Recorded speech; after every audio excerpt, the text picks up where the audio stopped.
Preface to Lorenzo di Filippo Strozzi. Many Lorenzo have held and still hold the opinion that there is nothing which has less in common with another, and that is so dissimilar as civilian life is from the military, whence it is often observed, if anyone designs to avail himself of an enlistment in the army, that he soon changes not only his clothes, but also his customs, his habits, his voice, and in the presence of any civilian custom, he goes to pieces. For I do not believe that any man can dress in civilian clothes who wants to be quick and ready for any violence, nor can that man have civilian customs and habits. Who judges those customs to be effeminate and those habits not conducive to his actions? Nor does it seem right to him to maintain his ordinary appearance and voice who, with his beard and cursing, wants to make other men afraid, which makes such an opinion in these times to be very true. But if they should consider the ancient institutions, they would not find matter more united, more in conformity, and which, of necessity, should be like to each other as much as these, civilian and military, for in all the arts that are established in a society for the sake of the common good of men, all those institutions created to make people live in fear of the laws and of God would be in vain, if their defense had not been provided for, and which, if well arranged, will maintain not only these, but also those that are not well established.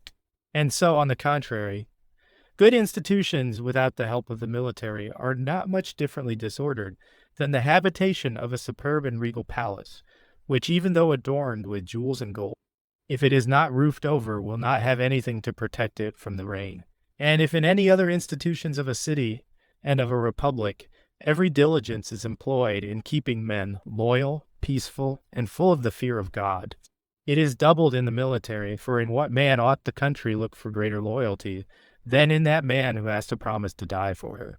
In whom ought there to be a greater love of peace than in him who can only be injured by wound? In whom ought there to be a greater fear of God than in him who, undergoing infinite dangers every day, has more need for his aid? If these necessities in forming the life of the soldier are well considered, they are found to be praised by those who gave the laws to the commanders, and by those who were put in charge of military training, and followed and imitated with all diligence by others.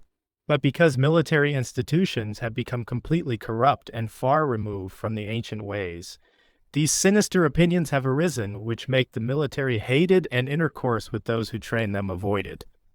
And I judging, by what I have seen and read, that it is not impossible to restore its ancient ways and return some form of past virtue to it, have decided not to let this leisure time of mine pass without doing something, to write what I know of the art of war, to the satisfaction of those who are lovers of the ancient deeds.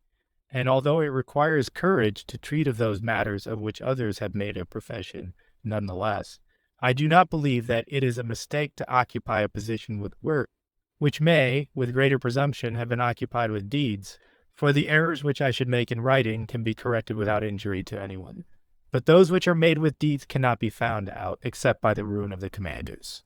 You, Lorenzo, will therefore consider the quality of these efforts of mine, and will give in your judgment of them that censure or praise which will appear to you to be merited. I send you these as much as to show myself grateful for all the benefits I have received from you, although I will not include in them the review of this work of mine, as well as also, because being accustomed to honor similar works of those who shine, because of their nobility, wealth, genius, and liberality, I know you do not have many equals in wealth and nobility, few in ingenuity, and no one in liberality. Chapter 1, Book 1. As I believe that it is possible for one to praise, without concern, any man after he is dead, since every reason and supervision for adulation is lacking, I am not apprehensive in praising our own Cosimo Rucellai, whose name is never remembered by me without tears, as I have recognized in him those parts which can be desired in a good friend among friends, and in a citizen of his country. For I do not know what pertained to him more than to spend himself willingly, not accepting that courage of his for his friends, and I do not know of any enterprise that dismayed him when he knew it was for the good of his country. And I confess freely not to have met among so many men whom I have known and worked with, a man whom there was a mind more fired with great and magnificent things, Nor does one grieve with the friends of another of his death, except for his having been born to die young unhonored within his own home, without having been able to benefit anyone with that mind of his, for one would know that no one could speak of him, except to say that a good friend had died. It does not remain for us, however, or for anyone else who, like us, knew him, to be able because of this to keep the faith, since deeds do not seem to his laudable qualities. It is true, however, that fortune was not so unfriendly to him that it did not leave some brief memory of the dexterity of his genius, as was demonstrated by some of his writings and compositions of amorous verses, in which, as he was not in love, he employed as an exercise in order not to use his time uselessly in his juvenile years, in order that fortune might lead him to higher thoughts. Here, it can be clearly comprehended that if his objective was exercise, how very happily he described his ideas, and how much he was honored in his poetry. Fortune, however, having deprived us of the use of so great a friend, it appears to me it is not possible to find any other better remedy than for us to seek to benefit from his memory, and recover from it any matter that was either keenly observed or wisely discussed. And as there is nothing of his more recent than the discussions which the Lord Fabrizio Colonna had with him in his gardens, where matters pertaining to war were discussed at length by that lord, with questions keenly and prudently asked by Cosimo, it seemed proper to me, having been present with other friends of ours, to recall him to memory, so that reading it, the friends of Cosimo who met there will renew in their minds the memory of his virtue, and another part grieving for not having been there will learn in part of many things discussed wisely by a most sagacious man useful, not only to the military way of life, but to the civilian as well. I will relate, therefore, how Fabrizio Colonna, when he returned from Lombardy, where he had fought a long time gloriously for the Catholic king, decided to pass through Florence to rest several days in that city, in order to visit his Excellency the Duke, and see again several gentlemen with whom he had been familiar in the past, whence it appeared proper to Cosimo to invite him to a banquet in his gardens, not so much to show his generosity as to have reason to talk to him at length, and to learn and understand several things from him, according as one can hope to from such a man, for it appeared to him to give him an opportunity to spend a day discussing such matters as would satisfy his mind. Fabrizio, therefore, came as planned, and was received by Cosimo, together with several other loyal friends of his, among whom were Zanobi Buondelmonti, Battista della Palla, and Luigi Alamanni, young men most ardent in the same studies and loved by him, whose good qualities, because they were also praised daily by himself, we will omit. Fabrizio, therefore, was honored according to the times and the place, with all the highest honors they could give him, as soon as the convivial pleasures were past, and the table cleared and every arrangement of feasting finished, which, in the presence of great men and those who have their minds turned to honorable thoughts, is soon accomplished. And because the day was long and the heat intense, Cosimo, in order to satisfy their desire better, judged it would be well to take the opportunity to escape the heat by leading them to the more secret and shadowy part of his garden. When they arrived there and chairs brought out, some sat on the grass, which was most fresh in the place. Some sat on chairs placed in those parts under the shadow of very high trees. Fabrizio praised the place as most delightful, and looking especially at the trees, he did not recognize one of them, and looked puzzled. Cosimo, becoming aware of this, said, "Perhaps you have no knowledge of some of these trees, but do not wonder about them, because here are some which were more widely known by the ancients than are those commonly seen today." And giving him the name of some, and telling him that Bernardo, his grandfather, had worked hard in their culture, Fabrizio replied, "I was thinking that it was what you said I was, and this place and this study make me remember several princes of the kingdom, who delighted in their ancient culture and the shadow they cast." And stopping speaking of this, and somewhat upon himself, as though in suspense, he added, "If I did not think I would offend you, I would give you my opinion, but I do not believe in talking and discussing things with friends in this manner, that I insult them. How much better would they have done, it is said with peace to everyone, to seek to imitate the ancients in the strong and rugged things, not in the soft and delicate, and in the things they did under the sun, not in the shadows, to adopt the honest and perfect ways of antiquity, not the false and corrupt, for while these practices were pleasing to my Romans, My country, without them, was ruined. To which Cosimo replied, but to avoid the necessity of having to repeat so many times who is speaking, and what the other adds, only the names of those speaking will be noted, without repeating the others.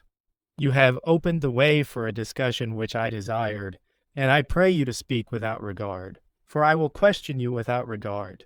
And if, in questioning or in replying, I accuse or excuse anyone, it will not be for accusing or excusing, but to understand the truth from you, Fabrizio, and I will be much content to tell you what I know of all that. You ask me. Whether it be true or not, I will leave to your judgment, and I will be grateful if you ask me, for I am about to learn as much from what you ask me as you will from me replying to you, because many times a wise questioner causes one to consider many things and understand many others, which, without having been asked, would never have been understood. Cosimo, I want to return to what you first were saying, that my grandfather and those of yours had more wisely imitated the ancients in rugged things than in delicate ones. And I want to excuse my side because I will let you excuse the other, your side. I do not believe that in your time there was a man who disliked living as softly as he, and that he was so much a lover of that rugged life which he praised. Nonetheless, he recognized he could not practice it in his personal life, nor in that of his sons, having been born in so corrupted an age, where anyone who wanted to depart from the common usage would be deformed and despised by everyone. For if anyone in a naked state should thrash upon the sand under the highest sun, or upon the snow in the most icy months of winter, as did Diogenes, he would be considered mad. If anyone like the Spartan should raise his children on a farm,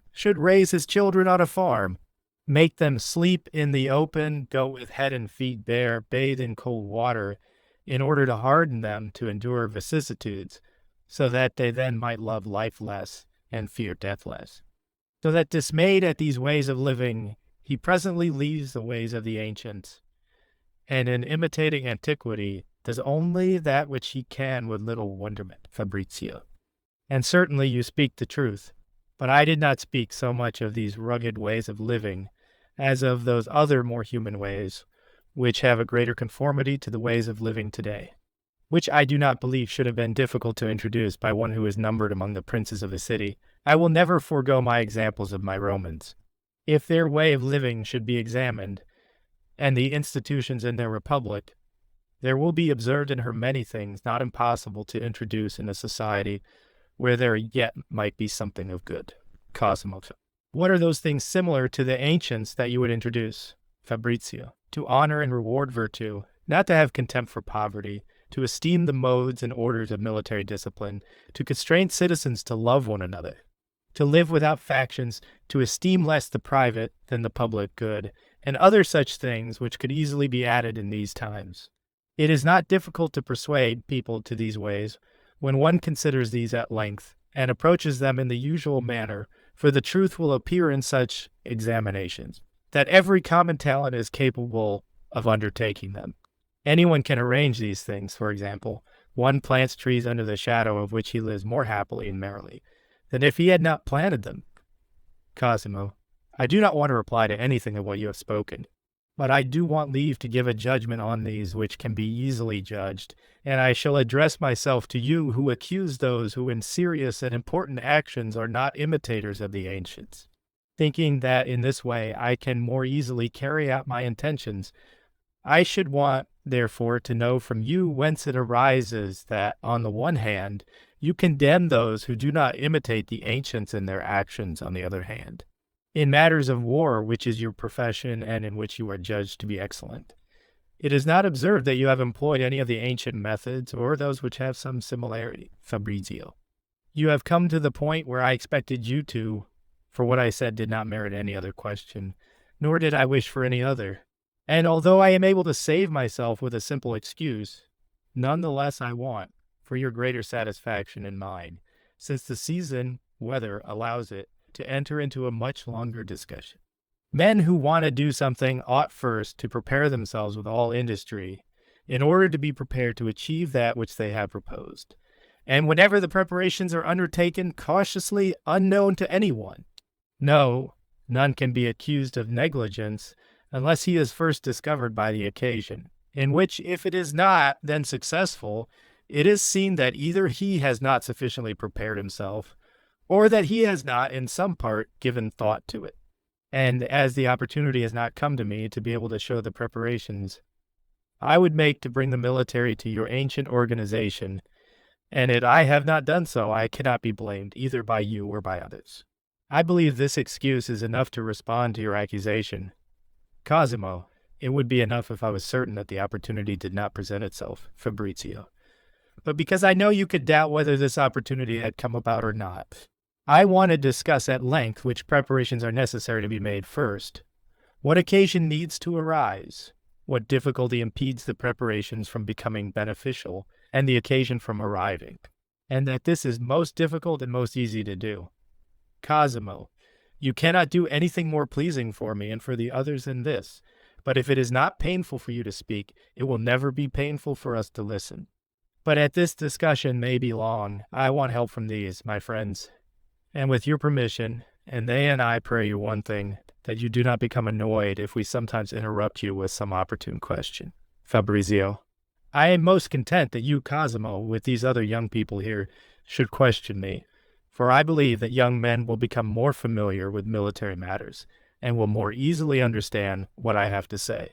The others, whose head is white, and whose blood is icy in part, are our enemies of war and in part incorrigible, as those who believe that the times and not the evil ways constrain men to live in such a fashion. So ask anything of me with assurance and without regard. I desire this as much because it will afford me a little rest, as because it will give me pleasure not to leave any doubts in your minds. I want to begin from your words, where you said to me that in war I have not employed any of the ancient methods. Upon this I say that this being a profession by which men of every time were not able to live honestly, it cannot be employed as a profession except by a republic or a kingdom, and both of these, if well established, will never allow any of their citizens or subjects to employ it as a profession, for he who practices it will never be judged to be good.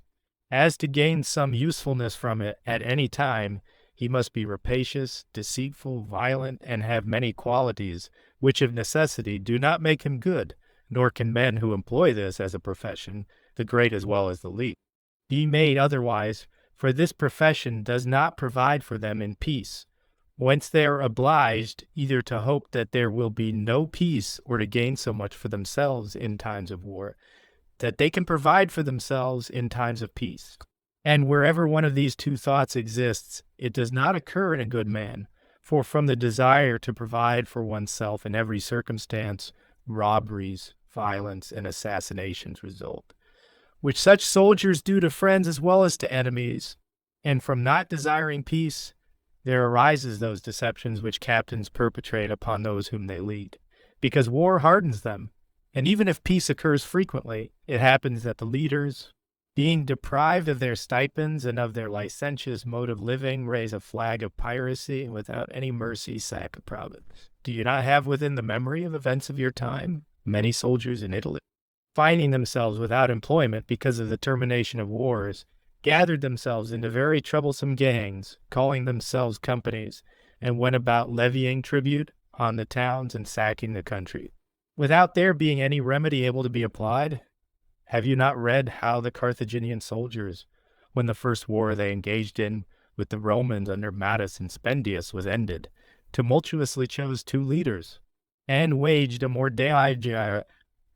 dangerous war against the Carthaginians than that which they had just concluded with the Romans, and in the time of our fathers? Sforza, in order to be able to live honorably, comfortably in times of peace, not only deceived the Milanese, in whose pay he was, but took away their liberty and became their prince. All the other soldiers of Italy, who have employed the military as their particular profession, have been like this man, and if, through their malignity, they have not become dukes of Milan, so much more do they merit to be censured. For without such a return, they all have the same cares. Sforza, father of Francesco, constrained Queen Giovanna to throw herself into the arms of the King of Aragon, having abandoned her suddenly, and left her disarmed amid her enemies, only in order to satisfy his ambition of either levying tribute or taking the kingdom. Braccio, with the same industry, sought to occupy the kingdom of Naples, and would have succeeded had he not been routed and killed at Aquila. Such evils do not result from anything else, other than the existence of men who employ the practice of soldiering as their own profession.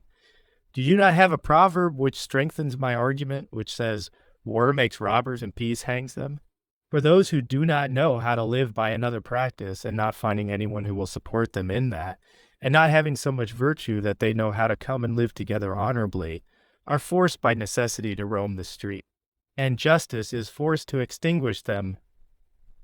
Cosimo, you have made me turn this profession, art of soldiering, back almost to nothing, and I had supposed it to be the most excellent and most honorable of any. So that if you do not clarify this better, I will not be satisfied, for if it is as you say, I do not know whence arises the glory of Caesar, Pompey, Scipio, Marcellus, and of so many Roman captains who are celebrated for their fame as the gods, Fabrizio. I have not yet finished discussing all that I proposed, which included two things. The one, that a good man was not able to undertake this practice because of his profession. The other, that a well-established republic or kingdom would never permit its subjects or citizens to employ it for their profession.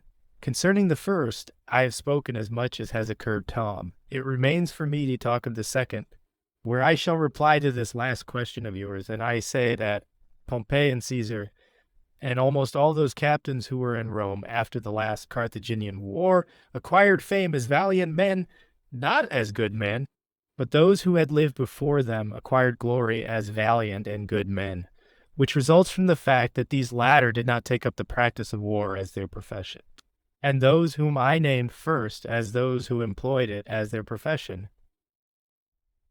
And while the Republic lived immaculately, no great citizen ever presumed by means of such a practice to enrich himself during periods of peace by breaking laws, despoiling the provinces, usurping and tyrannizing the country, and imposing himself in every way.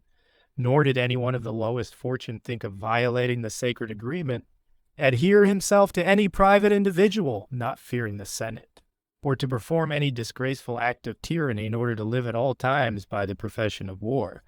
But those who were captains, being content with the triumph, returned with a desire for the private life, and those who were members of the army returned with a desire to lay down the arms they had taken up, and everyone returned to the art, trade, or profession by which they ordinarily lived. Nor was there ever anyone who hoped to provide for himself by plunder and by means of the certs. A clear and evident example of this, as it applies to great citizens, can be found in the regent Attilio, who, when he was captain of the Roman armies in Africa, and having almost defeated the Carthaginians, asked the Senate for permission to return to his house to look after his farms, which were being spoiled by his laborers.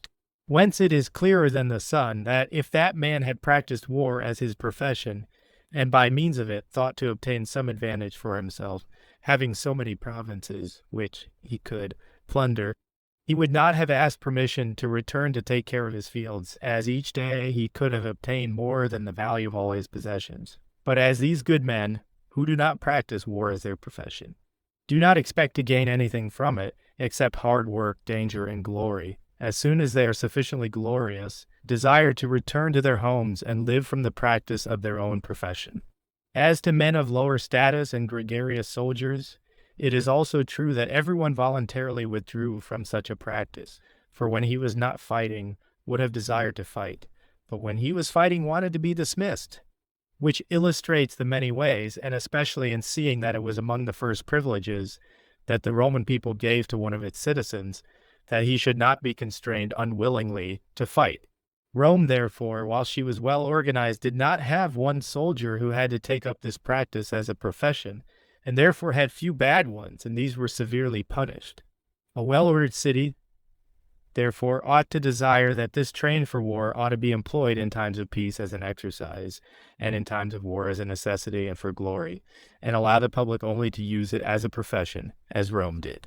And any citizen who has other aims in using such exercises is not good, and any city which governs itself otherwise is not well ordered. Cosimo, I am very much content and satisfied with what you have set up to now, And this conclusion which you have made pleases me greatly, and I believe it will be true when expected from a republic. But as to kings, I do not yet know why I should believe that a king would not want particularly to have around him those who take up such a practice as their profession. Fabrizio. A well-ordered kingdom ought so much the more avoid such artifices, for these only are the things which corrupt the king and all the ministers in a tyranny, and do not on the other side tell me of some present kingdom. For I will not admit them to be all well-ordered kingdoms, for kingdoms that are well-ordered do not give absolute power to rule to their kings, except in the armies, for only there is a quick decision necessary, and therefore he who rules there must have this unique power. In other matters, he cannot do anything without counsel, and those who counsel him have to fear those whom he may have near him who, in times of peace, desire war because they are unable to live without it. But I want to dwell a little longer on this subject and look for a kingdom totally good, but similar to those that exist today, where those who take up the profession of war for themselves still ought to be feared by the king, for the sinews of armies without any doubt are the infantry. So that if a king does not organize himself in such a way that his infantry in time of peace are content to return to their homes and live from the practice of their own professions, it must happen of necessity that he will be ruined. For there is not to be found a more dangerous infantry than that which is composed of those who make the waging of war their profession. For you are forced to make war always or pay them always, or to risk the danger that they take away the kingdom from you. To make war always is not possible, and one cannot pay always. And hence that danger is run of losing the state. My Romans, as long as they were wise and good, never permitted that their citizens should take up this practice as their profession, notwithstanding that they were able to raise them at all times, for they made war at all times. But in order to avoid the harm which this continuous practice of theirs could do to them, since the times did not change, they changed the men, and kept turning men over in their legions, so that every 15 years they always completely remanned them. And thus they desired men in the flower of their age, which is from 18 to 35 years, during which time their legs, their hands and their eyes worked together, nor did they expect that their strength should decrease in them, or that malice should grow in them as they did in corrupt times.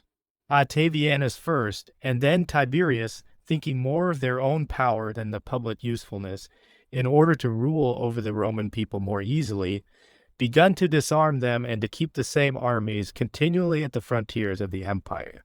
And because they did not think it sufficient to hold the Roman people and the Senate in check, they instituted an army called the Praetorian Guard, which was kept near the walls of Rome in a fort adjacent to that city.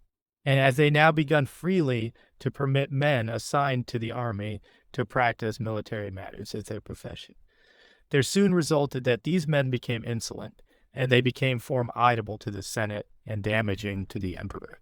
Whence there resulted that many men were killed because of their insolence, for they gave the empire and took it away from anyone they wished.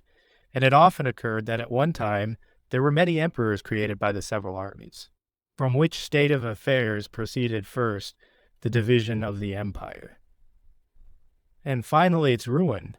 Kings ought, therefore, if they want to live securely, have their infantry composed of men, who, when it is necessary for him to wage war, will willingly go forth to it for love of him, and afterwards, when peace comes, more willingly return to their homes, which will always happen if he selects men who know how to live by a profession other than this. And thus he ought to desire, with the coming of peace, that his princes return to governing their people, gentlemen to the cultivation of their possessions, and the infantry to their particular arts, trades, or professions. And every one of these will willingly make war in order to have peace, and will not seek to disturb the peace to have war. Quasimodo. Truly, this reasoning of yours appears to me well considered. Nonetheless, as it is almost contrary to what I have thought up to now, my mind is not yet purged of every doubt. For I see many lords and gentlemen who provide for themselves in times of peace through the training for war, as do your equals who obtain provisions from princes and the community. I also see almost all the men at arms remaining in the garrisons of the city and of the fortresses, so that it appears to me that there is a long time of peace for everyone. Fabrizio. I do not believe that you believe this, that everyone has a place in time of peace. for other reasons can be cited for their being stationed there, and the small number of people who remain in the places mentioned by you will answer your question. What is the proportion of infantry needed to be employed in time of war to that in peace? For while the fortresses and the city are garrisoned in times of peace, they are much more garrisoned in times of war. To this should be added the soldiers kept in the field, who are a great number, but all of whom are released in time of peace. And concerning the garrisons of states, who are a small number, Pope Julius, and you have shown how much they are to be feared who do not know any other profession than war, as you have taken them out of your garrisons, because of their insolence, and placed the Swiss there, who are born and raised under the laws, and are chosen by the community in an honest election. So do not say further that in peace there is a place for every man. As to the men at arms continued in their enlistment in peacetime, the answer appears more difficult.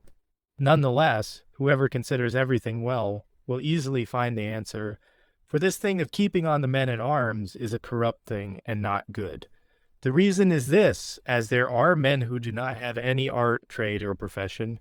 1,000 evils will arise every day in those states where they exist, and especially so if they were to be joined by a great number of companions. But as they are few, and unable by themselves to constitute an army, they therefore cannot do any serious damage. Nonetheless, they have done so many times, as I said, of Francesco and of Sforza his father, and of Braccio of Perugia. So I do not approve this custom of keeping men at arms, both because it is corrupt, and because it can cause great evils. Cosimo, would you do without them, or if you keep them, how would you do so? Fabrizio, by means of an ordinance, not like those of the King of France, because they are as dangerous and insolent as ours, but like those of the ancients who created horsemen, cavalry, from their subjects, and in times of peace sent them back to their homes to live from the practice of their own profession, as I shall discuss at length before I finish this discussion. So, if this part of the army can now live by such a practice even when there is peace, it stems from a corrupt order. As to the provisions that are reserved for me and the other leaders, I say to you that this likewise is a most corrupt order.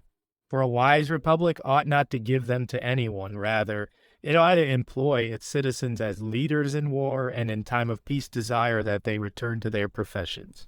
Thus also a wise king ought not to give provisions to them, or if he does give them, the reasons ought to be either as a reward for some excellent act, or in order to avail himself of such a man in peace as well as in war.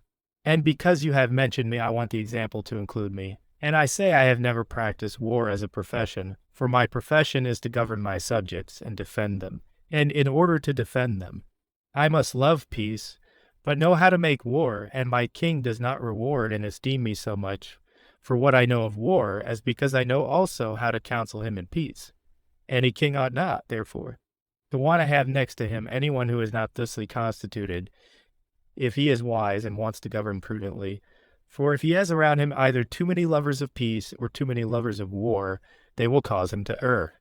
I cannot, in this first discussion of mine, and according to my suggestion, say otherwise. And if this is not enough for you, you must seek one which satisfies you better. You can begin to recognize how much difficulty there is in bringing the ancient methods into modern wars, and what preparations a wise man must make, and what opportunities he can hope for to put them into execution. But little by little you will know these things better if the discussion on bringing any part of the ancient institutions to the present order of things does not weary you. Cosimo, if we first desired to hear your discussion of these matters, truly what you have said up to now redoubles that desire. We thank you, therefore, for what we have had, and ask you for the rest. Fabrizio, since this is your pleasure, I want to begin to treat of this matter from the beginning, being able in that way to demonstrate it more fully, so that it may be better understood. The aim of those who want to make war is to be able to combat in the field with every kind of enemy, and to be able to win the engagement. To want to do this, they must raise an army. In raising an army, it is necessary to find men, arm them, organize them, train them in small and large battle orders, lodge them, and expose them to the enemy afterwards, either at a standstill or while marching.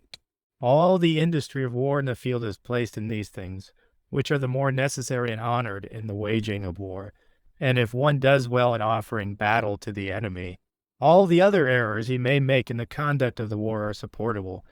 But if he lacks this organization, even though he be valiant in other particulars, he will never carry on a war to victory and honor. For as one engagement that you win cancels out every other bad action of yours, so likewise, when you lose one, all the things you have done well before become useless. Since it is necessary, therefore, first to find men, you must come to the diletto, draft of them, as thus the ancients called it, and which we call celta, selection. But in order to call it by a more honored name, I want us to preserve the name of diletto. Those who have drawn up regulations for war want men to be chosen from temperate countries, as they have spirit, and are prudent. For warm countries give rise to men who are prudent, but not spirited, and cold countries to men who are spirited, but not prudent. This regulation is drawn up well for one who is the prince of all the world, and is therefore permitted to draw men from those places that appear best to him. But wanting to draw up a regulation that anyone can use, one must say that every republic and every kingdom ought to take soldiers from their own country, whether it is hot, cold, or temperate. For from ancient examples, it is seen that in every country good soldiers are made by training, because where nature is lacking, industry supplies it, which, in this case, is worth more than nature. And selecting them from another place cannot be called diletto, because diletto means to say to take the best of a province, and to have the power to select as well those who do not want to fight, as those who do want to. This diletto, therefore, cannot be made unless the places are subject to you, for you cannot take whoever you want in the countries that are not yours, but you need to take those who want to come. Cosimo. And of those who want to come, it can even be said that they turn and leave you, and because of this, it can then be called a diletto Fabrizio. In a certain way, you say what is true, but consider the defects that such as diletto has in itself, for often it happens that it is not a diletto. The first thing to consider is that those who are not your subjects and do not willingly want to fight are not of the best, rather, they are of the worst of a province. For if they are troublesome, idle, without restraint, without religion, subject to the rule of the father, blasphemous, gamblers, and in every way badly brought up, they are those who want to fight. And these habits cannot be more contrary to a true and good military life. When there are so many of such men offered to you that they exceed the number you had designated, you can select them. But if the material is bad, it is impossible for the diletto to be good. But many times it happens that they are not so many as are needed to fill the number you require, so that being forced to take them all, it results that it can no longer be called the making of a diletto, but an enlisting of infantry. The armies of Italy and other places are raised today with these evils, except in Germany, where no one is enlisted by command of the prince, but according to the wishes of those who want to fight. Think, therefore, what methods of those ancients can now be introduced in an army of men put together by similar means. Cosimo, what means should be taken, therefore? Fabrizio. What I have just said, select them from your own subjects, and with the authority of the prince. Cosimo, would you introduce any ancient form in those thus selected? Fabrizio. You know well it would be so. If it is a principality, he who should command should be their prince or an ordinary lord. Or, if it is a republic, a citizen who for the time should be captain. Otherwise it is difficult to do the thing well. Cosimo. Fabrizio, I will tell you in time. For now, I want this to suffice for you, that it cannot be done well in any other way. Cosimo. If you have, therefore, to make ibis diletto in your country, whence do you judge it better to draw them from the city or the countryside? Fabrizio. Those who have written of this all agree that it is better to select them from the countryside, as they are men accustomed to discomfort, brought up on hard work, accustomed to be in the sun and avoid the shade, know how to handle the sword, dig a ditch, carry a load, and are without cunning or malice. But on this subject, my opinion would be that as soldiers are of two kinds, afoot and on horseback, that those afoot be selected from the countryside, and those on horseback from the city. Cosimo, of what age would you draw them? Fabrizio. If I had to raise an entirely new army, I would draw them from 17 to 40 years of age. If the army already exists, and I had to replenish it, at 17 years of age, always. Cosimo, I do not understand this distinction well. Fabrizio. I will tell you, if I should have to organize an army where there is none, It would be necessary to select all those men who were more capable, as long as they were of military age, in order to instruct them, as I would tell them. But if I should have to make the diletto in places where the army was already organized, in order to supplement it, I would take those of 17 years of age, because the others, having been taken for some time, would have been selected and instructed. Cosimo. Therefore, you would want to make an ordinance similar to that which exists in our countries. Fabrizio. You say, well, it is true that I would arm them, captain them, train them, and organize them, in a way which I do not know whether or not you have organized them similarly. Cosimo. Therefore you praise the ordinance? Fabrizio. Why would you want me to condemn it? Cosimo. Because many wise men have censured it. Fabrizio. You say something contrary when you say a wise man censured the ordinance, for he can be held a wise man and to have censured them wrongly. Cosimo. The wrong conclusion that he has made will always cause us to have such an opinion. Fabrizio. Watch out that the defect is not yours, but his, as that which you recognized before this discussion furnishes proof. Cosimo. You do a most gracious thing. But I want to tell you that you should be able to justify yourself better in that of which those men are accused. These men say thusly, either that it is useless and our trusting in it will cause us to lose the state, or it is of virtue, and he who governs through it can easily deprive her of it. They cite the Romans, who by their own arms lost their liberty. They cite the Venetians and the King of France, of whom they say that the former, in order not to obey one of its citizens, employed the arms of others, and the king disarmed his people, so as to be able to command them more easily. But they fear the uselessness of this much more, for which uselessness they cite two principal reasons. The one, because they are inexpert, the other, for having to fight by force, because they say that they never learn anything from great men, and nothing good is ever done by force. Fabrizio. All the reasons that you mention are from men who are not far-sighted, as I shall clearly show. And first, as to the uselessness, I say to you that no army is of more use than your own, nor can an army of your own be organized except in this way. And as there is no debating over this, which all the examples of ancient history does for us, I do not want to lose time over it, and because they cite inexperience and force. I say that inept experience gives rise to little spirit, enthusiasm, and force makes for discontent. But experience and enthusiasm gains for themselves the means for arming, training, and organizing them, as you will see in the first part of this discussion. But as to force, you must understand that as men are brought to the army by commandment of the prince, they have to come, whether it is entirely by force or entirely voluntarily. For if it were entirely from desire, there would not be a diletto, as only a few of them would go. So also the going entirely by force would produce bad results. Therefore, a middle way ought to be taken where neither the entirely forced or entirely voluntarily means are used. But they should come, drawn by the regard they have for the prince, where they are more afraid of his anger than the immediate punishment.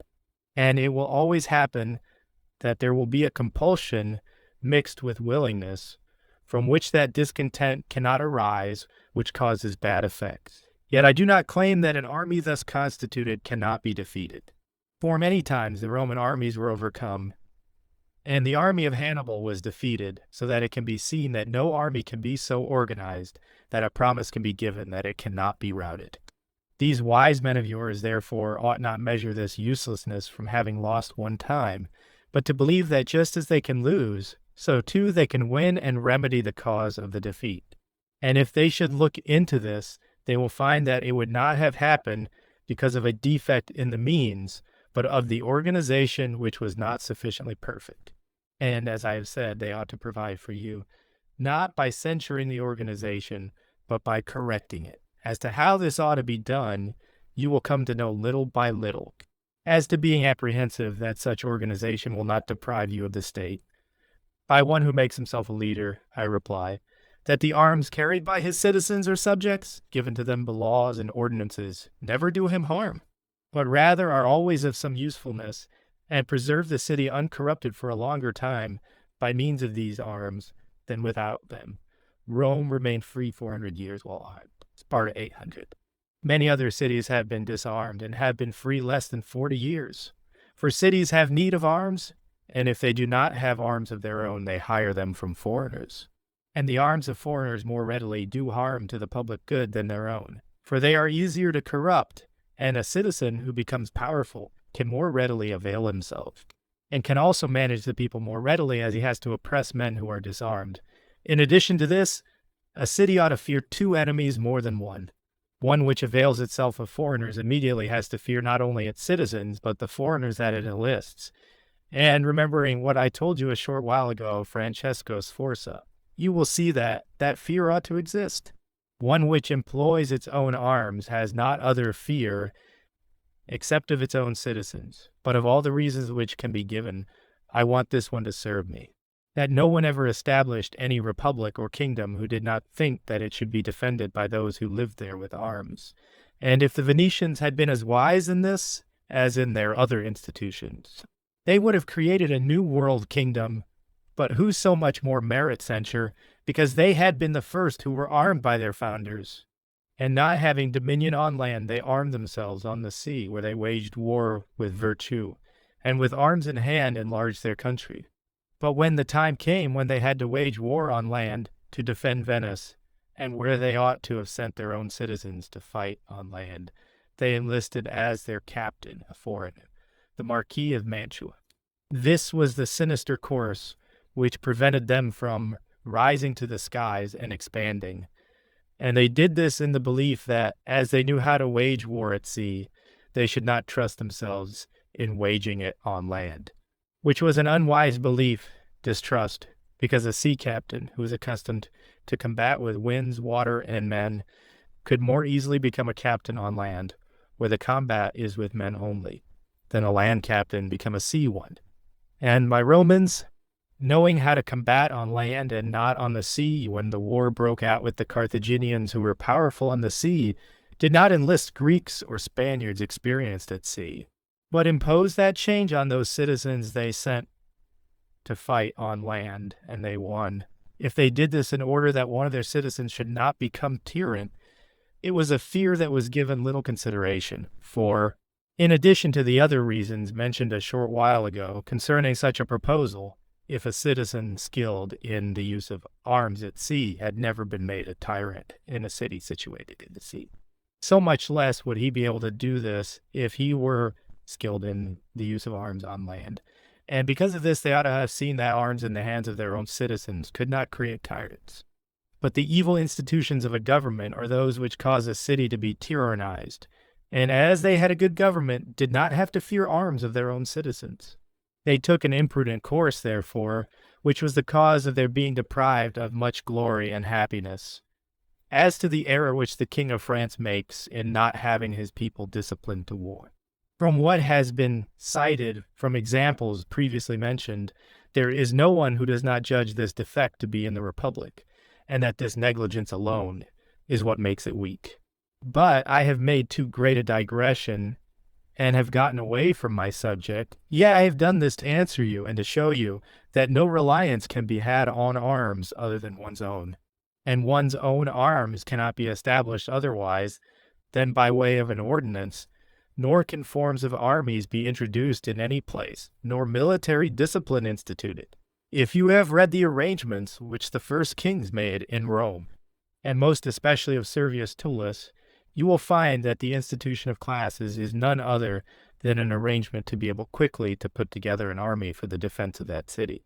But turning to our diletto, I say again, that having to replenish an established old organization, I would take the 17-year-olds, but having to create a new one, I would take them of every age between 17 and 40 in order to avail myself of them quickly. Cosimo, would you make a difference of what profession, art you would choose them from? Fabrizio, these writers do so, for they do not want that bird hunters, fishermen, cooks, procurers, and anyone who makes amusement his calling should be taken. But they want that, in addition to tillers of the soil, smiths and blacksmiths, carpenters, butchers, hunters, and such like should be taken. But I would make little difference in conjecturing from his calling how good the man may be, but how much I can use him with the greatest usefulness. And for this reason the peasants, who are accustomed to working the land, are more useful than anyone else, for of all the professions, arts, This one is used more than any other in the army. After this are the forgers, smiths, carpenters, blacksmiths, shoemakers, of whom it is useful to have many, for their skills succeed in many things, as they are a very good thing for a soldier to have, from whom you draw double service. Cosimo. How are those who are or are not suitable to fight chosen? Fabrizio. I want to talk of the manner of selecting a new organization in order to make it afterwards into an army, which yet also apply in the discussion of the selection that should be made in remanning an old established organization. I say, therefore, that how good the man is that you have to select as a soldier is recognized either from his experience, shown by some excellent deeds of his, or by conjecture. The proof of virtue cannot be found in men who are newly selected, and who never before have been selected, and of the former few or none are found in an organization which is newly established.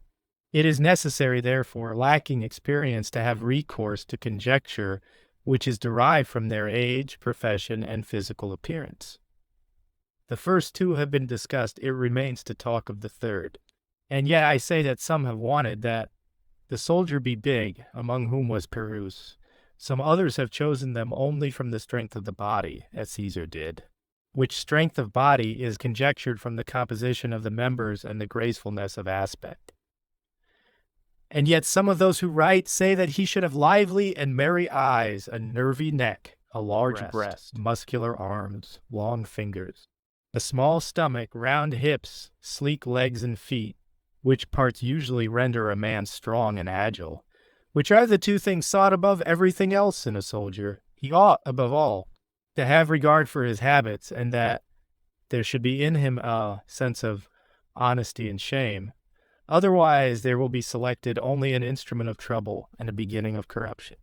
For there is no one who believes that in a dishonest education and in a brutish mind there can exist some virtue which in some part may be praiseworthy. Nor does it appear to me superfluous, rather I believe it necessary, in order for you to understand better the importance of this selection, to tell you the method that the Roman consuls at the start of their magistracy observed in selecting the Roman legions, in which diletto, because those who had to be selected were to be a mixture of new and veteran men, they proceeded from experience with regard to the old veteran men and from conjecture with regard to the new. And this ought to be noted that these diletti are made either for immediate training and use or for future employment.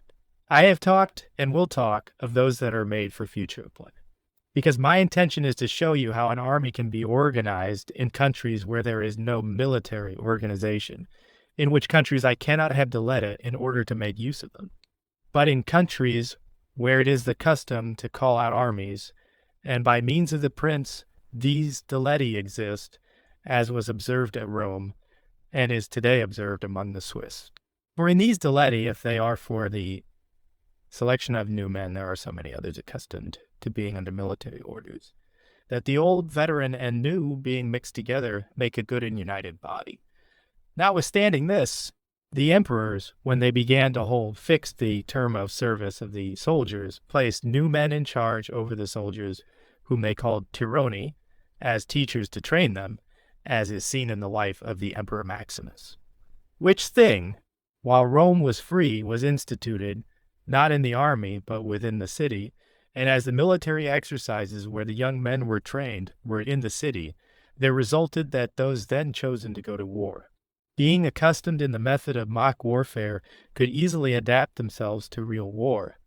But afterwards, when these emperors discontinued these exercises, it was necessary to employ the methods I have described to you.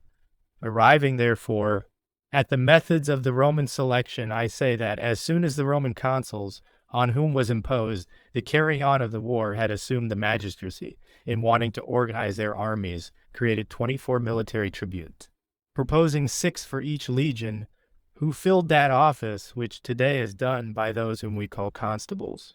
After they had assembled all the Roman men adept at carrying arms, and placed the tribunes of each legion apart from each of the others. Afterwards, by lot, they drew the tribes, from which the first selection was to be made. And of that tribe they selected 4 of their best men, from whom one was selected by the tribunes of the first legion, and of the other 3. One was selected by the tribunes of the 2nd Legion. Of the other 2, one was selected by the tribunes of the 3rd, and that last belonged to the 4th Legion. After these 4 others were selected, of whom the first man was selected by the tribunes of the 2nd Legion, the 2nd by those of the 3rd, the 3rd by those of the 4th, the 4th remained to the 1st.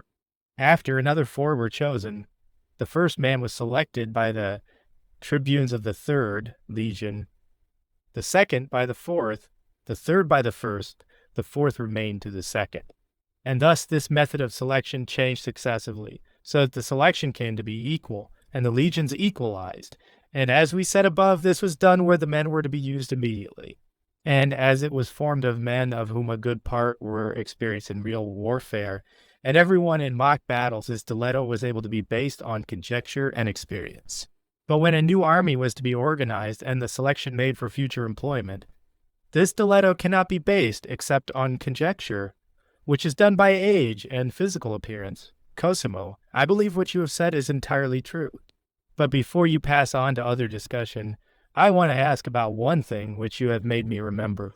When you said that the diletto, which should be made where these men are not a conjecture, should be done by conjecture.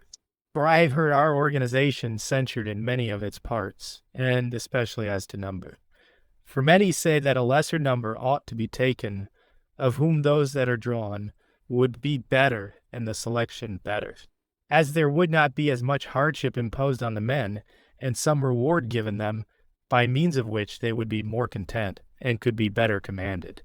Whence I would like to know your opinion on this part, and if you preferred a greater rather than a smaller number, and what methods you would use in selecting both numbers, Fabrizio.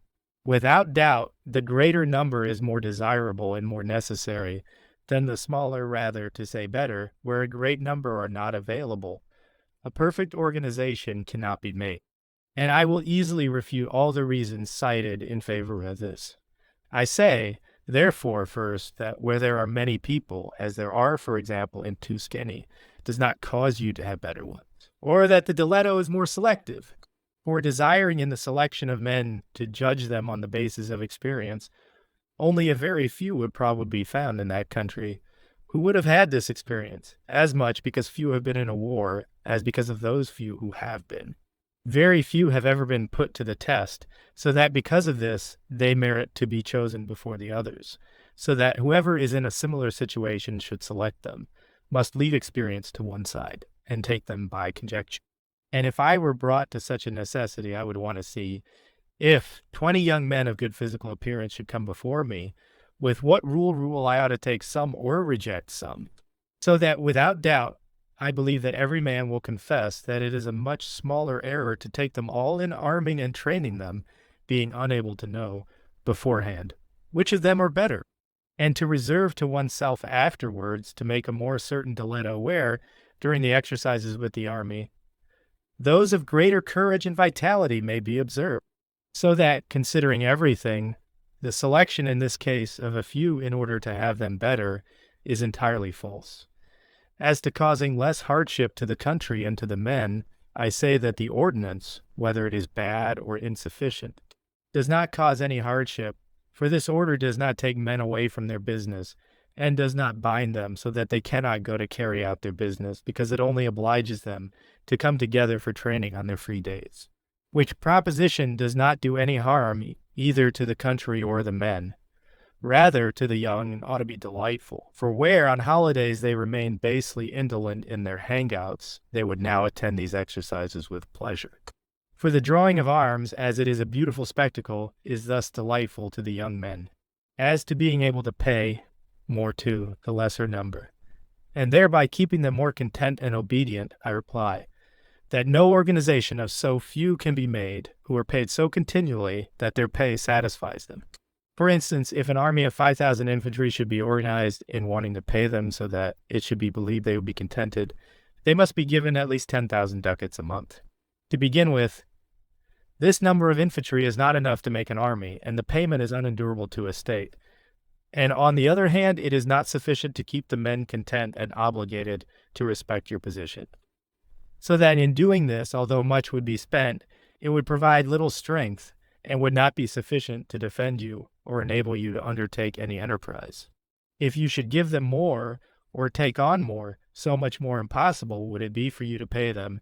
If you should give them less or take on fewer, so much less would be content, and so much less useful would they be to you.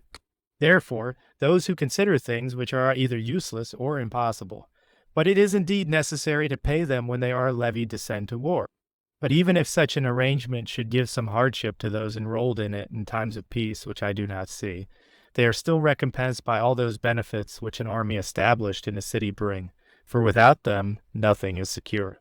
I conclude that whoever desires a small number in order to be able to pay them, or for any other reason cited by you, does not know what he is doing. For it will also happen, in my opinion, that any number will always diminish in your hands, because of the infinite impediments that men have, so that the small number will succeed at nothing. However, when you have a large organization, you can at your election avail yourself of few or of many.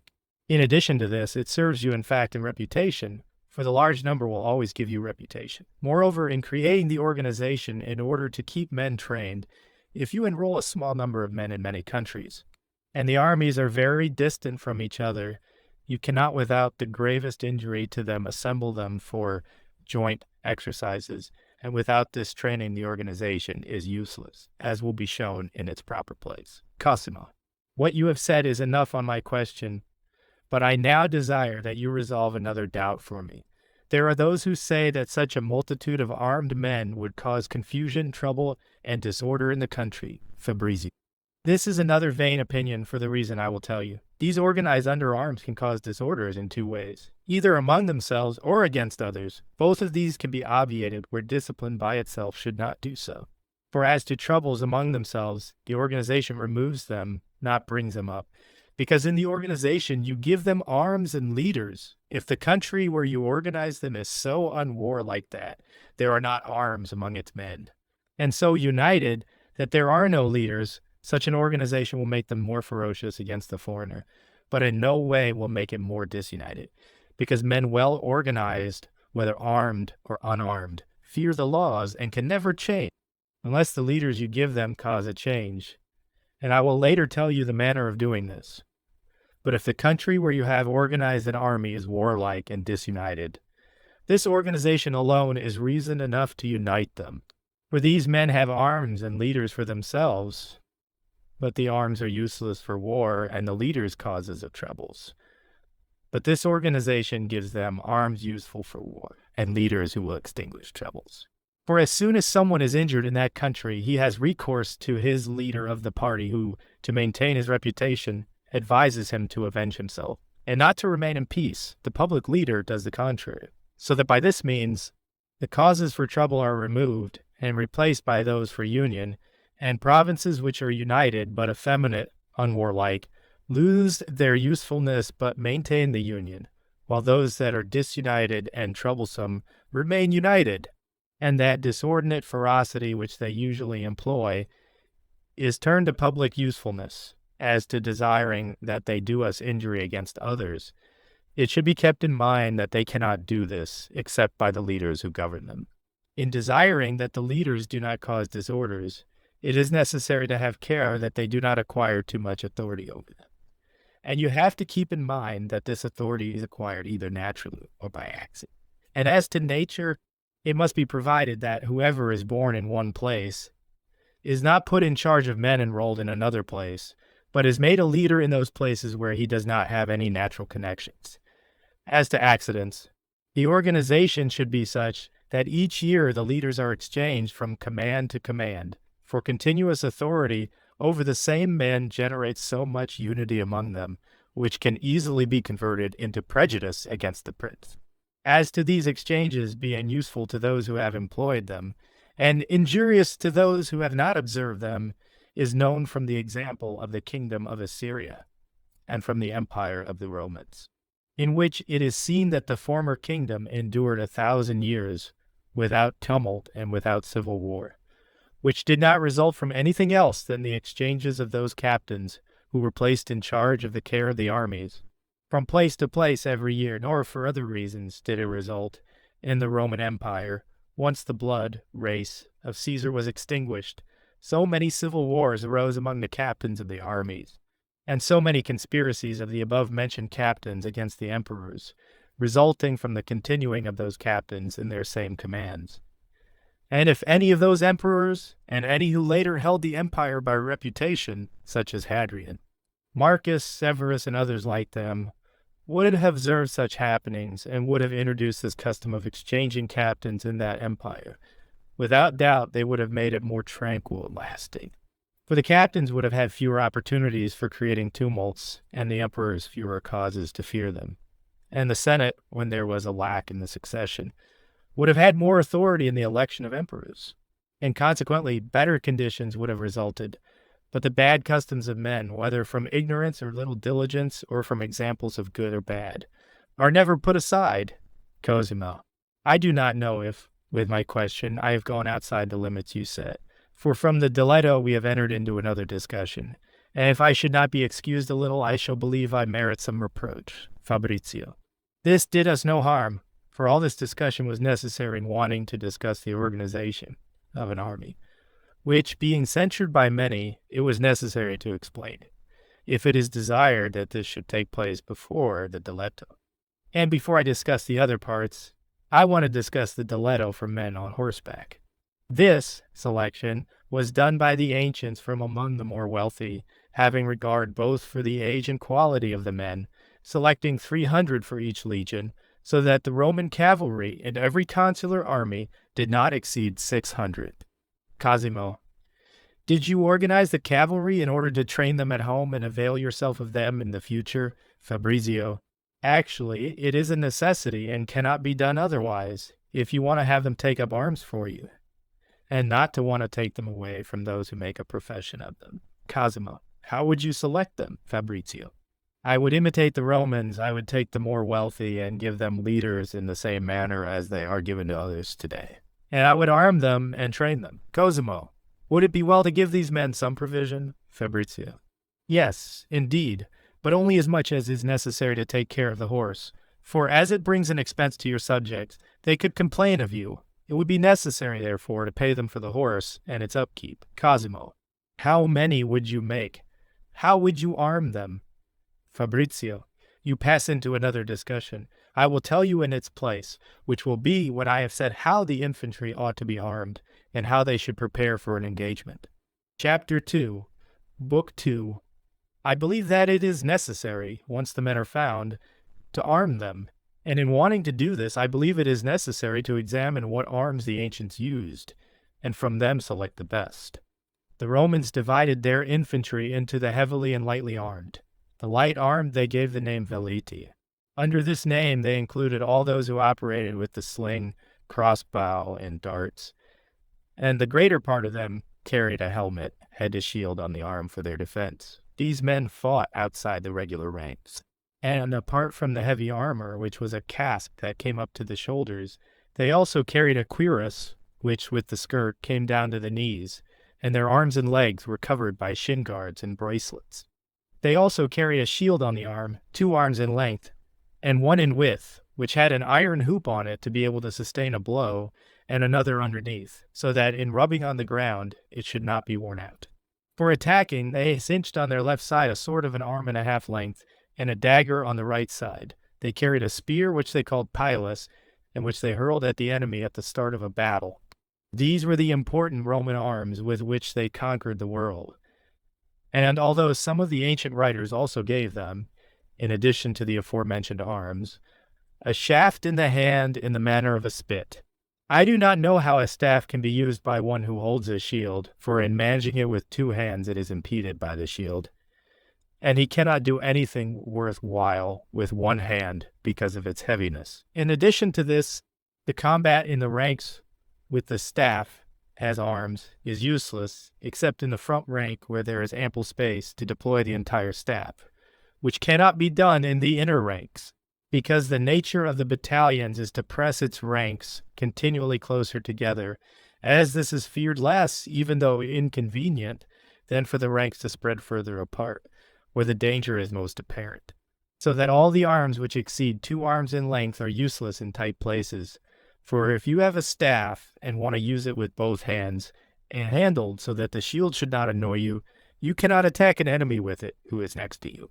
If you take it in one hand in order to serve yourself of the shield, you cannot pick it up except in the middle, and there remains so much of the staff in the back part, that those who are behind impede you in using, and that this is true. That the Romans did not have the staff, or having it, they valued it little, you will read in all the engagements noted by Titus Livius in his history, where you will see that only very rarely is mention made of the shaft. Rather, he always says that after hurling the spears, they put their hands on the sword. Therefore, I want to leave this staff and relate how much the Romans used the sword for offense and for defense, the shield together with the other arms mentioned above. The Greeks did not arm so heavily for defense as did the Romans, but in the offense relied more on this staff than on the sword, and especially the phalanxes of Macedonia, who carried staffs which they called ceres, a good 10 arms in length, with which they opened the ranks of the enemy and maintained order in the phalanxes. And although other writers say they also had a shield, I do not know how the ceres and the shield could exist together. In addition to this, in the engagement that Paulus Emilius had with Perseus, king of Macedonia, I do not remember mention being made of shields, but only of the ceres and the difficulty the Romans had in overcoming them. So that I conjecture that a Macedonian phalanx was nothing else than a battalion of Swisses today, who have all their strength and power in their pikes. The Romans ornamented the infantry with plumes, which things make the sight of an army beautiful to friends and terrible to the enemy. The arms for men on horseback in the original ancient Roman army was a round shield, and they had the head covered, but the rest of the body without armor.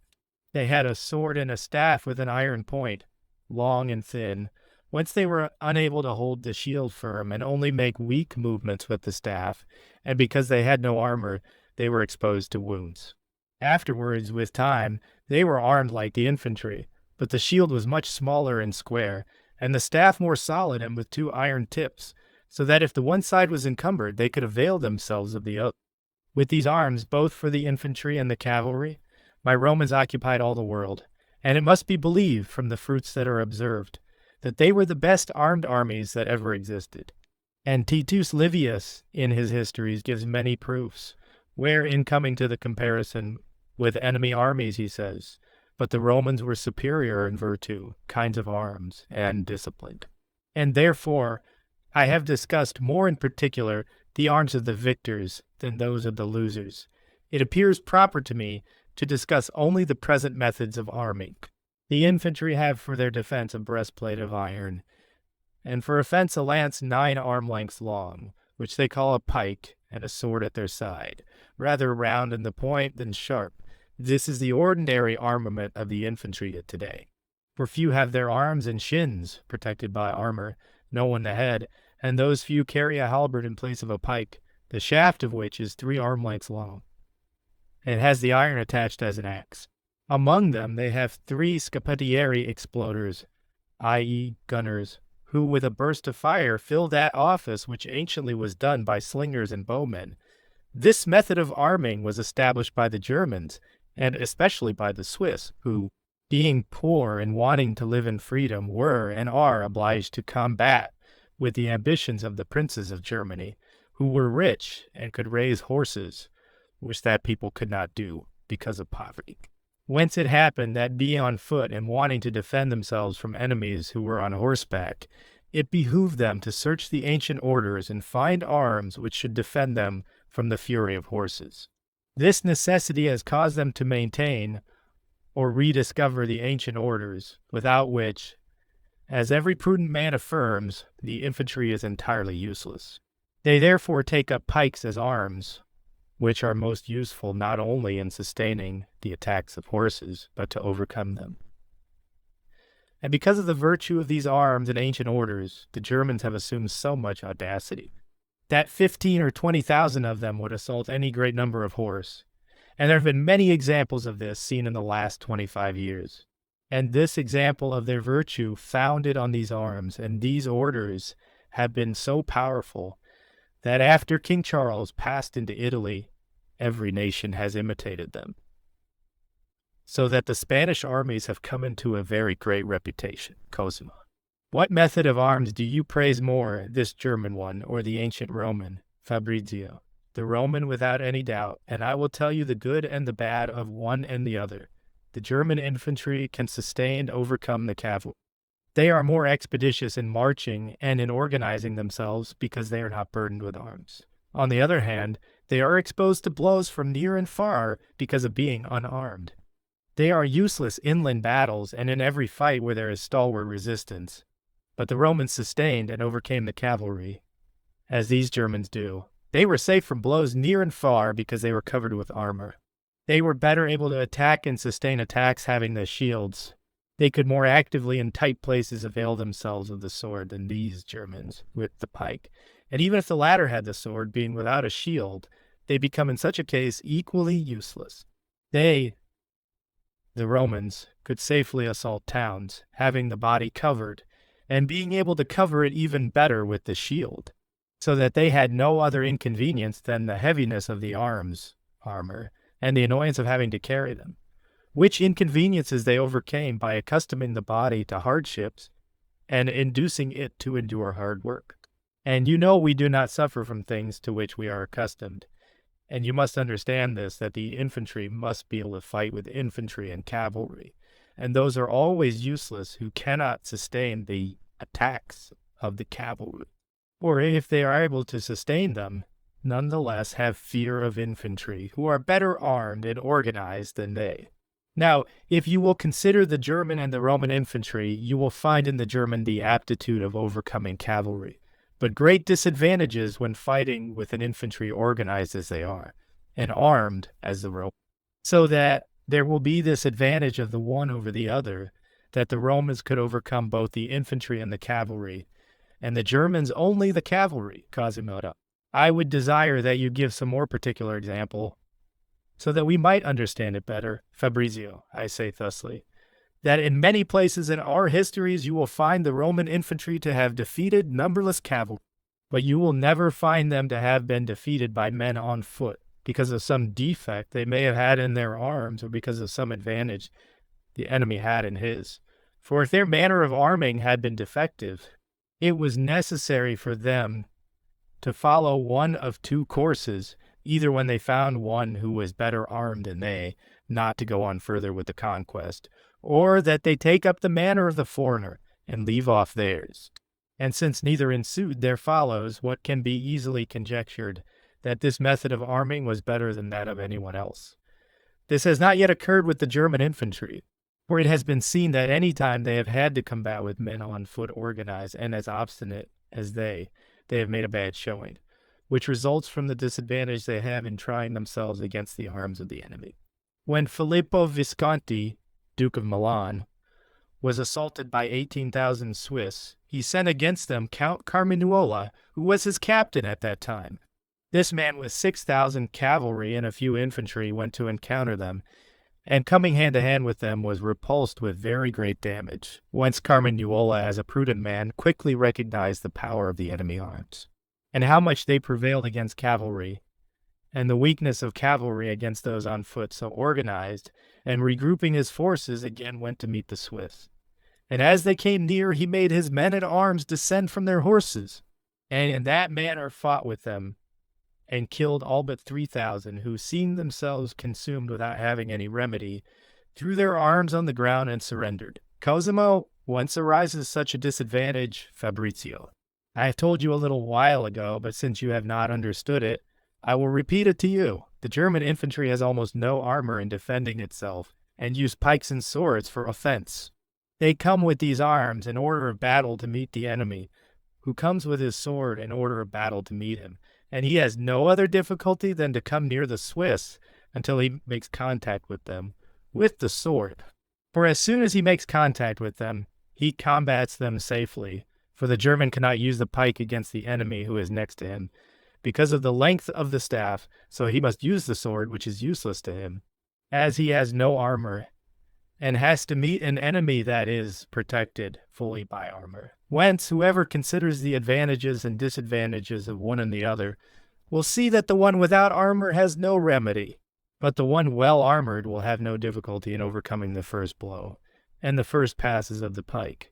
For in battles, as you will understand better when I have demonstrated how they are put together, the men go so that of necessity they accost each other in a way that they are attacked on the breast, and if one is killed or thrown to the ground by the pike, those on foot who remain are so numerous that they are sufficient for victory. From this, there resulted that Carmignuola won with such a massacre of the Swiss, and with little loss to himself, Cosimo. I see that those with Carmignuola were men-at-arms who, although they were on foot, were all covered with iron, and, therefore, could make the attempt that they made, so that I think it would be necessary to arm the infantry in the same way if they want to make a similar attempt. Fabrizio. If you had remembered how I said the Romans were armed, you would not think this way. For an infantryman who has his head covered with iron, his breast protected by a cuirass and a shield, his arms and legs with armor, is much more apt to defend himself from pikes and enter among them than is a man-at-arms, cavalryman, on foot. I want to give you a small modem example. The Spanish infantry had descended from Sicily into the kingdom of Naples in order to go and meet Consalvo, who was besieged in Barletta by the French. They came to an encounter against Monsignor d'Aubigny with his men-at-arms, and with about 4,000 German infantry.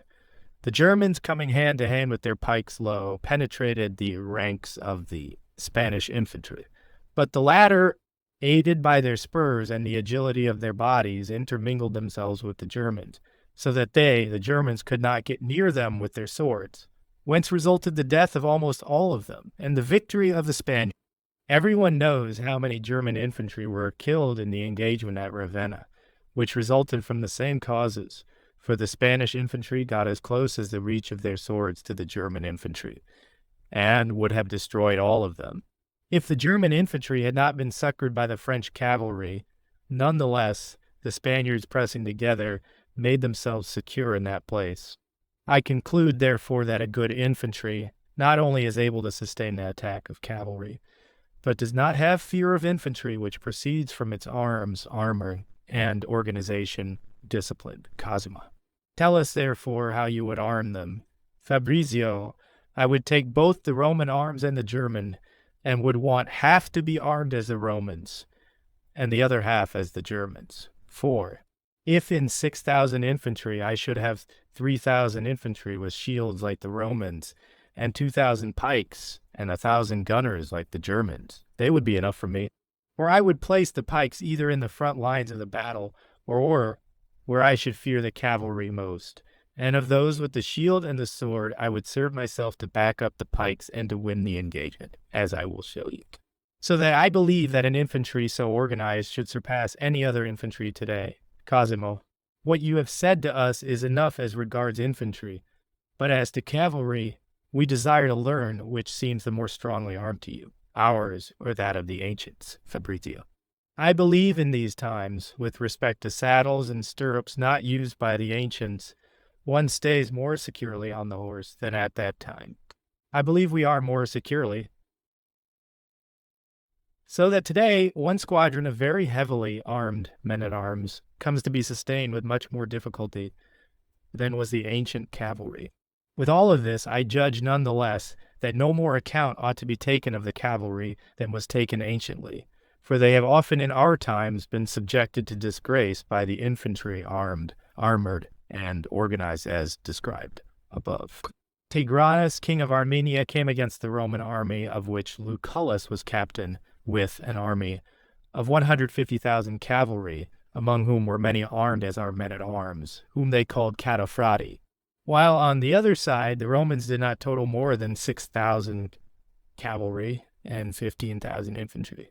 So that Tigranes, when he saw the army of the enemy, said, "These are just about enough horsemen for an embassy." Nonetheless, when they came to battle, he was routed, and he who writes of that battle blames those cataphrati, showing them to be useless, because he says that, having their faces covered, their vision was impaired, and they were little adept at seeing and attacking the enemy, and as they were heavily burdened by the armor, they could not regain their feet when they fell, nor in any way make use of their person. I say, therefore, that those people or kingdoms which esteem the cavalry more than the infantry are always weaker and more exposed to complete ruin, as has been observed in Italy in our times, which has been plundered, ruined, and overrun by force.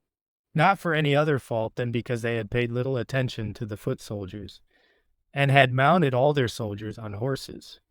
Cavalry ought to be used, but as a second and not the first reliance of an army. For they are necessary and most useful in undertaking reconnaissance, in overrunning and despoiling the enemy country, and to keep harassing and troubling the enemy army, so as to keep it continually under arms, and to impede its provisions. But as to engagements and battles in the field, which are the important things in war and the object for which armies are organized, they are more useful in pursuing than in routing the enemy, and are much more inferior to the foot soldier in accomplishing the things necessary in accomplishing such defeats. Cosimo. But two doubts occur to me. The one, that I know that the Parthians did not engage in war except with cavalry, yet they divided the world with the Romans.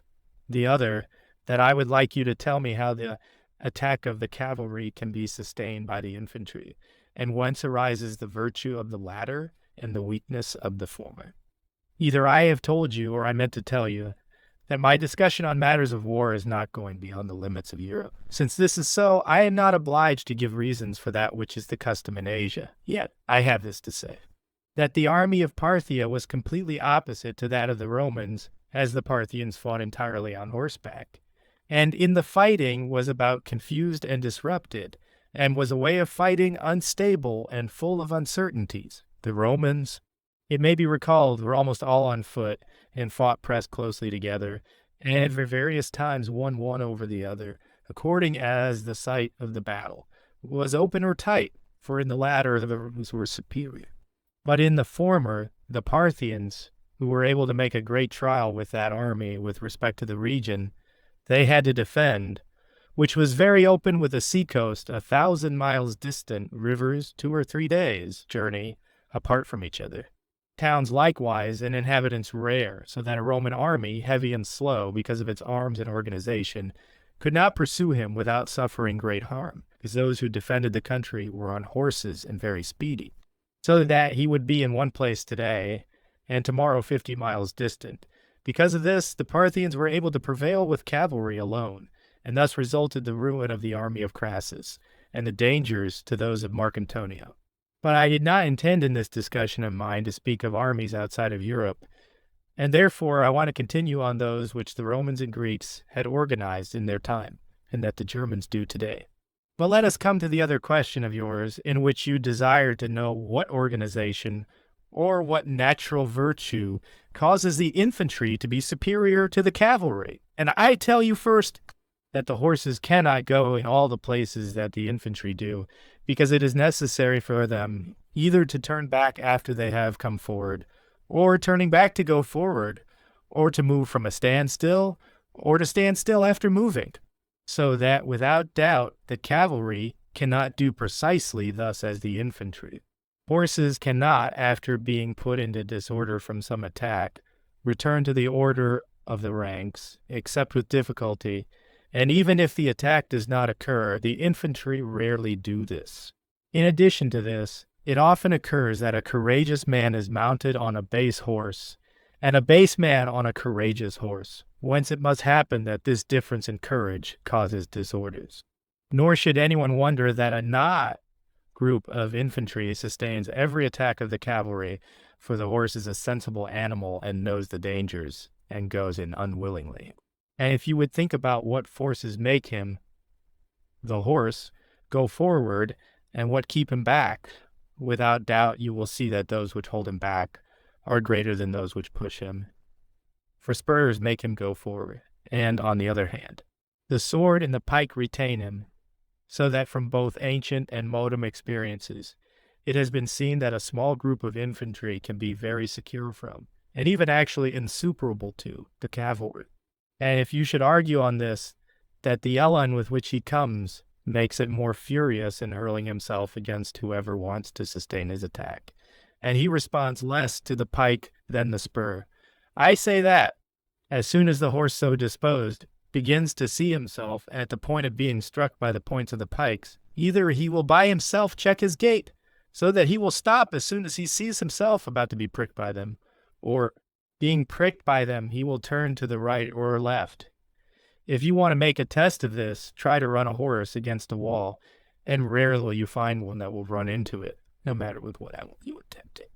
Caesar, when he had to combat the Swiss in Gaul, dismounted and made everyone dismount to their feet, and had the horses removed from the ranks, as they were more adept at fleeing than fighting. But, notwithstanding these natural impediments that horse shaves, the captain who leads the infantry ought to select roads that have as many obstacles for horses as possible.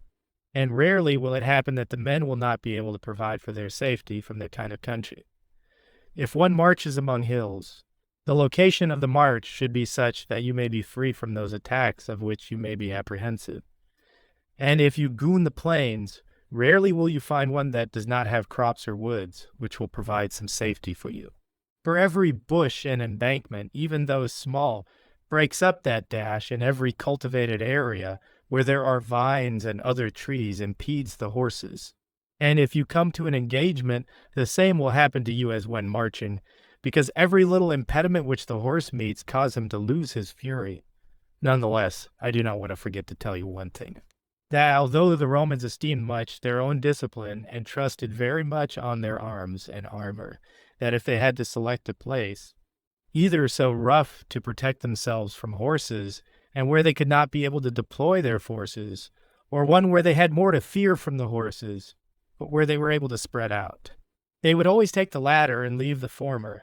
But, as it is time to pass on to the training of the men, having armed this infantry according to the ancient and modern usage, we shall see what training they gave to the Romans before the infantry were led to battle.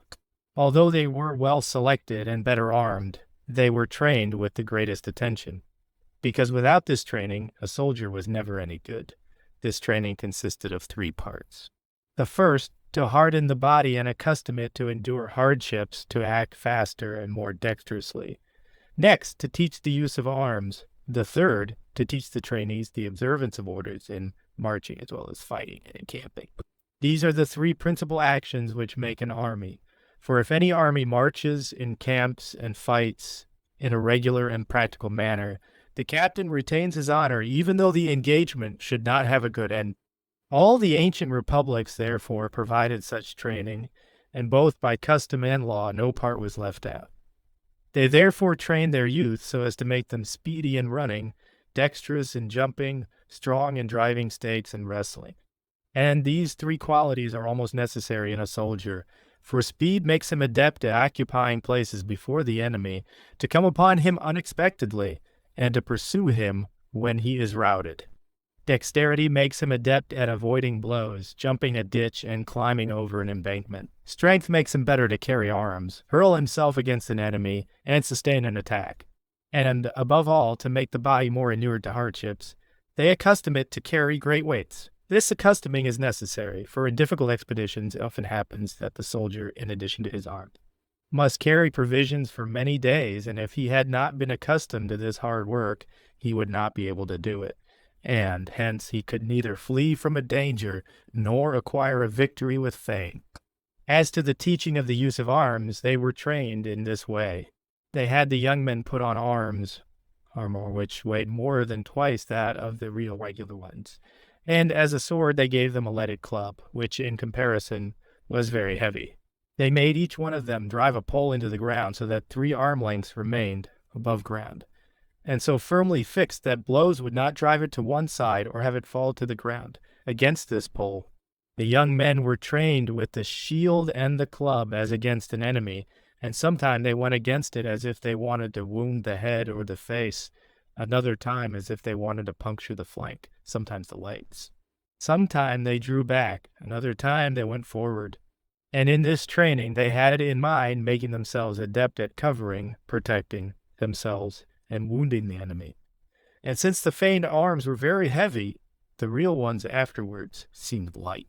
The Romans wanted their soldiers to wound the enemy by the driving of a point against him, rather than by cutting, slashing, as much because such a blow was more fatal and had less defense against it, as also because it left less uncovered, unprotected, those who were wounding, making him more adept at repeating his attack than by slashing. Do you not wonder that those ancients should think of these minute details? For they reasoned that where men had to come hand to hand in battle, every little advantage is of the greatest importance. And I will remind you of that, because the writers say of this that I have taught it to you. Nor did the ancients esteem it a more fortunate thing in a republic than to have many of its men trained in arms. For it is not the splendor of jewels and gold that makes the enemy submit themselves to you, but only the fear of arms. Moreover, errors made in other things can sometimes be corrected afterwards, but those that are made in war, as the punishment happens immediately, cannot be corrected. In addition to this, knowing how to fight makes men more audacious, as no one fears to do the things which appear to him he has been taught to do. The ancients, therefore, wanted their citizens to train in every warlike activity, and even had them throw darts against a pole heavier than the actual ones, which exercise, in addition to making men expert in throwing, also makes the arm more limber and stronger. They also taught them how to draw the bow and the sling, and placed teachers in charge of doing all these things, so that when men were selected to go to war, they were already soldiers in spirit and disposition. Nor did these remain to teach them anything else than to go by the orders and maintain themselves in them, whether marching or combating, which they easily taught by mixing themselves with them, so that by knowing how to obey the orders, they could exist longer in the army. Cosimo, would you have them train this way now? Fabrizio, many of those which have been mentioned, like running, wrestling, making them jump, making them work hard on their arms heavier than the ordinary, making them draw the crossbow and the sling, to which I would add the light gun, a new instrument and a necessary one.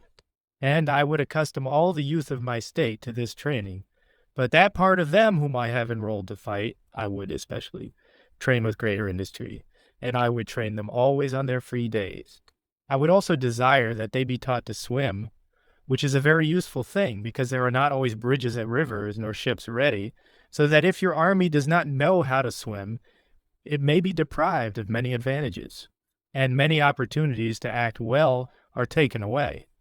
The Romans, therefore, arranged that the young men be trained on the field of Mars, so that having the river Tiber nearby, they would be able, after working hard in exercises on land, to refresh themselves in the water, and also exercise them in their swimming. I would also do as the ancients and train those who fight on horseback, which is very necessary, for in addition to knowing how to ride, they would know how to avail themselves of the horse in maneuvering him. And therefore they arranged horses of wood on which they straddled, and jumped over them, armed and unarmed, without any help and without using their hands, which made possible that in a moment, and at a sign from the captain, the cavalry to become as foot soldiers, and also at another sign for them to be remounted, and as such exercises both on foot and horseback were easy at that time, so now it should not be difficult for that republic or that prince to put them in practice on their youth. As is seen from the experience of Western cities, where these methods similar to these institutions are yet kept alive, they divide all their inhabitants into several parts, and assign one kind of arms of those they use in war to each part. And as they used pikes, halberds, bows, and light guns, they called them pikemen, halberdiers, archers, and gunners. It therefore behooved all the inhabitants to declare in what order they wanted to be enrolled, and as all, whether because of age or other impediment, are not fit for war, combat, they make a selection from each order, and they call them the jurati, sworn ones who, on their free days, are obliged to exercise themselves in those arms in which they are enrolled. And each one is assigned his place by the public where such exercises are to be carried on, and those who are of that order but are not sworn participate by contributing money for those expenses which are necessary for such exercises. That which they do, therefore, we can do, but our little prudence does not allow us to take up any good proceeding. From these exercises, it resulted that the ancients had good infantry, and that now those of the West have better infantry than ours. For the ancients exercised either at home, as did those republics, or in the armies, as did those emperors, for the reasons mentioned above. But we do not want to exercise at home, and we cannot do so in the field because they are not our subjects, and we cannot obligate them to other exercises than they themselves want. This reason has caused the armies to die out first, and then the institutions, so that the kingdoms and the republics, especially the Italian, exist in such a weak condition today. But let us return to our subject. And pursuing this matter of training, I say that it is not enough in undertaking good training to have hardened the men, made them strong, fast, and dexterous, but it is also necessary to teach them to keep discipline, obey the signs, the sounds of the bugle, and the voice of the captain, to know when to stand, to retire, to go forward, and when to combat, to march, to maintain ranks. For without this discipline, despite every careful diligence observed and practiced, an army is never good, and without doubt, bold but undisciplined men are more weak than the timid but disciplined ones. For discipline drives away fear from men, lack of discipline makes the bold act foolishly. And so that you may better understand what will be mentioned below, you have to know that every nation has made its men train in the discipline of war, or rather its army as the principal part, which, if they have varied in name, they have varied little in the numbers of men involved, as all have comprised 6,000 to 8,000 men. This number was called a legion by the Romans, a phalanx by the Greeks, a caterna by the Gauls. This same number by the Swiss, who alone retain any of that ancient military umbrage, in our times is called in their language, what in ours signifies a battalion. It is true that each one is further subdivided into small battalia, companies, and organized according to its purpose. It appears to me, therefore, more suitable to base our talk on this more notable name, and then, according to the ancient and modern systems, arrange them as best as is possible.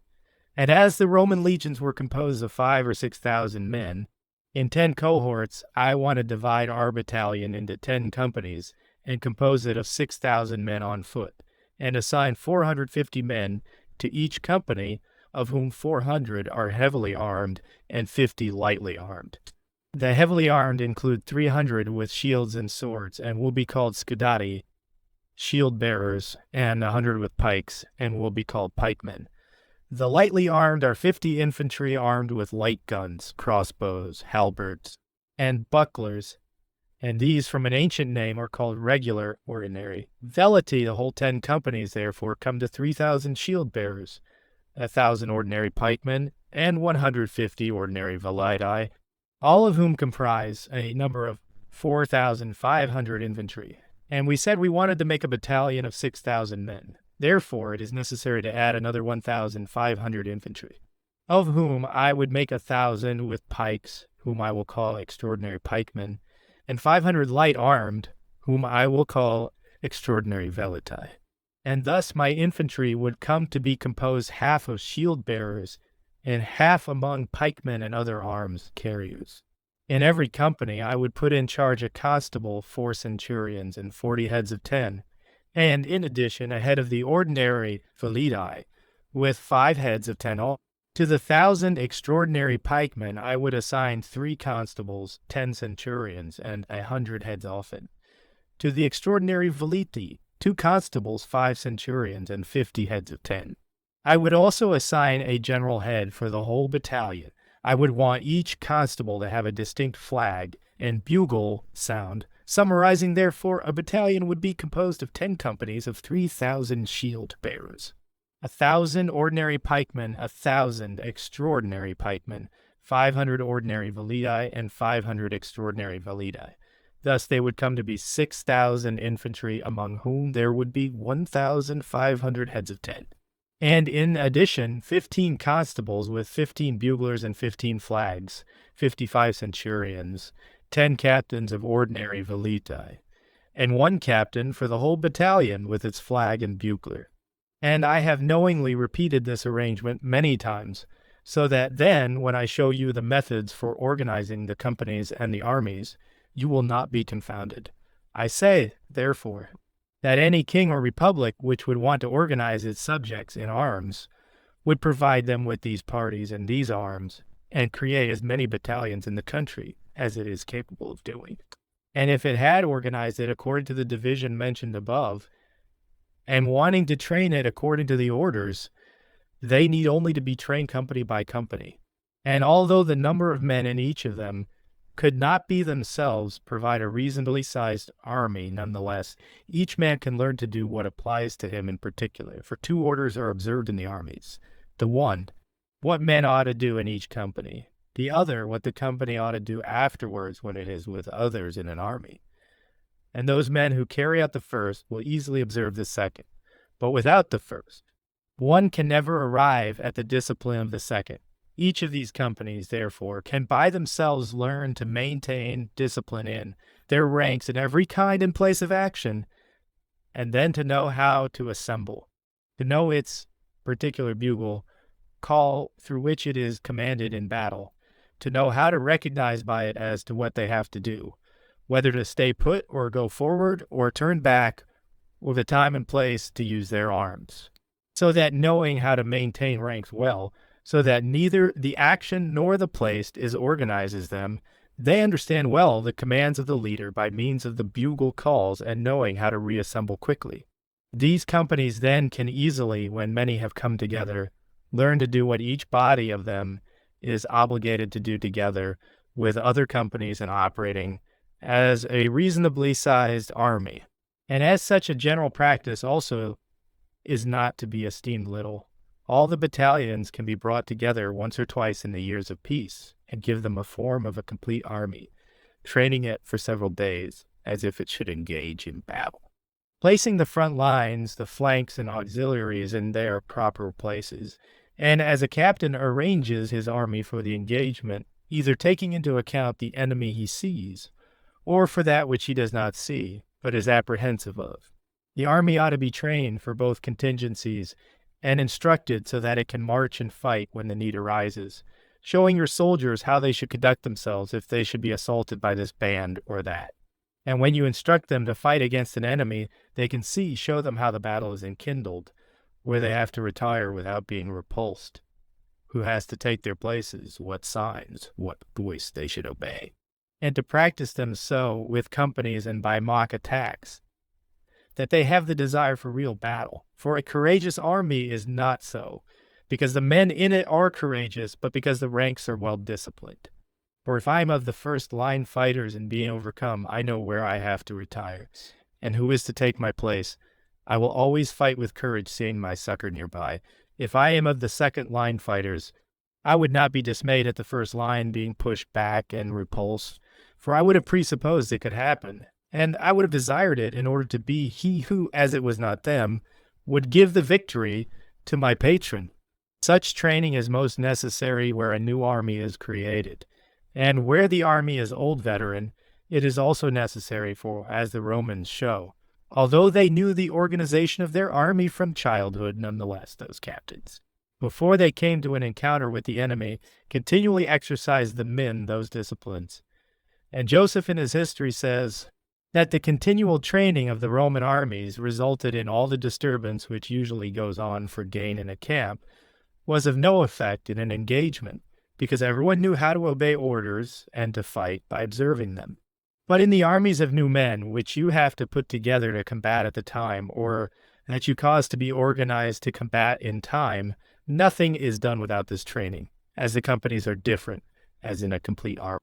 For as much discipline is necessary, it must be taught with double the industry and effort to those who do not have it, and be maintained in those who have it, as is seen from the fact that many excellent captains have tired themselves without any regard to themselves. Cosimo. And it appears to me that this discussion has somewhat carried you away, for while you have not yet mentioned the means with which companies are trained, you have discussed engagements and the complete army. You say the truth, and truly the reason is the affection I have for these orders, and the sorrow that I feel seeing that they are not put into action. Nonetheless, have no fear, but I shall return to the subject. As I have told you, of first importance in the training of the company is to know how to maintain ranks. To do this, it is necessary to exercise them in those orders which they call chaccio, spiraling. And as I told you that one of these companies ought to consist of 400 heavily armed infantry, I will stand on this number. They should therefore be arranged into 80 ranks files, with 5 per file. Then, continuing on either strongly or slowly, grouping them and dispersing them, which, when it is done, can be demonstrated better by deeds than by words. Afterwards, it becomes less necessary, For anyone who is practiced in these exercises knows how this order proceeds, which is good for nothing else but to accustom the soldiers to maintain ranks. But let us come and put together one of those companies. I say that these can be formed in 3 ways. The first and most useful is to make it completely massive and give it the form of 2 squares. The second is to make the square with a honed front. The third is to make it with a space in the center, which they call piazza, plaza. The method of putting together the first form can be in 2 steps. The first is to have the files doubled, that is, that the second file enters the first, the fourth into the third, and sixth into the fifth, and so on in succession, so that where there were 80 files and 5 men per file, they become 40 files and 10 per file. Then make them double another time in the same manner, placing one file within the other, and thus they become 20 files of 20 men per file. This makes almost a square, for although there are so many men on one side of the square as the other, nonetheless on the side of the front, they come together so that the side of one man touches the next. But on the other side of the square, the men are distant at least 2 arm lengths from each other, so that the square is longer from the front to the back shoulders than from one side, flank, to the other, so that the rectangle thus formed is called 2 squares. And as we have to talk often today of the parts in front, in the rear, and on the side of this company, and of the complete army, you will understand that when I will say either head or front, I mean to say the part in front. When I say shoulder, the part behind rear. When I say flanks, the parts on the side. The 50 ordinary validii of the company are not mixed in with the other files, but when the company is formed, they extend along its flanks. The other method of putting together, forming the company is this, and because it is better than the first, I want to place in front of your eyes in detail how it ought to be organized.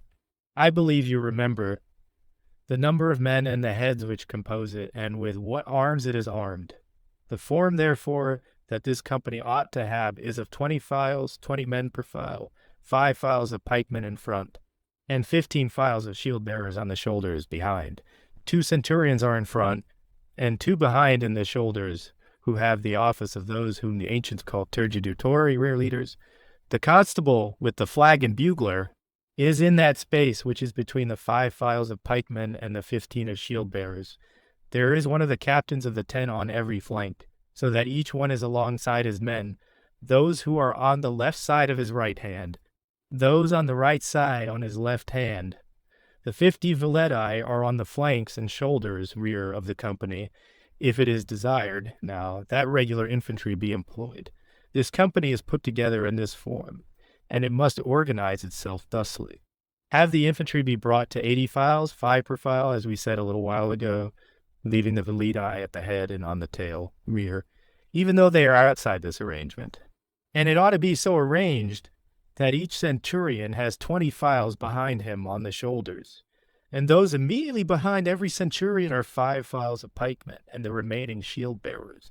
The constable, with his flag and bugler, is in that space that is between the pikemen and the shield-bearers of the second centurion, and occupies the places of 3 shield-bearers.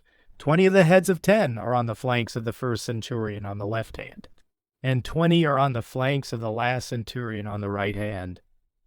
And you have to understand that the head often who has to guide lead. The pikemen ought to have a pike, and those who guide the shield-bearers ought to have similar arms.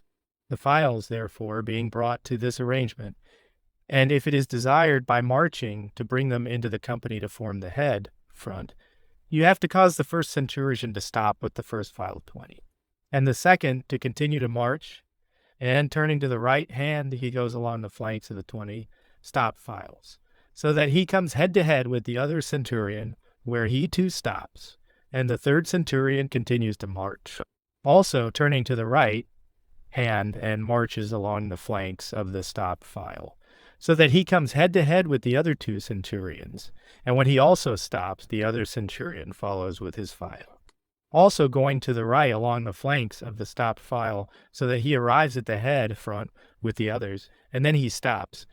And the 2 centurions who are alone quickly depart from the front and go to the rear of the company, which becomes formed in that manner, and with those orders to the point which we showed a little while ago. The velitae extend themselves along its flanks, according as they were disposed in the first method, which method is called doubling by the straight line. And this last method is called doubling by the flanks. The first method is easier. While this latter is better organized and is more adaptable, and can be better controlled by you, for it must be carried out by the numbers, that from 5 you make 10, 20, 20, 40, so that by doubling at your direction, you cannot make a front of 15 or 25 or 30 or 35, but you must proceed to where the number is less. And yet every day it happens in particular situations that you must make a front with 600 or 800 infantry, so that the doubling by the straight line will disarrange you. Yet this latter method pleases me more. And what difficulty may exist can be more easily overcome by the proper exercise and practice of it.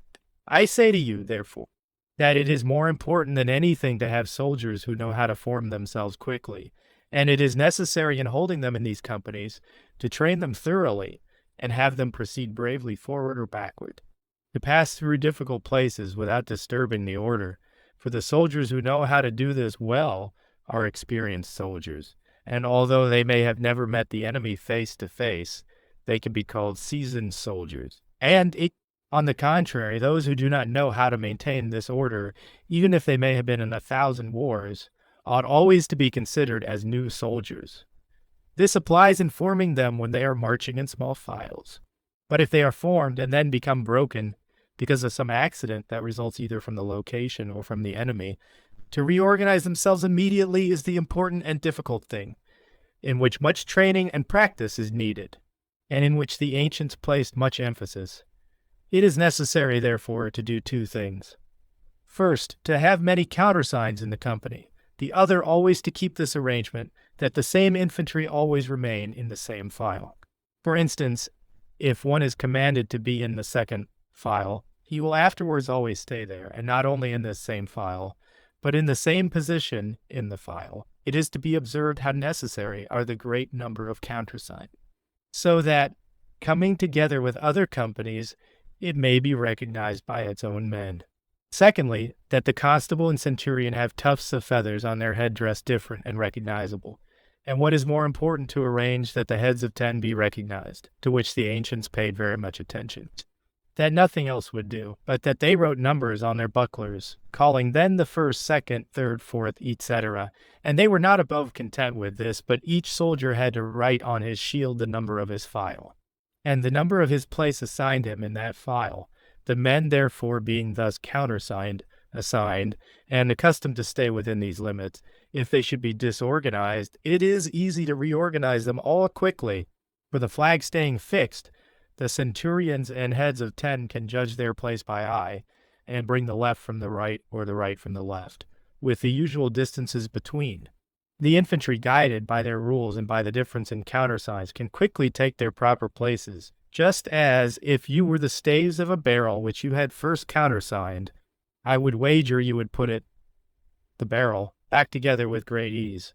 But if you had not so countersigned them, the staves, it is impossible to reassemble the barrel. This system, with diligence and practice, can be taught quickly, and can be quickly learned, and once learned are forgotten with difficulty, for new men are guided by the old. And in time, a province which has such training would become entirely expert in war.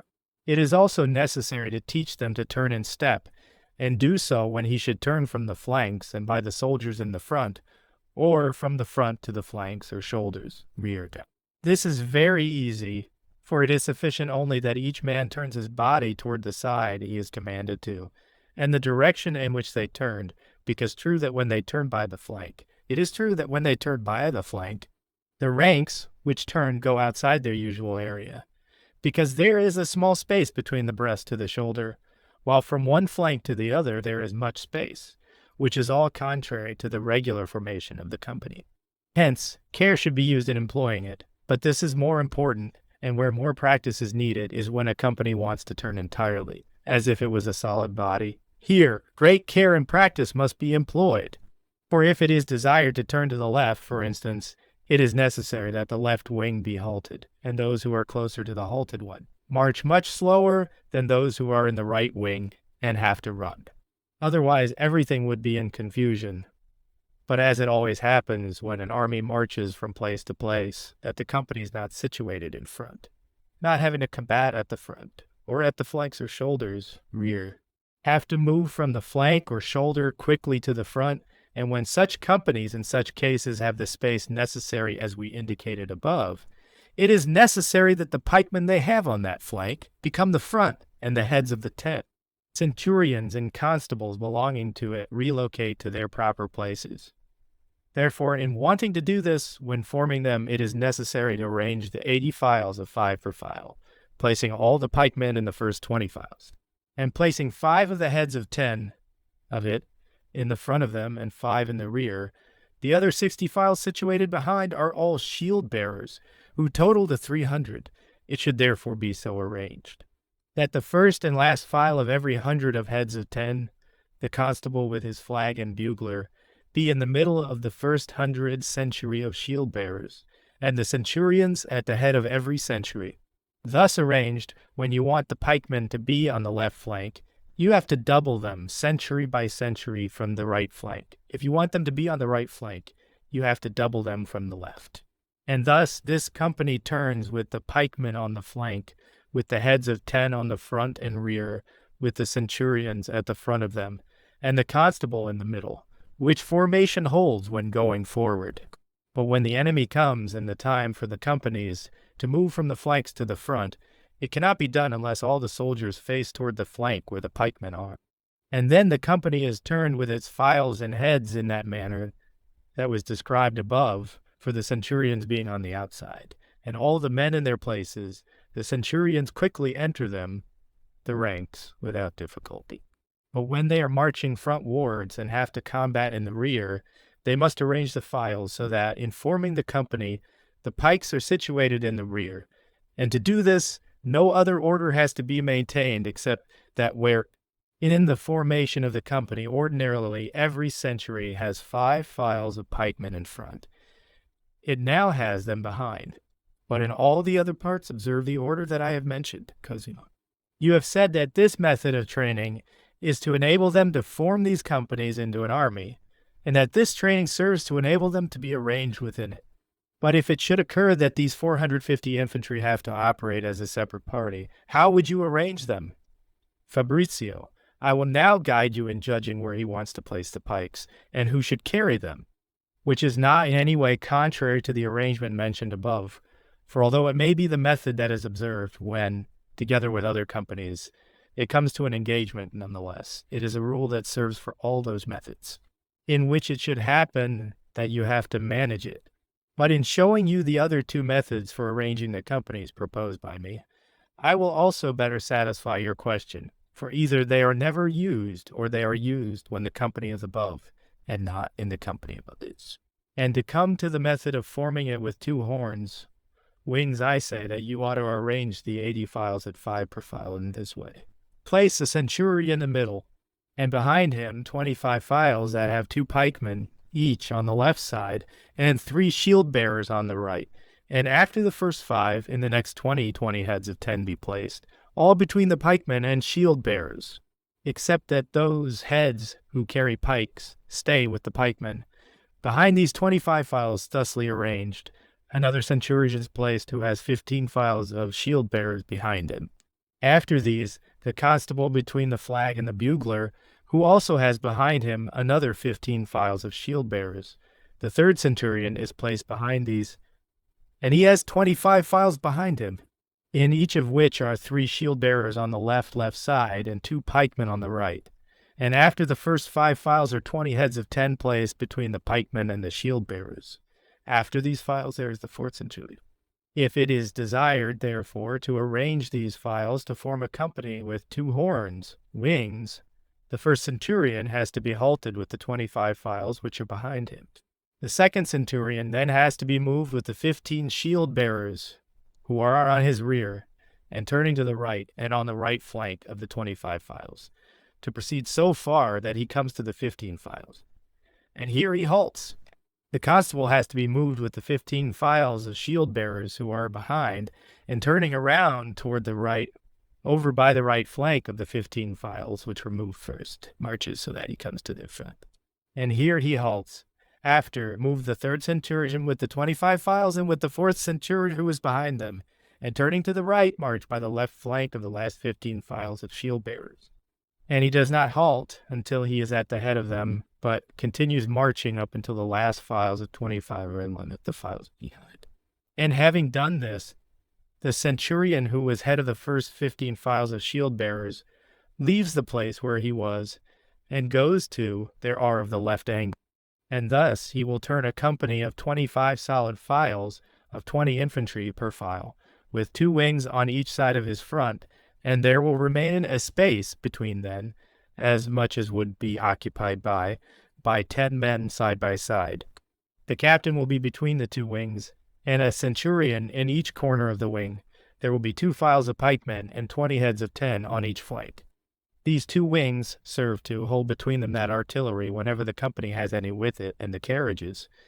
The veleti have to stay along the flanks beneath the pikemen, but in wanting to bring this winged formed company into the form of the plaza, nothing else need be done than to take 8 of the 15 files of 20 per file, and place them between the points of the 2 horns, wings, which then from wings become the rear shoulder of the plaza. The carriages are kept in this plaza, and the captain and the flag there, but not the artillery, which is put either in the front or along the flanks. These are the methods which can be used by a company when it has to pass by suspicious places by itself. Nonetheless, the solid company without wings and without the plaza is best. But in wanting to make safe the disarmed ones, that winged one is necessary. The Swiss also have many forms of companies, among which they form one in the manner of a cross, as in the spaces between the arms they keep their gunners safe from the attacks of the enemy. But since such companies are good in fighting by themselves, and my intention is to show how several companies united together combat with the enemy, I do not belabor myself further in describing it, Cosimo.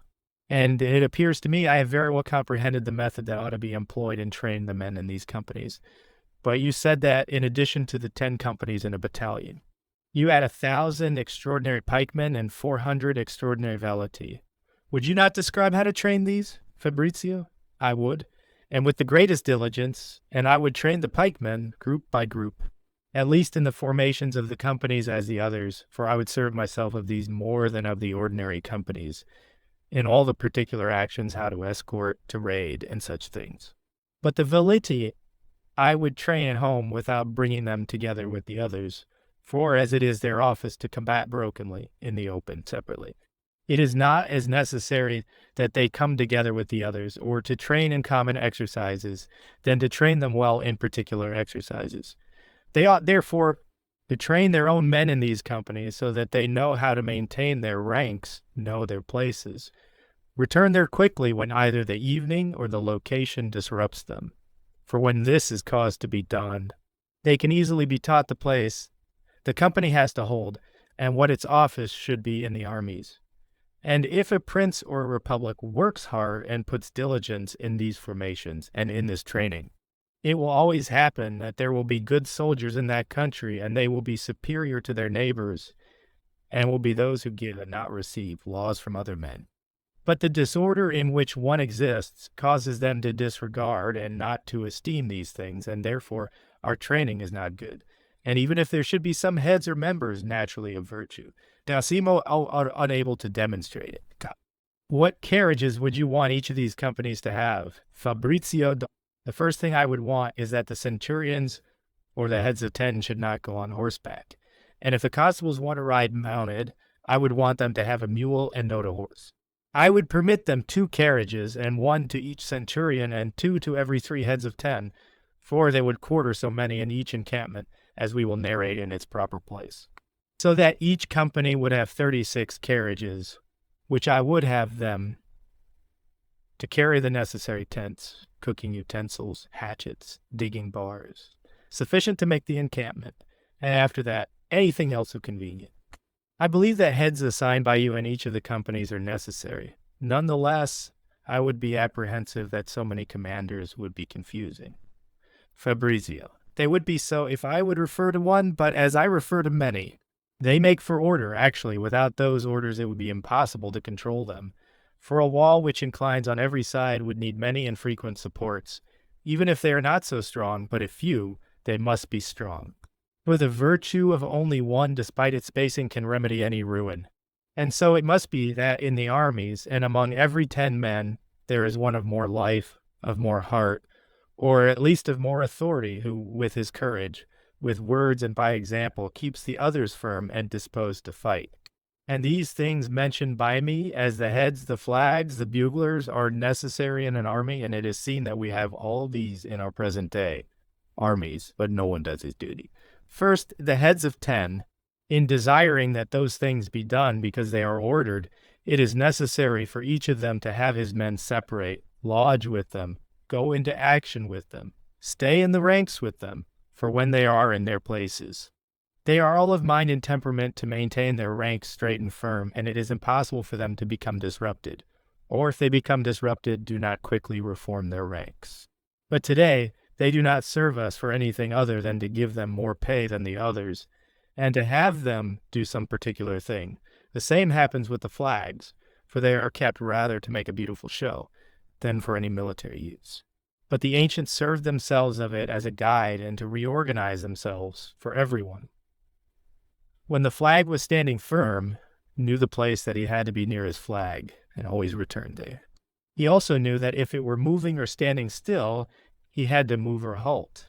It is necessary in an army, therefore, that there be many bodies, and that each body have its own flag and its own guide. For if they have this, it needs must be they have much courage, and consequently are lively. The infantry, therefore, ought to march according to the flag, and the flag move according to the bugle call, which call, if given well, commands the army, which proceeding in step with those, comes to serve the orders easily. Whence the ancients, having whistles, pipes, fifes, and bugles, controlled modulated them perfectly. For as he who dances proceeds in time with the music, and keeping with it does not make a misstep. So an army obedient in its movement to that call sound will not become disorganized, and therefore they varied the calls according as they wanted to enkindle or quiet or firm the spirits of men. And as the sounds were various, so they named them variously.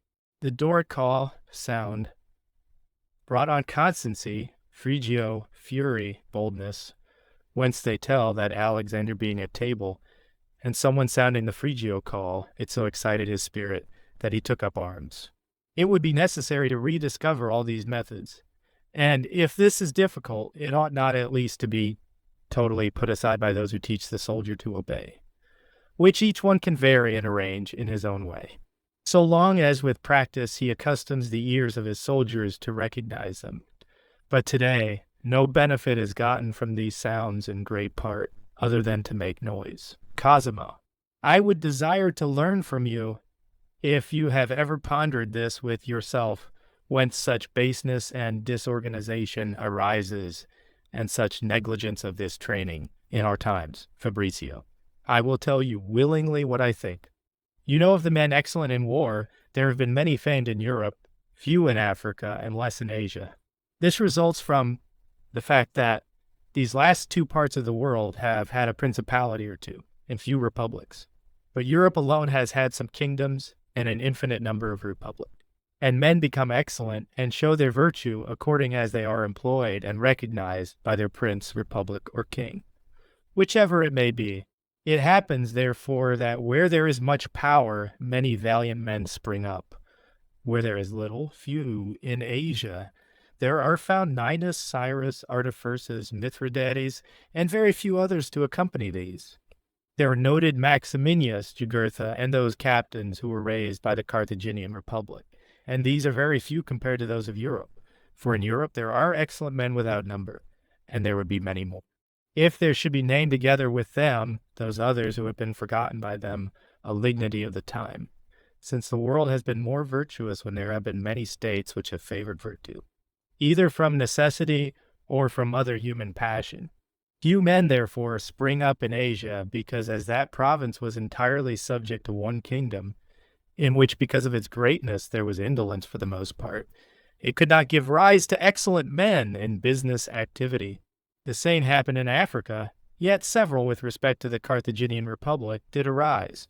More excellent men come out of republics than from kingdoms, because in the former virtue is honored much of the time, in the kingdom it is feared, whence it results that in the former men of virtue are raised, in the latter they are extinguished.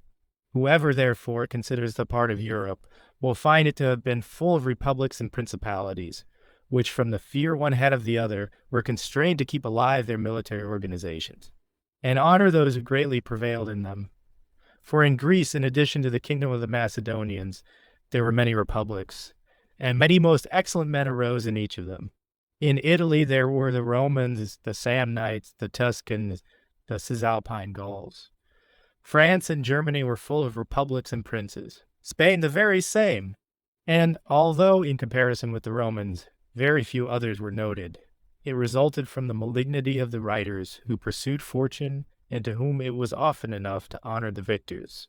For it is not reasonable that among the Samnites and Tuscans, who fought 50 years with the Roman people before they were defeated, many excellent men should not have sprung up, and so likewise in France and Spain. But that virtue which the writers do not commemorate in particular men, they commemorate generally in the peoples, in which they exalt to the stars, skies, the obstinacy which existed in them in defending their liberty. It is true, therefore, that where there are many empires, more valiant men spring up, and it follows of necessity that those being extinguished, little by little virtue is extinguished, as there is less reason which causes men to become virtuous. And as the Roman Empire afterwards kept growing, and having extinguished all the republics and principalities of Europe and Africa, and in greater part those of Assis, no other path to virtue was left, except Rome. Whence it resulted that men of virtue began to be few in Europe as in Asia, which virtue ultimately came to decline. For all the virtue being brought to Rome, and as it was corrupted, so almost the whole world came to be corrupted. And the Scythian people were able to come to plunder that empire, which had extinguished the virtue of others, but did not know how to maintain its own. And although afterwards that empire, because of the inundation of those barbarians, became divided into several parts, this virtue was not renewed, first, because a price is paid to recover institutions when they are spoiled, another because the mode of living today, with regard to the Christian religion, does not impose that necessity to defend it that anciently existed, in which at the time men defeated in war were either put to death or remained slaves in perpetuity, whether they led lives of misery. The conquered lands were either desolated or the inhabitants driven out, their goods taken away, and they were sent dispersed throughout the world, so that those overcome in war suffered every last misery. Men were terrified from the fear of this, and they kept their military exercises alive, and honored those who were excellent in them. But today, this fear in large part is lost, and few of the defeated are put to death, and no one is kept prisoner long, for they are easily liberated. The citizens, although they should rebel 1,000 times, are not destroyed. Goods are left to their people, so that the greatest evil that is feared is a ransom, so that men do not want to subject themselves to dangers which they little fear. Afterwards, these provinces of Europe exist under very few heads as compared to the past, for all of France obeys a king, all of Spain another, and Italy exists in a few parts. So that weak cities defend themselves by allying themselves with the victors, and strong states, for the reasons mentioned, do not fear an ultimate ruin, Cosimote. And in the last 25 years many towns have been seen to be pillaged, and lost their kingdoms, which examples ought to teach others to live and reassume some of the ancient orders. Fabrizio, that is what you say. But if you would know which towns are pillaged, you would not find them to be the heads, chief ones of the states, but only members, as is seen in the sacking of Tortona, and not Milan, Capua, and not Naples, Brescia, and not Venice, Ravenna, and not Rome, which examples do not cause the present thinking which governs to change. Rather, it causes them to remain in that opinion of being able to recover themselves by ransom.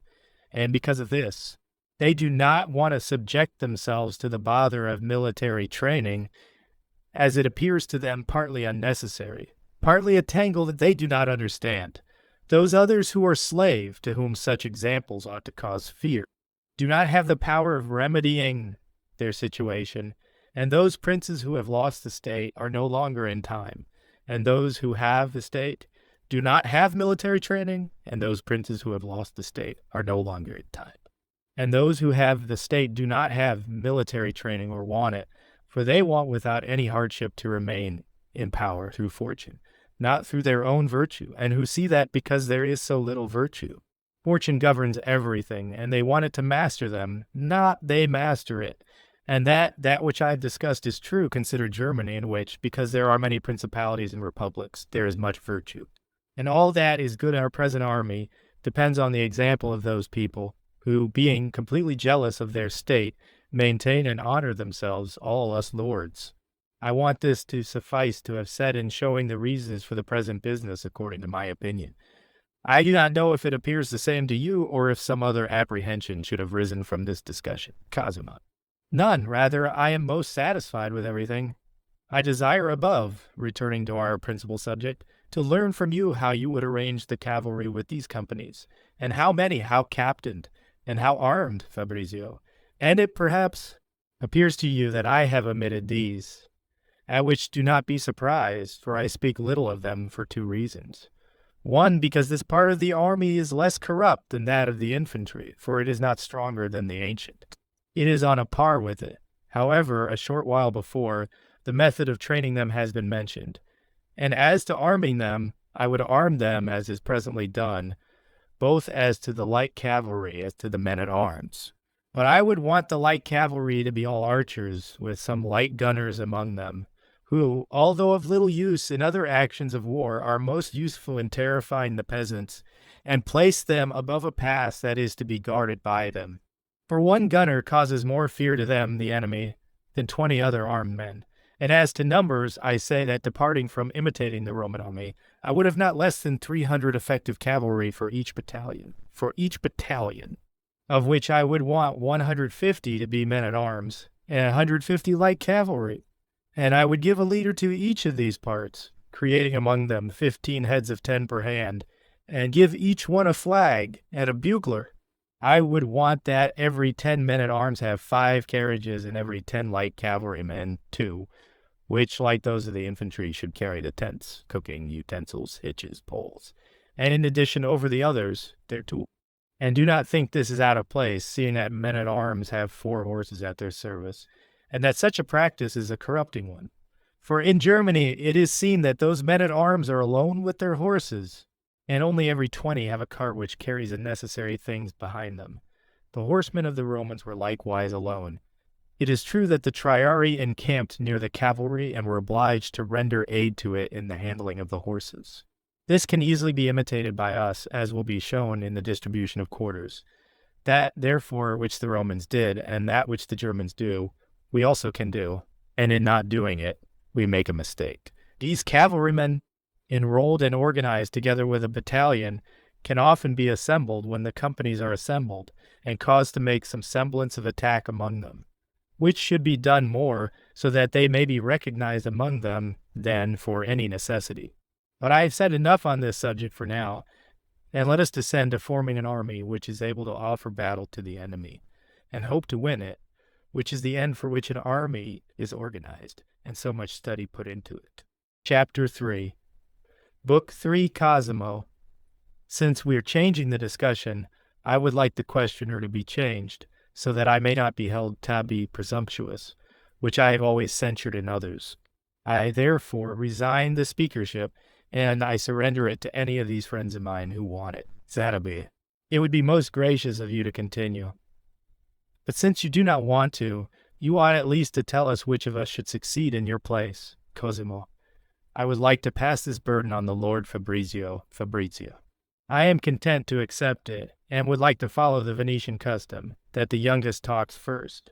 For this being an exercise for young men, I am persuaded that young men are more adept at reasoning than they are quick to follow. Cosimo. It therefore falls to you, Luigi, and I am pleased with such a successor, as long as you are satisfied with such a questioner. Fabrizio.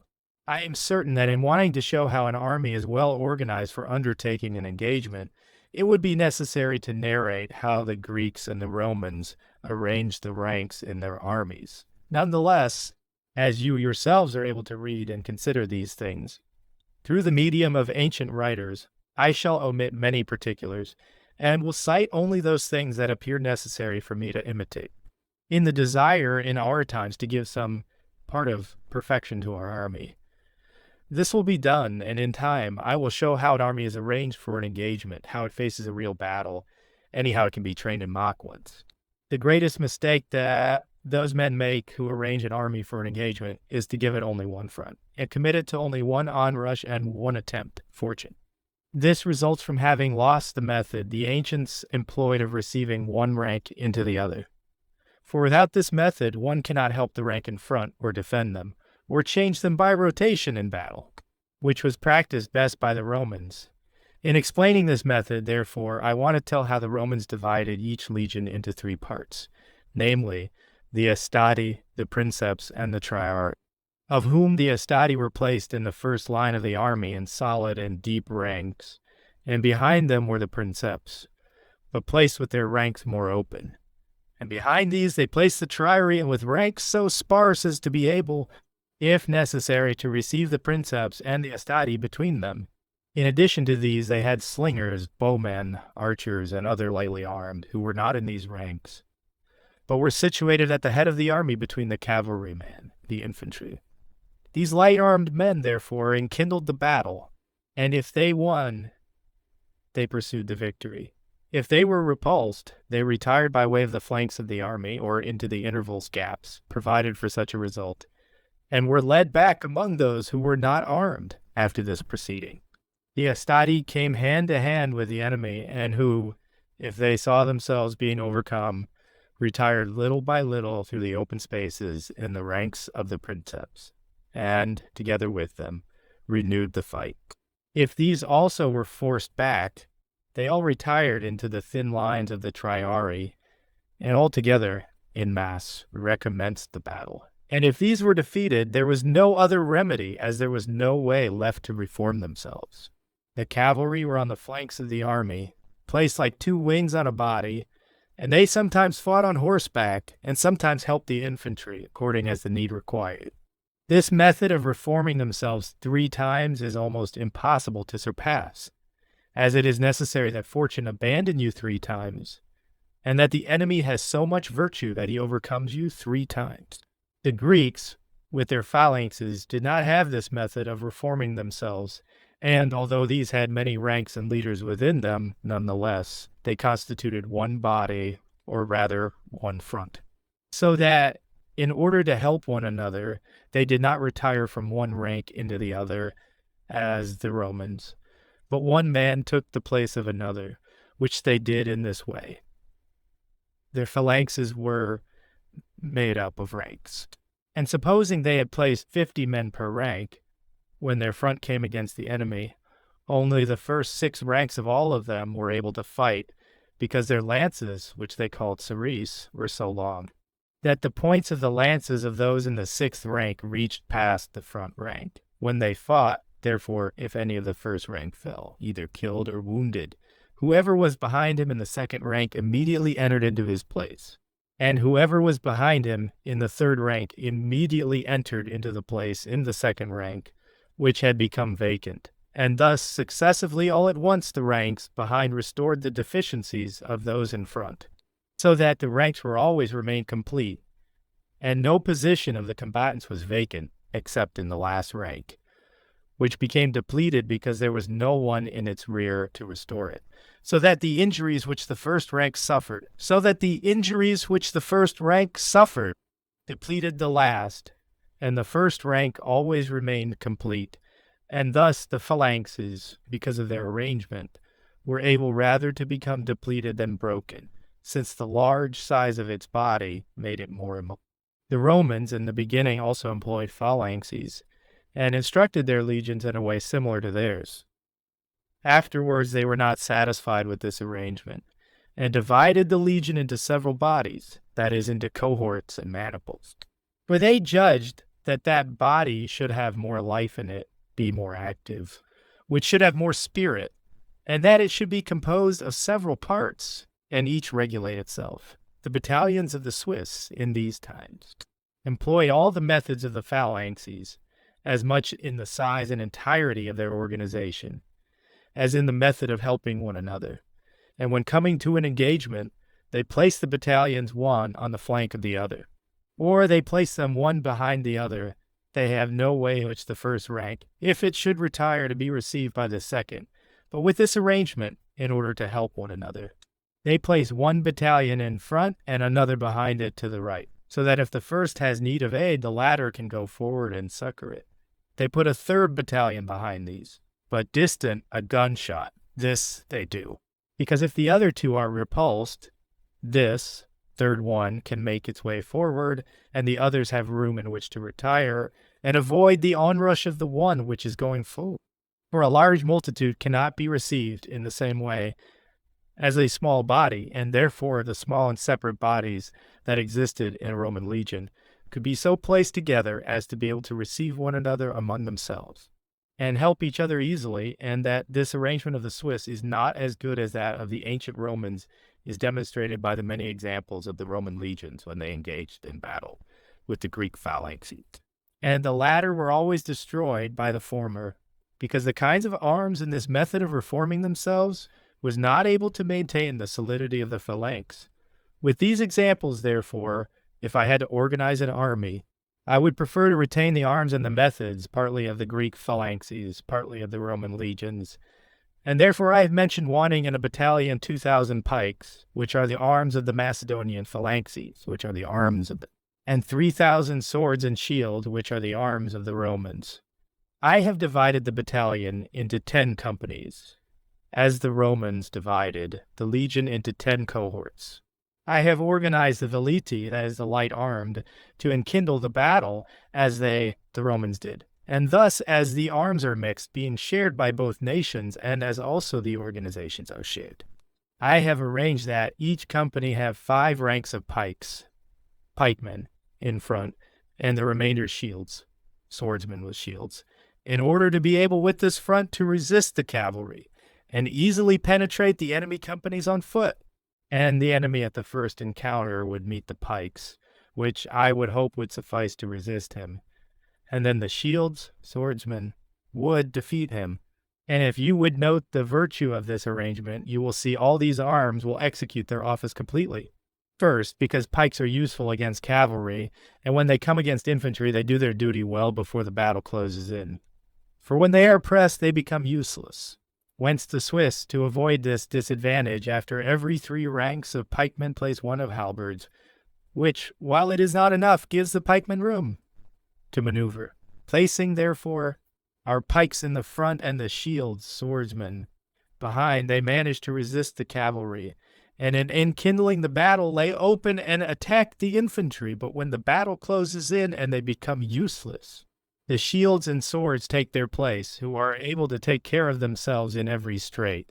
Luigi, we now await with desire to learn how you would arrange the army for battle with these arms and with these organizations. Fabrizio, I do not now want to show you anything else other than this. You have to understand that in a regular Roman army, which they called a consular army, there were not more than 2 legions of Roman citizens, which consist of 600 cavalrymen, about 11,000 infantry. They also had as many more infantry and cavalry, which were sent to them by their friends and confederates, which they divided into 2 parts, and they called one the right wing, and the other the left wing. And they never permitted this latter infantry to exceed the number of the infantry of the legion. They were well content that the cavalry should be greater in number. With this army, which consisted of 22,000 infantry and about 2,000 cavalry effectives, a consul undertook every action, and went on every enterprise. And when it was necessary to face a large force, they brought together 2 consuls with 2 armies. You ought also to note that ordinarily in all 3 of the principal activities in which armies engage, that is, marching, camping, and fighting, they placed the legion in the middle, because they wanted that virtue in which they should trust most should be greater unity, as the discussion of all these 3 activities will show you. Those auxiliary infantry, because of the training they had with the infantry of the legion, were as effective as the latter, as they were disciplined as they were, and therefore they arranged them in a similar way when organizing for an engagement. Whoever, therefore, knows how they deployed the entire army. Therefore, having told you how they divided a legion into 3 lines and how one line would receive the other, I have come to tell you how the entire army was organized for an engagement. If I would want, therefore, to arrange an army for an engagement in imitation of the Romans, just as they had 2 legions, I would take 2 battalions, and these having been deployed, the disposition of an entire army would be known, for by adding more people. Nothing else is accomplished than to enlarge the organization. I do not believe it is necessary that I remind you how many infantry there are in a battalion, and that it has 10 companies, and what leaders there are per company, and what arms they have, and who are the ordinary, regular, pikemen velitai, and who the extraordinary, because a little while I distinctly told you, and I reminded you to commit it to memory as something necessary if you should want to understand all the other arrangements.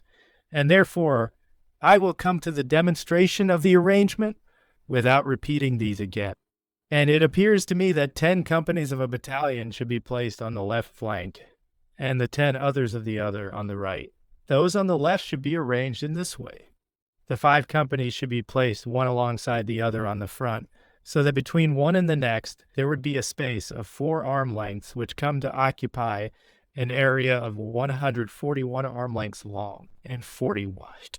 Behind these 5 companies I would place 3 others, distant in a straight line from the first ones by 40 arm lengths, 2 of which should come behind in a straight line at the ends of the file, and the others should occupy the space in the middle.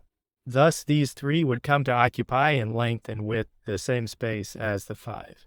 But where the 5 would have a distance of 4 arm lengths between one another, this one would have 33.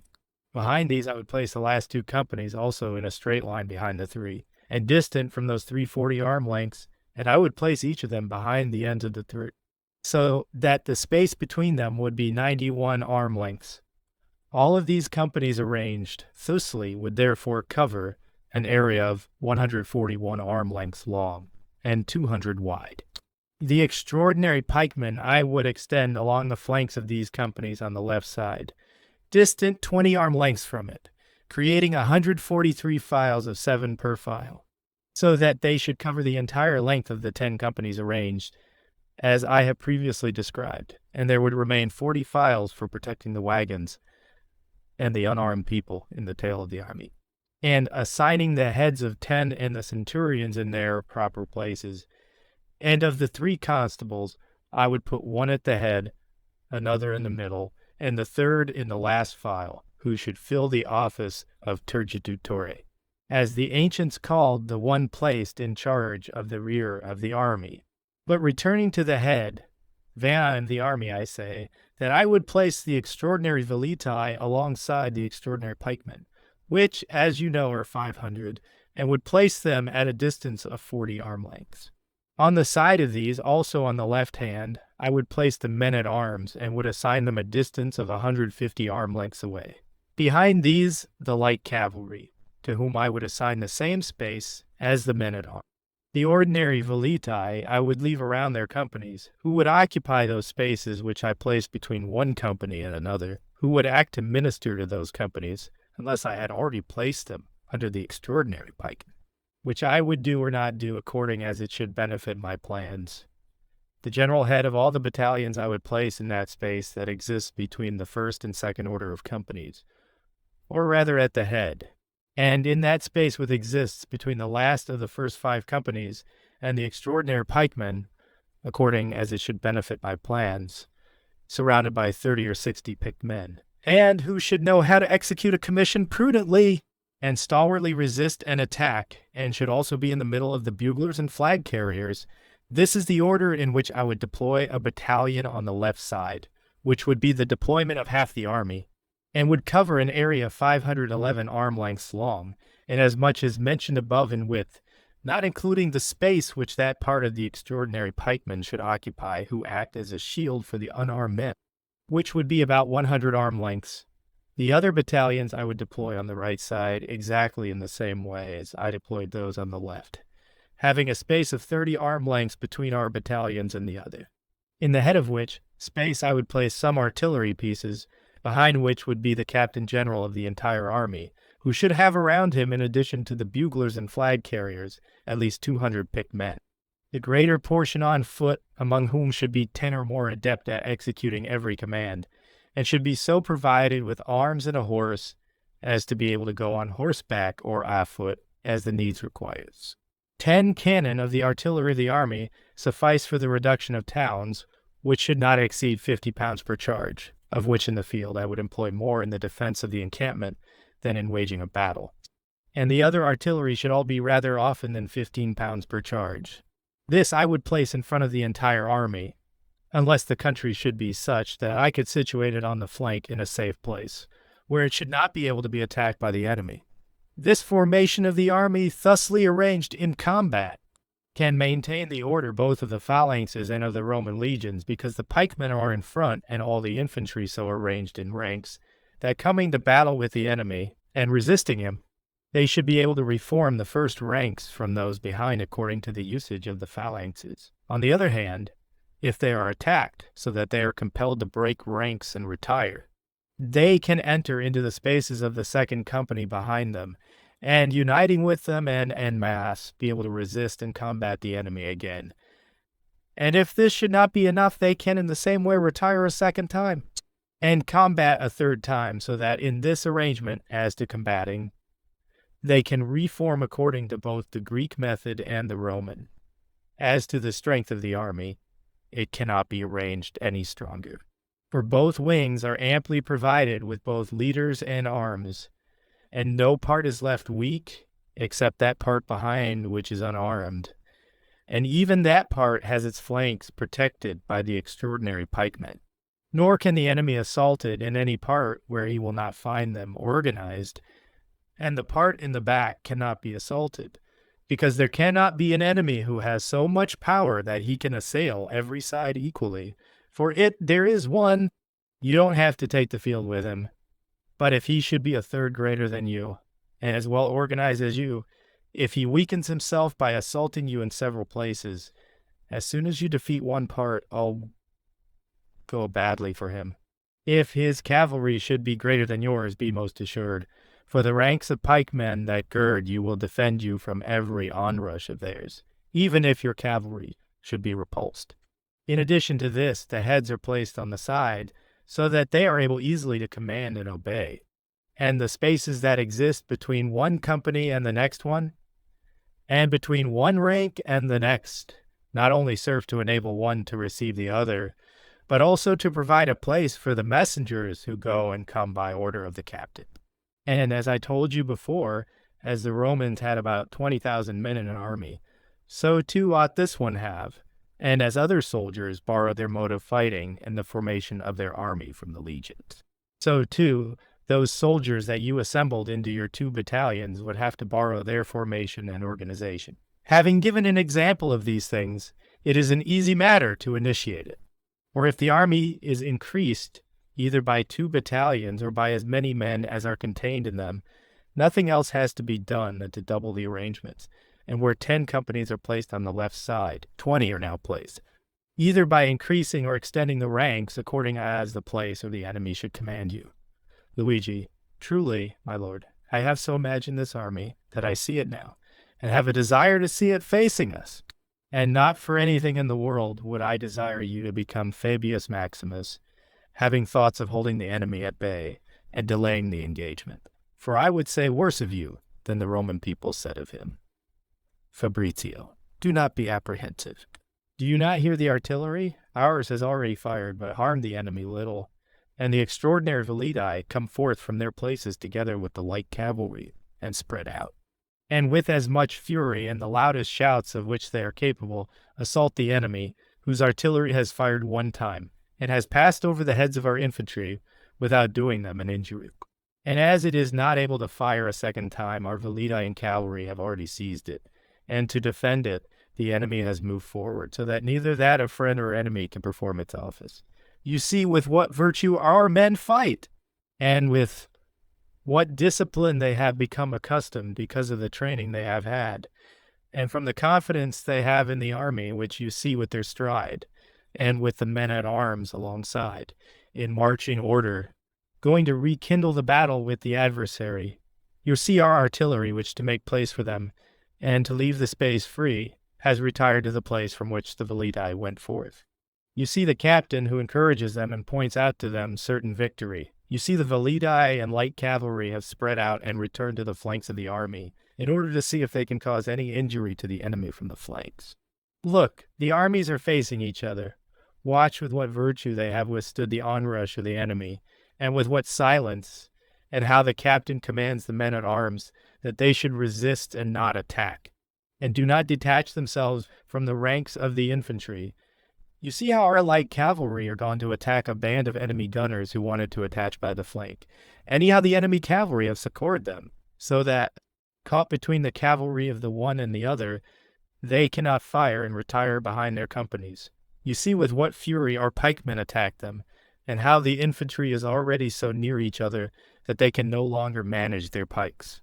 So that, according to the discipline taught by us, our pikemen retire little by little among the shields, swordsmen. Watch how in this encounter, so great an enemy band of men-at-arms has pushed back our men-at-arms on the left side, and how ours, according to discipline, have retired under the extraordinary pikemen, and having reformed the front with their aid, have repulsed the adversary and killed a good part of them. In fact, all the ordinary pikemen of the first company have hidden themselves among the ranks of the shields, swordsmen, and having left the battle to the swordsmen, who look with what virtue, security, and leisure kill the enemy. Do you not see that when fighting, the ranks are so straitened that they can handle the swords only with much effort? Look with what hurry the enemy moves, for armed with the pike and their swords useless, in part they fall dead or wounded, in part they flee. See them flee on the right side. They also flee on the left. Look, the victory is ours. Have we not won an engagement very happily? But it would have been won with greater felicity if I should have been allowed to put them in action. And see that it was not necessary to avail ourselves of either the second or third ranks, that our first line was sufficient to overcome them. In this part I have nothing else to tell you, except to dissolve any doubts that should arise in you. Luigi, you have won this engagement with so much fury that I am astonished, and in fact so stupefied that I do not believe I can well explain if there is any doubt left in my mind. Yet, trusting in your prudence, I will take courage to say that I intend. Tell me first, why did you not let your artillery fire more than one time? And why did you have them quickly retire within the army, nor afterward make any other mention of them? It seems to me also that you pointed the enemy artillery high, and arranged it so that it should be of much benefit to you. Yet if it should occur that the lines are pierced, what remedy do you provide? And since I have commenced on artillery, I want to bring up all these questions so as not to have to discuss it any more. I've heard many disparage the arms and the organization of the ancient armies, arguing that today they could do little, or rather how useless they would be against the fury, for these are superior to them, and break the ranks. So that it appears to them to be madness to create an arrangement that cannot be held, and to endure hardship in carrying a weapon that cannot defend you. Fabrizio, this question of yours has need of a long answer. It is true that I did not have the artillery fire more than one time, and because of it one remains in doubt. The reason is that it is more important to one to guard against being shot than shooting the enemy. You must understand that if you do not want the artillery to injure you, it is necessary to stay where it cannot reach you, or to put yourself behind a wall or embankment. Nothing else will stop it, but it is necessary for them to be very strong. Those captains who must make an engagement cannot remain behind walls or embankments, nor can they remain where it may reach them. They must therefore, since they do not have a way of protecting themselves, find one by which they are injured less, nor can they do anything other than to undertake it quickly. The way of doing this is to go find it quickly and directly, not slowly or en masse. For speed does not allow them to shoot again, and because the men are scattered, they can injure only a few of them. A band of organized men cannot do this, because if they march in a straight line, they become disorganized. And if they scatter, they do not give the enemy the hard work to rout them, for they have routed themselves. And therefore I would organize the army so that it should be able to do both. For having placed 1,000 velitae in its wings, I would arrange that after our artillery had fired, they should issue forth together with the light cavalry to seize the enemy artillery. And therefore I did not have my artillery fire again, so as not to give the enemy time, for you cannot give me time and take it from others. And for that, the reason I did not have it fired a second time was not to allow it to be fired first, because to render the enemy artillery useless, there is no other remedy than to assault it, which, if the enemy abandons it, you seize it. If they want to defend it, it is necessary that they leave it behind, so that in the hands of the enemy or of friends, it cannot be fired. I believe that, even without examples, this discussion should be enough for you. Yet, being able to give you some from the ancients, I will do so. Ventidius come into battle with the Parthians, the virtue of whom the latter, in great part, consisted in their bows and darts, be allowed them to come almost under his encampments before he led the army out, which he only did in order to be able to seize them quickly and not give them time to fire. Caesar in Gaul tells that in coming to battle with the enemy, he was assaulted by them with such fury that his men did not have time to draw their darts according to the Roman custom. It is seen, therefore, that being in the field, if you do not want something fired from a distance to injure you, there is no other remedy than to be able to seize it as quickly as possible. Another reason also caused me to do without firing the artillery, at which you may perhaps laugh, yet I do not judge it is to be disparaged. And there is nothing that causes greater confusion in an army than to obstruct its vision, whence most stalwart armies have been routed for having their vision obstructed either by dust or by the sun. There is also nothing that impedes the vision than the smoke which the artillery makes when fired. I would think, therefore, that it would be more prudent to let the enemy blind himself than for you to go blindly to find him. I would therefore not fire, or I would put it in the wings of the army, so that firing it, its smoke should not blind the front of what is most important of our folks. And that obstructing the vision of the enemy is something useful, can be adduced from the example of Epaminondas, who, to blind the enemy army which was coming to engage him, had his light cavalry run in front of the enemy, so that they raised the dust high, and which obstructed their vision, and gave him the victory in the engagement. As to it appearing to you that I aimed the shots of artillery in my own manner, making it pass over the heads of the infantry, I reply that there are more times, and without comparison, that the heavy artillery does not penetrate the infantry than it does, because the infantry lies so low, and they, the artillery, are so difficult to fire, that any little that you raise them causes them to pass over the heads of the infantry. And if you lower them, they damage the ground, and the shot does not reach them, the infantry. Also, the unevenness of the ground saves them, for every little mound or height which exists between the infantry and it, the artillery. And as to cavalry, and especially men-at-arms, because they are taller and can more easily be hit, they can be kept in the rear tail of the army until the time the artillery is fired. It is true that often they injure the smaller artillery and the gunners more than the latter cavalry, to which the best remedy is to come quickly to grips, hand to hand. And if in the first assault some are killed, a good captain and a good army, do not have to fear an injury that is confined, but a general one, and to imitate the Swiss, who never shun an engagement, even if terrified by artillery, but rather they punish with the capital penalty those who, because of fear of it, either break ranks or by their person give the sign of fear. I made them to retire into the army because it left the passage free to the companies. No other mention of it was made as something useless once the battle was started. You have also said in regard to the fury of this instrument that many judge the arms and the systems of the ancients to be useless, and it appears from your talk that the modems have found arms and systems which are useful against the artillery. If you know this, I would be pleased for you to show it to me, for up to now I do not know of any that have been observed, nor do I believe any can be found. So that I would like to learn from those men for what reasons the soldiers on foot of our times wear the breastplate, or the corselet of iron, and those on horseback go completely covered with armor, since, condemning the ancient armor as useless with respect to artillery, they ought also to shun these. I would also like to learn for what reason the Swiss, in imitation of the ancient systems, for a close-pressed company of 6,000 or 8,000 infantry, and for what reason all the others have imitated them, bringing the same dangers to this system because of the artillery as the others brought, which had been imitated from antiquity. I believe that they would not know what to answer, But if you ask the soldiers who should have some experience, they would answer, first, that they go armed, because even if that armor does not protect them from the artillery, it does every other injury inflicted by an enemy. And they would also answer that they go closely together as the Swiss, in order to be better able to attack the infantry, resist the cavalry, and give the enemy more difficulty in routing them. So that it is observed that soldiers have to fear many other things besides the artillery, from which they defend themselves with armor and organization.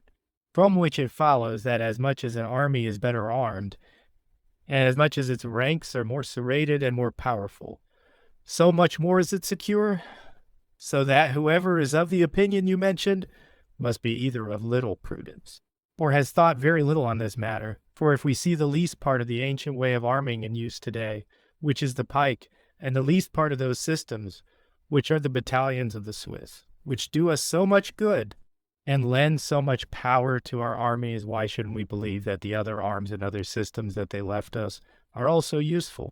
Moreover, if we do not have any regard for the artillery when we place ourselves close together, like the Swiss, what other system than that can make us afraid? Inasmuch as there is no other arrangement that can make us afraid than that of being pressed together. In addition to this, if the enemy artillery does not frighten me when I lay siege to a town, where he may injure me with great safety to himself, and where I am unable to capture it as it is defended from the walls, but can stop him only with time with my artillery, so that he is able to redouble his shots as he wishes, why do I have to be afraid of him in the field where I am able to seize him quickly? So that I conclude this, that the artillery, according to my opinion, does not impede anyone who is able to use the methods of the ancients and demonstrate the ancient virtue. And if I had not talked another time with you concerning this instrument, I would extend myself further. But I want to return to what I have now said, Luigi. We are able to have a very good understanding since you have so much discoursed about artillery. And in sum, it seems to me you have shown that the best remedy that one has against it, when he is in the field, and having an army in an encounter, is to capture it quickly, upon which a doubt rises in me, for it seems to me the enemy can so locate it on a side of his army from which he can injure you, and would be so protected by the other sides that it cannot be captured. You have in your army's order for battle created intervals of 4 arm lengths between one company and the next, and placed 20 of the extraordinary pikemen of the company there. If the enemy should organize his army similarly to yours, and place his artillery well within those intervals, I believe that from here he would be able to injure you with the greatest safety to himself, for it would not be possible to enter among the enemy forces to catch him. You doubt very prudently, and I will endeavor either to resolve the doubt or to give you a remedy. I have told you that these companies, either when going out or when fighting, are continually in motion, and by nature always end up close together. So that if you make the intervals small, in which you would place the artillery in a short time, they would be so closed up that the artillery can no longer perform its function. If you make them large to avoid this danger, you incur a greater. So that, because of those intervals, you not only give the enemy the opportunity to capture your artillery, but to rout you. But you have to know that it is impossible to keep the artillery between the ranks, especially those that are mounted on carriages, for the artillery travel in one direction and are fired in the other. So that if they are desired to be fired while traveling, it is necessary before they are fired that they be turned. And when they are being turned, they need so much space that 50 carriages of artillery would disrupt every army. It is necessary, therefore, to keep them outside the ranks, where they can be operated in the manner which we showed you a short time ago. But let us suppose they can be kept there, and that a middle way can be found, and of a kind which, when closed together, should not impede the artillery, yet not be so open as to provide a path for the enemy. I say that this is easily remedied at the time of the encounter by creating intervals in your army, which give a free path for its shots, and thus its fury will be useless, which can be easily done, because the enemy, if it wants its artillery to be safe, must place it in the end portions of the intervals, so that its shots, if they should not harm its own men, must pass in a straight line and always in the same line, and therefore, by giving them room, can be easily avoided. Because this is a general rule, that you must give way to those things which cannot be resisted. as the ancients did to the elephants and chariots with sickles. I believe, rather, I'm more than certain, that it must appear to you that I prepared and won an engagement in my own manner. Nonetheless, I will repeat this. If what I said up to now is now enough, that it will be impossible for an army thus organized and armed not to overcome. At the first encounter, every other army organized as modem armies are organized, which often, unless they have shield swordsmen, do not form a front, and are of an unarmed kind, which cannot defend themselves from a nearby enemy, and so organize that if they place their companies on the flanks next to each other, not having a way of receiving one another, they cause it to be confused. And although they give their armies three names, and divide them into three ranks, the vanguard, the company main body, and the rear guard nonetheless, they do not serve for anything else than to distinguish them in marching and in their quarters, but in an engagement. They are all pledged to the first attack in fortune. Luigi Dai. I have also noted that in making your engagement, your cavalry was repulsed by the enemy cavalry, and that it retired among the extraordinary pikemen, whence it happened that with their aid they withstood and repulsed the enemy in the rear. I believe the pikemen can withstand the cavalry, as you said, but not a large and strong battalion, as the Swiss do, which in your army have 5 ranks of pikemen at the head and 7 on the flank, so that I do not know how they are able to withstand them. Fabrizio, although I have told you that 6 ranks were employed in the phalanxes of Macedonia at one time, nonetheless, you have to know that a Swiss battalion, if it were composed, often 1,000 tanks could not employ, but 4, or at most 5, because the pikes are 9 arm lengths long, and an arm length and a half is occupied by the hands. Whence only 7.5 arm lengths of the pike remain to the first rank. The second rank, in addition to what the hand occupies, uses up an arm's length of the space that exists between one rank and the next, so that not even 6 arm lengths of pike remain of use. For the same reasons, these remain 4.5 arm lengths to the third rank, 3 to the fourth, and 1.5 to the fifth. The other ranks are useless to inflict injury, but they serve to replace the first ranks, as we have said, and serve as reinforcements for those first 5 ranks. If, therefore, 5 of their ranks can control cavalry, why cannot 5 of ours control them, to whom 5 ranks behind them are also not lacking to sustain them, and give the same support, even though they do not have pikes as the others do? And if the ranks of extraordinary pikemen which are placed along the flanks seem thin to you, they can be formed into a square and placed by the flank of the 2 companies which I place in the last ranks of the army, from which place they would all together be able easily to help the van and the rear of the army, and lend aid to the cavalry according as their need may require. Would you always use this form of organization when you would want to engage in battle, Fabrizio? Not in every case, for you have to vary the formation of the army according to the fitness of the site, the kind and numbers of the enemy, which will be shown before this discussion is furnished with an example. But this formation that is given here, not so much because it is stronger than others, which is in truth very strong, as much because from it is obtained a rule and a system to know how to recognize the manner of organization of the others. For every science has its generation, upon which in good part it is based. One thing only I would remind you, that you never organize an army so that whoever fights in the van cannot be helped by those situated behind, because whoever makes this error renders useless the great part of the army, and if any virtue is eliminated, he cannot win. Luigi, and on this part some doubt has arisen in me. I've seen that in the disposition of the companies you form the front with 5 on each side, the center with 3, and the rear with 2, and I would believe that it should be better to arrange them oppositely, because I think that an army can be routed with more difficulty, for whoever should attack it, the more he should penetrate into it, so much harder would he find it. But the arrangement made by you appears to me results that the more one enters into it, the more he finds it weak. Fabrizio, if you would remember that the Triarii, who were the third rank of the Roman legions, were not assigned more than 600 men, you would have less doubt. When you leave that, they were placed in the last ranks, because you will see that I, motivated by this example, have placed 2 companies in the last ranks, which comprise 900 infantry, so that I come to err rather with the Roman people in having taken away too many than few.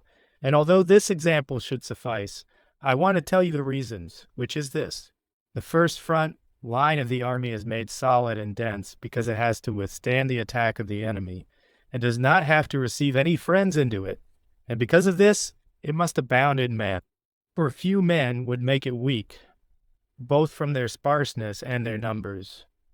But the second line, because it has to relieve the friends from the first who have withstood the enemy, must have large intervals, and therefore must have a smaller number than the first. For if it should be of a greater or equal number, it would result in not leaving any intervals, which would cause disorder, or if some should be left, it would extend beyond the ends of those in front, which would make the formation of the army incomplete, and what you say is not true, that the more the enemy enters into the battalions, the weaker he will find them. For the enemy can never fight with the second line if the first one is not joined up with it, so that he will come to find the center of the battalion stronger and not weaker, having to fight with the first and second lines together. The same thing happens if the enemy should reach the third line, because here he will not only have to fight with 2 fresh companies, but with the entire battalion. And as this last part has to receive more men, its spaces must be larger, and those who receive them lesser in number, Luigi. And I like what you have said, but also answer me this. If the 5 companies retire among the second 3, and afterwards the 8 among the third 2, does it not seem possible that the 8 come together, then the 10 together, are able to crowd together, whether they are 8 or 10, into the same space which the 5 occupied? Fabrizio. The first thing that I answer is that it is not the same space, for the 5 have 4 spaces between them, which they occupy when retiring between one battalion and the next, and that which exists between the 3 or the 2. There also remains that space which exists between the companies and the extraordinary pikemen, which spaces are all made large. There is added to this whatever other space the companies have when they are in the lines without being changed, for when they are changed, the ranks are either compressed or enlarged. They become enlarged when they are so very much afraid that they put themselves in flight. They become compressed when they become so afraid that they seek to save themselves not by flight, but by defense, so that in this case they would compress themselves and not spread out. There is added to this that the 5 ranks of pikemen who are in front, once they have started the battle, have to retire among their companies in the rear, tail of the army, to make place for the shield bearers, swordsmen, who are able to fight. And when they go into the tail of the army, they can serve whoever the captain should judge should employ them well. Whereas in the front, once the fight becomes mixed, they would be completely useless. And therefore the arranged spaces come to be very capacious for the remaining forces.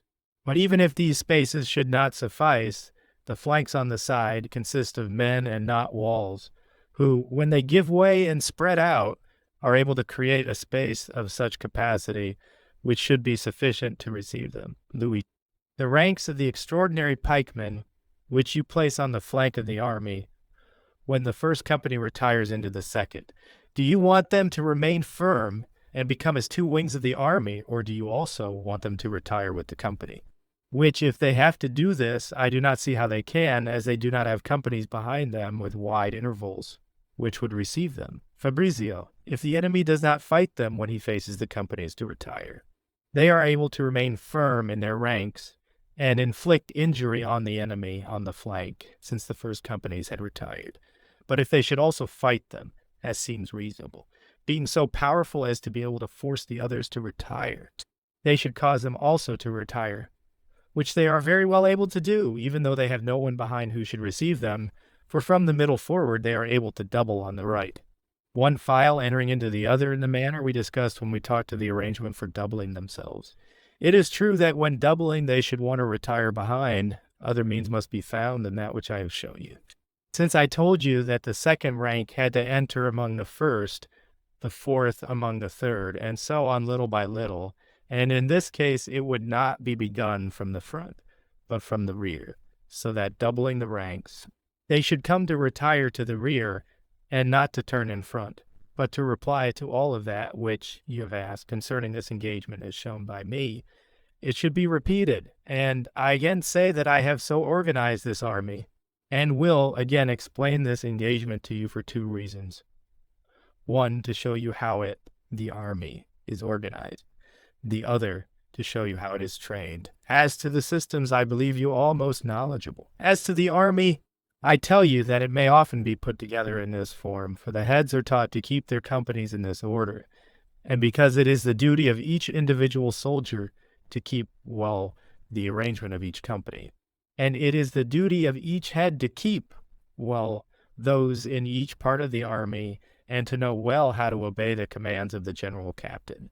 They must know, therefore, how to join one company with another, and how to take their places instantly. And therefore, the banner of each company must have its number displayed openly, so that they may be commanded, and the captain and the soldiers will more readily recognize that number. The battalions ought also to be numbered and have their number on their principal banner. One must know, therefore, what the number is of the battalion placed on the left or right wing, the number of those placed in the front and the center, and soon for the others. I would want also that these numbers reflect the grades of positions in the army. For instance, the first grade is the head of 10, the second is the head of 50 ordinary vellati, the third the centurion of 4th, the head of the first company, the fifth that of the second company, the sixth of the third, and so on up to the 10th company, which should be in the second place next to the general captain of the battalion. Nor should anyone arrive to that leadership unless he had first risen through all these grades. And as in addition to these heads, there are the 3 constables in command of the extraordinary pikemen and the 2 of the extraordinary vellati. I would want them to be of the grade of constable of the first company, nor would I care if they were men of equal grade, as long as each of them should vie to be promoted to the second company.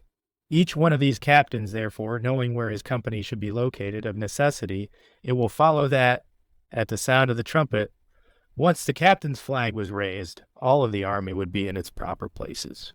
And this is the first exercise to which an army ought to become accustomed, that is, to assemble itself quickly, and to do this you must frequently each day arrange them and disarrange them, Luigi.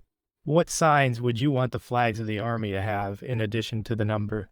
Fabrizio. I would want the one of the general captain to have the emblem of the army. All the others should also have the same emblem, but varying with the fields, or with the sign as it should seem best to the lord of the army. But this matters little, so long as their effect results in their recognizing one another. But let us pass on to another exercise in which an army ought to be trained, which is to set it in motion to march with a convenient step, and to see that, while in motion, it maintains order.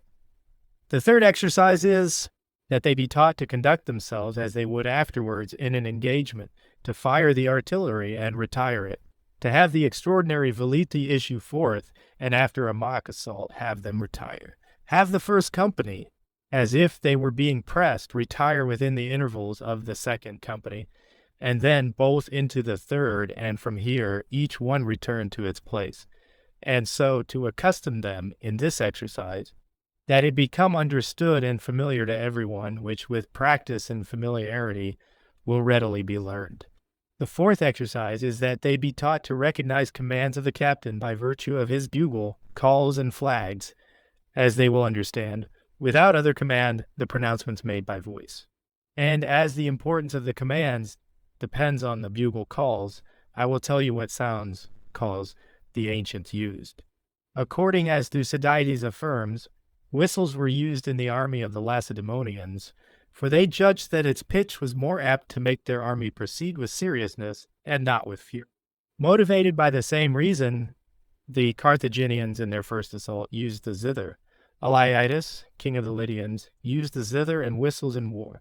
But Alexander the Great and the Romans used horns and trumpets, like those who thought the courage of the soldiers could be increased by virtue of such instruments, and caused them to combat more bravely. But just as we have borrowed from the Greek and Roman methods in equipping our army, so also in choosing sounds should we serve ourselves of the customs of both those nations. I would therefore place the trumpets next to the general captain, as their sound is apt not only to inflame the army, but to be heard over every noise more than any other sound, I would want that the other sounds existing around the constables and heads of companies to be made by small drums and whistles, sounded not as they are presently, but as they are customarily sounded at banquets. I would want, therefore, for the captain to use the trumpets in indicating when they should stop, or go forward, or turn back, when they should fire the artillery, when to move the extraordinary velita. And by changes in these sounds, calls point out to the army, all those moves that generally are pointed out, and those trumpets afterwards followed by drums. And as training in these matters are of great importance, I would follow them very much in training your army. As to the cavalry, I would want to use the same trumpets, but of lower volume and different pitch of sounds from those of the captain. This is all that occurs to me concerning the organization and training of the army. Luigi, I beg you not to be so serious in clearing up another matter for me. Why did you have the light cavalry and the extraordinary veliti move with shouts and noise and fury when they attacked? But they, in rejoining the army, you indicated the matter was accomplished with great silence. And as I do not understand the reason for this fact, I would desire you to clarify it for me, Fabrizio. When coming to battle, there have been various opinions held by the ancient captains, whether they ought either to accelerate the step of the soldiers by sound, or have them go slowly and silent. This last manner serves to keep the ranks firmer, and have them understand the commands of the captain better. The first serves to encourage the men more. And as I believe consideration ought to be given to both these methods, I made the former move with sound, and the latter in silence. And it does not seem to me that in any case the sounds are planned to be continuous, for they would impede the commands, which is a pernicious thing. Nor is it reasonable that the Romans, after the first assault, should follow with such sounds. For it is frequently seen in their histories that soldiers who were fleeing were stopped by the words and advice of the captains, and changed the orders in various ways by his command, which would not have occurred if the sounds had overcome his voice. Chapter 4, Book 4, Luigi. Since an engagement has been won so honorably under my rule, I think it is well if I do not tempt fortune further, knowing how changeable and unstable it is. And therefore I desire to resign my speakership, and that, wanting to follow the order that belongs to the youngest, Zanobi now assumed this office of questioning.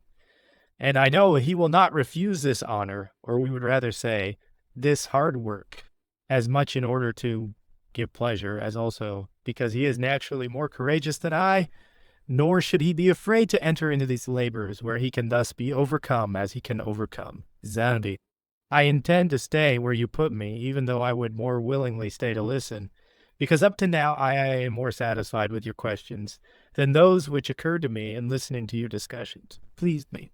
But I believe it is well, lords, that since you have time left and have patience, we do not annoy you with these ceremonies of ours, Fabrizio. Rather you give me pleasure, because this change of questioners makes me know the various geniuses and your various desires. Is there anything remaining of the matter discussed which you think should be added, Zanobi? There are two things I desire before we pass on to another part. The one is that you would show me if there is another form of organizing the army which may occur to you. The other, what considerations ought a captain have before going to battle, and if some accident should arise concerning it, what remedies can be made. Fabrizio, I will make an effort to satisfy you. I will not reply to your questions in detail. For when I answer one, often it will also answer another. I have told you that I proposed a form for the army which should fill all the requirements according to the nature of the enemy in the sight, because in this case, one proceeds according to the sight and the enemy. But note this, that there is no greater peril than to overextend the front of your army, unless you have a very large and very brave army. Otherwise you have to make it rather wide and of short length, than of long length and very narrow. For when you have a small force compared to the enemy, you ought to seek other remedies. For example, arrange your army so that you are girded on a side by rivers or swamps, so that you cannot be surrounded, or gird yourself on the flanks with ditches as Caesar did in Gaul. In this case, you have to take the flexibility of being able to enlarge or compress your front, according to the numbers of the enemy. And if the enemy is of a lesser number, you ought to seek wide places, especially if you have your forces so disciplined that you are able not only to surround the enemy, but extend your ranks, because in rough and difficult places, you do not have the advantage of being able to avail yourself of all your ranks. Hence, it happened that the Romans almost always sought open fields and avoided the difficult ones. On the other hand, you ought to, if you have either a small force or a poorly disciplined one. For you have to seek places where a small number can defend you, or where inexperience may not cause you injury.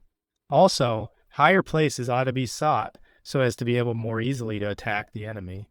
Nonetheless, one ought to be aware not to arrange your army on a beach, and in a place near the adjoining hills where the enemy army can come. Because in this case, with respect to the artillery, the higher place would be disadvantageous to you, because you could continuously and conveniently be harmed by the enemy artillery, without being able to undertake any remedy, and similarly, impeded by your own men, you cannot conveniently injure him. Whoever organizes an army for battle ought also to have regard for both the sun and the wind, that the one and the other do not strike the front, because both impede your vision, the one with its rays, the other with dust. And in addition, the wind does not aid the arms that are thrown at the enemy, and makes their blows more feeble. And as to the sun, it is not enough that you take care that it is not in your face at the time, but you must think about it not harming you when it comes up. And because of this, in arranging the army, I would have it, the sun, behind them, so that much time should pass before it should come in front of you. This method was observed by Hannibal at Cannae and by Marius against the Cimbrians.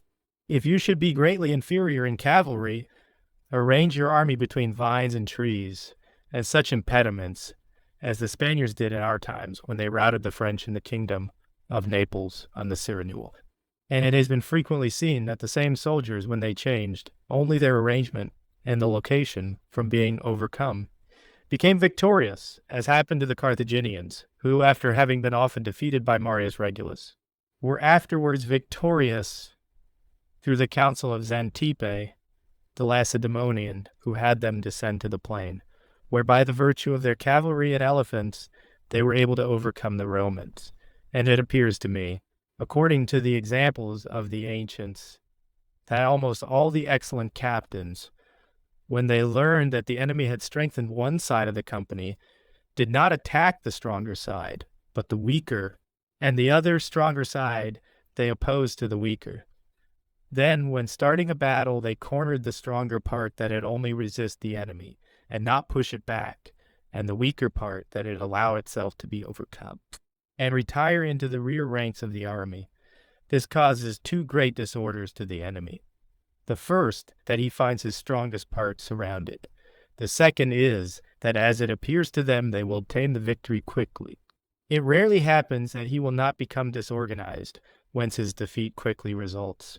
Cornelius Scipio, when he was in Spain, fighting against Hasdrubal, the Carthaginian, and knowing that Hasdrubal was noted, that in arranging the army, placed his legions in the center, which constituted the strongest part of his army, and therefore, when Hasdrubal was to proceed in this manner afterwards, when he came to the engagement, changed the arrangement, and put his legions in the wings of the army, and placed his weakest forces in the center.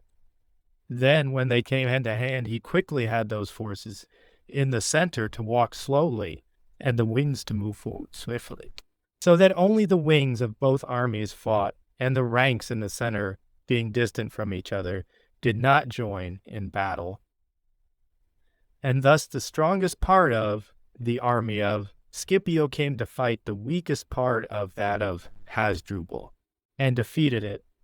This method at that time was useful, but today, because of the artillery, could not be employed, because that space that existed between one and the other army gives them time to fire, which is most pernicious, as we said above. This method, therefore, must be set aside and be used, as was said a short time ago, when all the army is engaged and the weaker part made to yield. When a captain finds himself to have an army larger than that of the enemy, and not wanting to be prevented from surrounding him, arranges his army with fronts equal to those of the enemy, then when the battle is started, has his front retire, and the flanks extend little by little, and it will always happen that the enemy will find himself surrounded without being aware of it. When a captain wants to fight almost secure in not being rowdy, he arranges his army in a place where he has a safe refuge nearby, either amid swamps or mountains or in a powerful city, for in this manner he cannot be pursued by the enemy, but the enemy cannot be pursued by him. This means was employed by Hannibal when fortune began to become adverse for him, and he was apprehensive of the valor of Marcus Marcellus. Several, in order to disorganize the ranks of the enemy, have commanded those who are lightly armed that they begin the fight, and having begun it, retire among the ranks. And when the armies afterwards have joined fronts together, and each front is occupied in fighting, they have allowed them to issue forth from the flanks of the companies, and disorganized and routed them. If anyone finds himself inferior in cavalry, he can, in addition to the methods mentioned, place a company of pikemen behind his cavalry, and in the fighting arrange for them to give way for the pikemen, and he will always remain superior.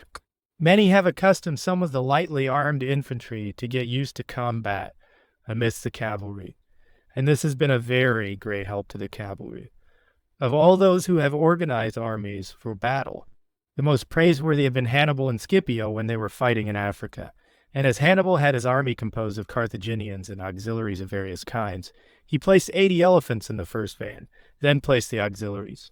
After these, he placed his Carthaginians, and in the rear, he placed the Italians, whom he trusted little. He arranged matters thusly, because the auxiliaries having the enemy in front and their rear closed by his men, they could not flee.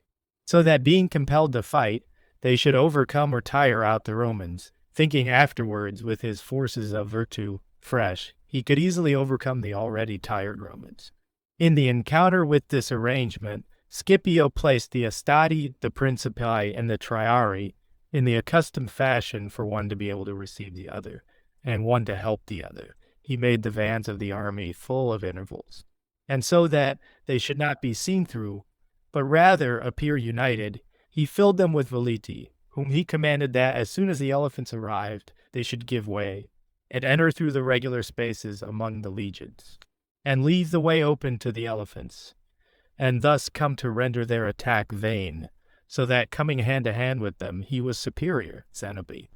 You have made me remember, in telling me of this engagement, that Scipio, during the fight, did not have the Astati retire into the ranks of the Principi, but divided them and had them retire into the wings of the army, so as to make room for the Principi, if he wanted to push them forward.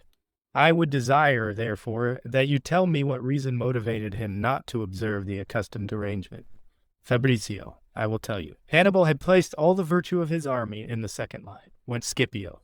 In order to oppose a similar virtue to it, assembled the Principi and the Triarii, so that the intervals of the Principi being occupied by the Triarii, there was no place to receive the Astati, and therefore he caused the Astati to be divided and enter the wings of the army, and did not bring them among the Principi.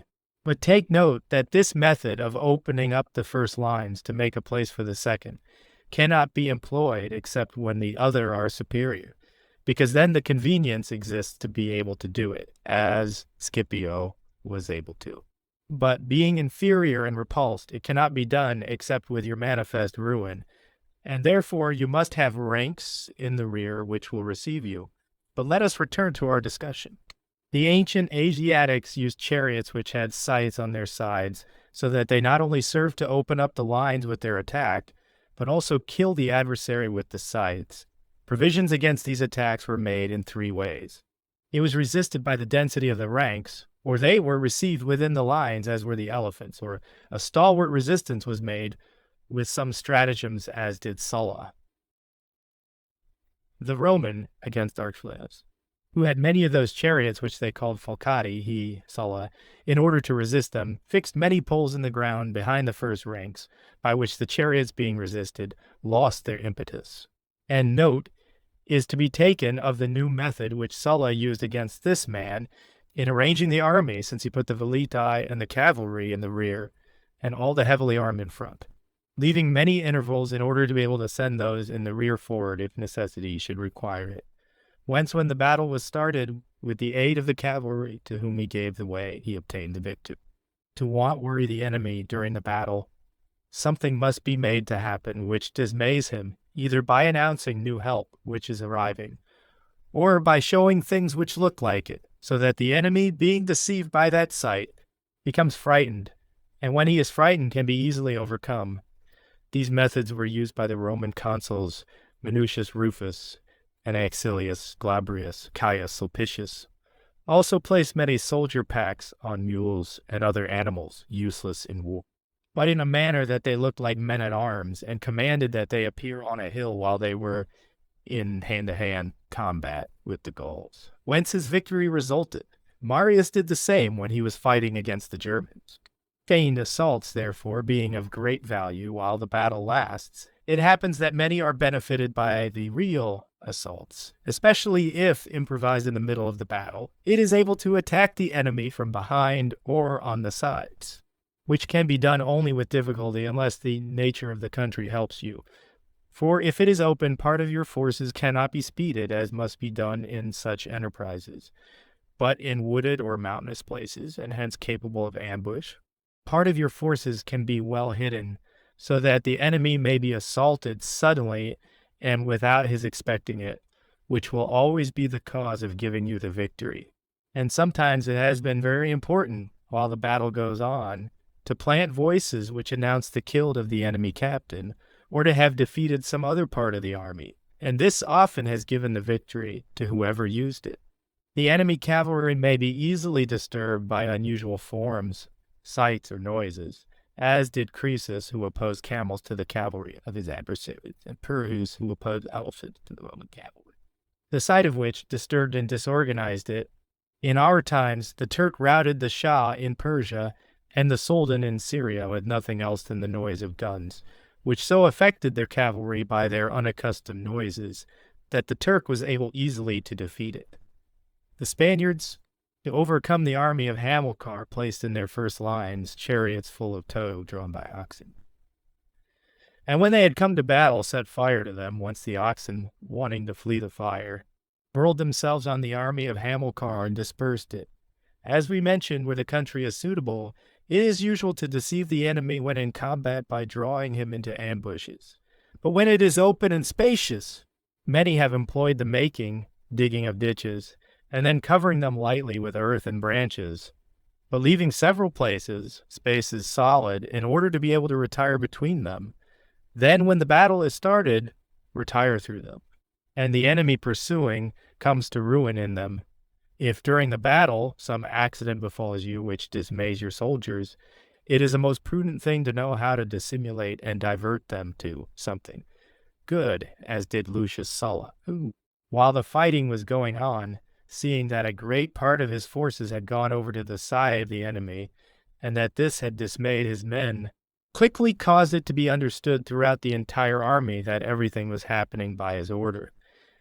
And this not only did not disturb the army, but so increased its courage that it was victorious. It also happened to Sulla, that having sent certain soldiers to undertake certain business, and they having been killed, in order that his army would not be dismayed, said that because he had found them unfaithful, he had cunningly sent them into the hands of the enemy. Sertorius, when undertaking an engagement in Spain, killed one who had pointed out to him the slaying of one of his heads, for fear that by telling the same to the others he should dismay them. It is a difficult matter to stop an army already in flight and return it to battle, and you have to make this distinction. Either they are entirely in flight motion, and here it is impossible to return them, or only a part are in flight, and here there is some remedy. Many Roman captains, by getting in front of those fleeing, have stopped them by making them ashamed of their flight, as did Lucius Sulla, who, when a part of his legions had already turned, driven by the forces of Mithridates, with his sword in hand, he got in front of them and shouted, "If anyone asks you where you have left your captain, tell them, we have left him in Boea fighting." The consul Attilius opposed those who fled with those who did not flee, and made them understand that if they did not turn about, they would be killed by both friends and enemies. Philip of Macedonia, when he learned that his men were afraid of the Scythian soldiers, put some of his most trusted cavalry behind his army, and commissioned them to kill anyone who fled. Whence his men, preferring to die fighting rather than in flight, won. Many Romans, not so much in order to stop a flight as to give his men an occasion to exhibit greater prowess while they were fighting, have taken a banner out of their hands. and tossing it amid the enemy offered rewards to whoever would recover it. I do not believe it is out of order to add to this discussion those things that happen after a battle, especially as they are briefs and not to be omitted, and conform greatly to this discussion.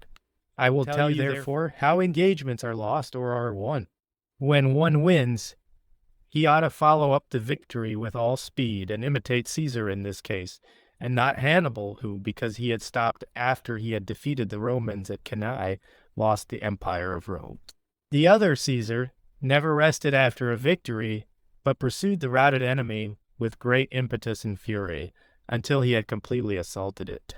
But when one loses, a captain ought to see if something useful to him can result from this loss, especially if some residue of the army remains to him. An opportunity can arise from the unawareness of the enemy, which frequently becomes obscured after a victory, and gives you the occasion to attack him. As Marcius, the Roman, attacked the Carthaginian army, which, having killed the two Scipios and defeated their army, thought little of that remnant of the forces who, with Marius, remained alive and was, in turn, attacked and routed by him. It is seen, therefore, that there is nothing so capable of success as that which the enemy believes you cannot attempt, because men are often injured more when they are less apprehensive. A captain ought, therefore, when he cannot do this, at least endeavor with industry to restrict the injury caused by the defeat. And to do this, it is necessary for you to take steps that the enemy is not able to follow you easily, or give him cause for delay. In the first case, some, after they realize they are losing, order their leaders to flee in several parts by different paths, having first given an order where they should afterward reassemble, so that the enemy, fearing to divide his forces, would leave all or a greater part of them safe. In the second case, many have thrown down their most precious possessions in front of the enemy, so that being retarded by plundering, he gave them more time for flight. Titus Dimmius used not a little astuteness in hiding the injury received in battle, for after he had fought until nightfall, with a loss of many of his men, caused a good many of them to be buried during the night, whence in the morning the enemy, seeing so many of their dead and so few Romans, believing they had had the disadvantage, fled. I believe I have thus confused you, as I said, but satisfied your question in good part. It is true that concerning the shape of the army, there remains for me to tell you how sometimes it is customary for some captains to make the front in the form of a wedge, judging in that way, to be able more readily to penetrate the army of the enemy. In opposition to this shape, they customarily would use a form of a scissor, so as to be able to receive that wedge into that space and surround and fight it from every side. On this, I would like you to have this general rule, that the greatest remedy used against the design of the enemy is to do that willingly, which he designs for you to do by force. Because doing it willingly, you do it with order and to your advantage, but to his disadvantage. If you should do it by force, it would be to your ruin. As to the fortifying of this, I would not care to repeat anything already said. Does the adversary make a wedge in order to open your ranks? If you proceed with yours open, you disorganize him, and he does not disorganize you. Hannibal placed elephants in front of his army to open that of the army of Scipio. Scipio went with his open, and was the cause of his own victory and the ruin of the former. Hasdrubal placed his most stalwart forces in the center of the van of his army to push back the forces of Scipio. Scipio commanded in like fashion that they should retire, and defeated him. So that such plans, when they are put forward, are the cause for the victory of him against whom they were organized. It remains for me yet, if I remember well, to tell you what considerations a captain ought to take into account before going into battle. Upon which I have to tell you first that a captain never has to make an engagement, if he does not have the advantage or if he is not compelled to. Advantages arise from the location, from the organization, and from having either greater or better forces. Necessity, compulsion, arises when you see that by not fighting. You must lose in an event, for example, when you see you are about to lack money, and therefore your army has to be dissolved in any case, when hunger is about to assail you, or when you expect the enemy to be reinforced again by new forces. In these cases, one ought always to fight, even at your disadvantage, for it is much better to try your fortune when it can favor you, than by not trying see your ruin sure, and in such a case it is as serious an error for a captain not to fight as it is to pass up an opportunity to win.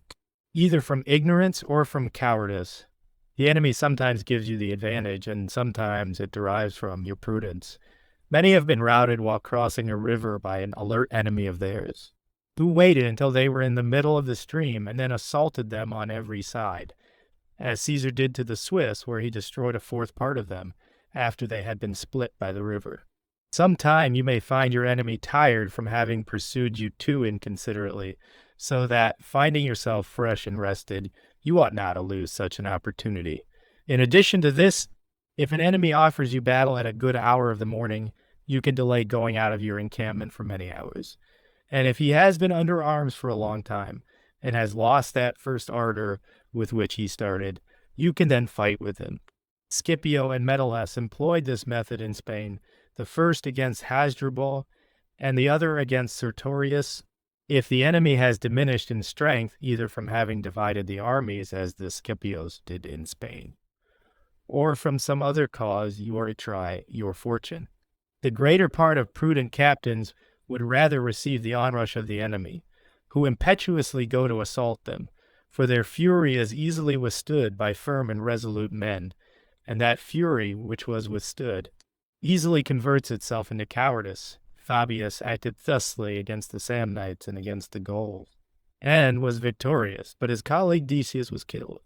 Some who feared the virtue of their enemy had begun the battle at an hour near nightfall, so that if their men were defeated, they might be able to be protected by its darkness and save themselves. Some, having known that the enemy army, because of certain superstitions, does not want to undertake fighting at such a time, selected that time for battle and won, which Caesar did in Gaul against Ariovistus, and Vespasianus in Syria against the Jews.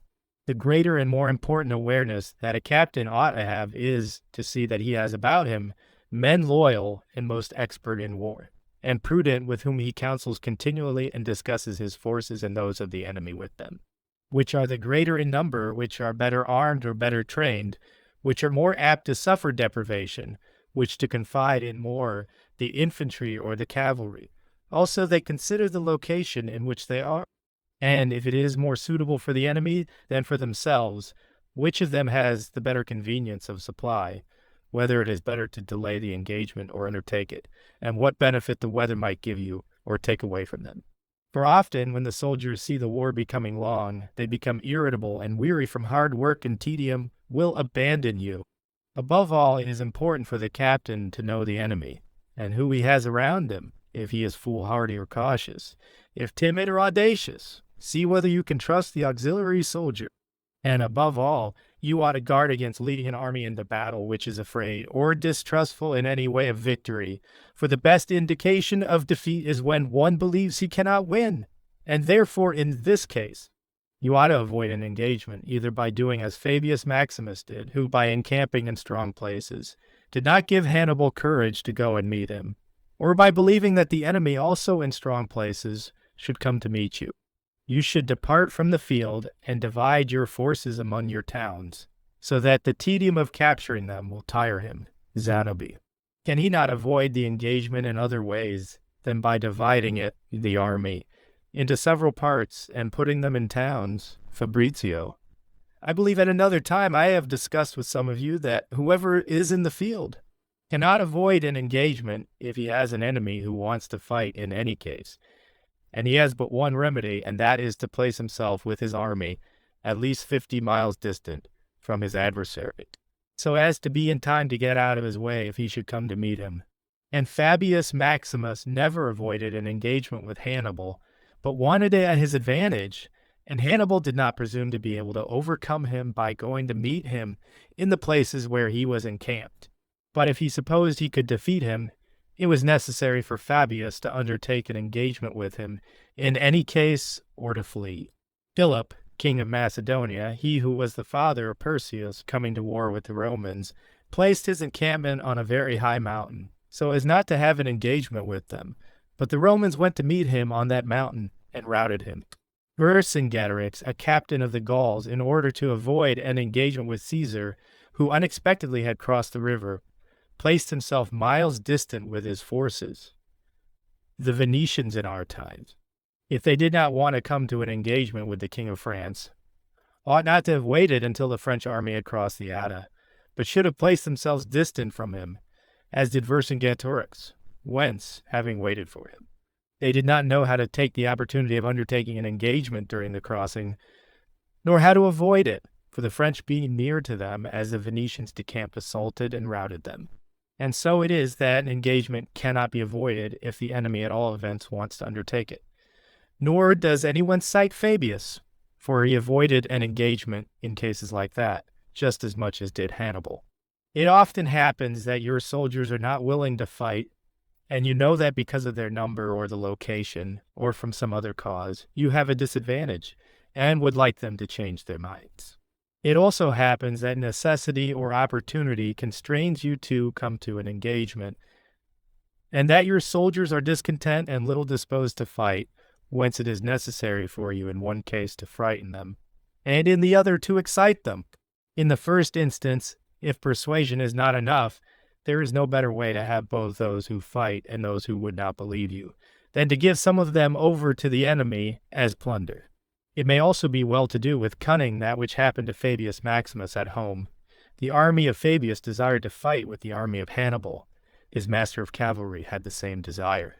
It did not seem proper to Fabius to attempt the battle, so that in order to dispel such desires, he had to divide the army. Fabius kept his men in the encampments, and the other, the master of cavalry, going forth and coming into great danger, would have been routed if Fabius had not succored him. By this example, the master of the cavalry, together with the entire army, realized it was a wise course to obey Fabius.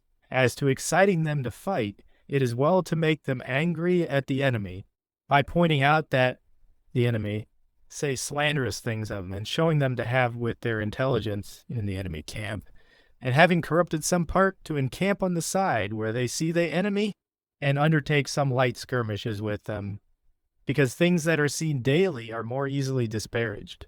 By showing yourself indignant, and by making an oration in which you reproach them for their laziness, you make them so ashamed by saying you want to fight only if they do not accompany you. And above everything, to have this awareness. If you want to make the soldiers obstinate in battle, not to permit them to send home any of their possessions or settle in any place, until the war ends, so that they understand that if flight saves them their lives, it will not save them their possessions, the love of the latter, not less than the former renders men obstinate in defense. Zenobi, you have told how soldiers can be made to turn and fight by talking to them. Do you mean by this that he has to talk to the entire army, or to its heads, Fabrizio? To persuade or dissuade a few from something is very easy, for if words are not enough, you can use authority and force.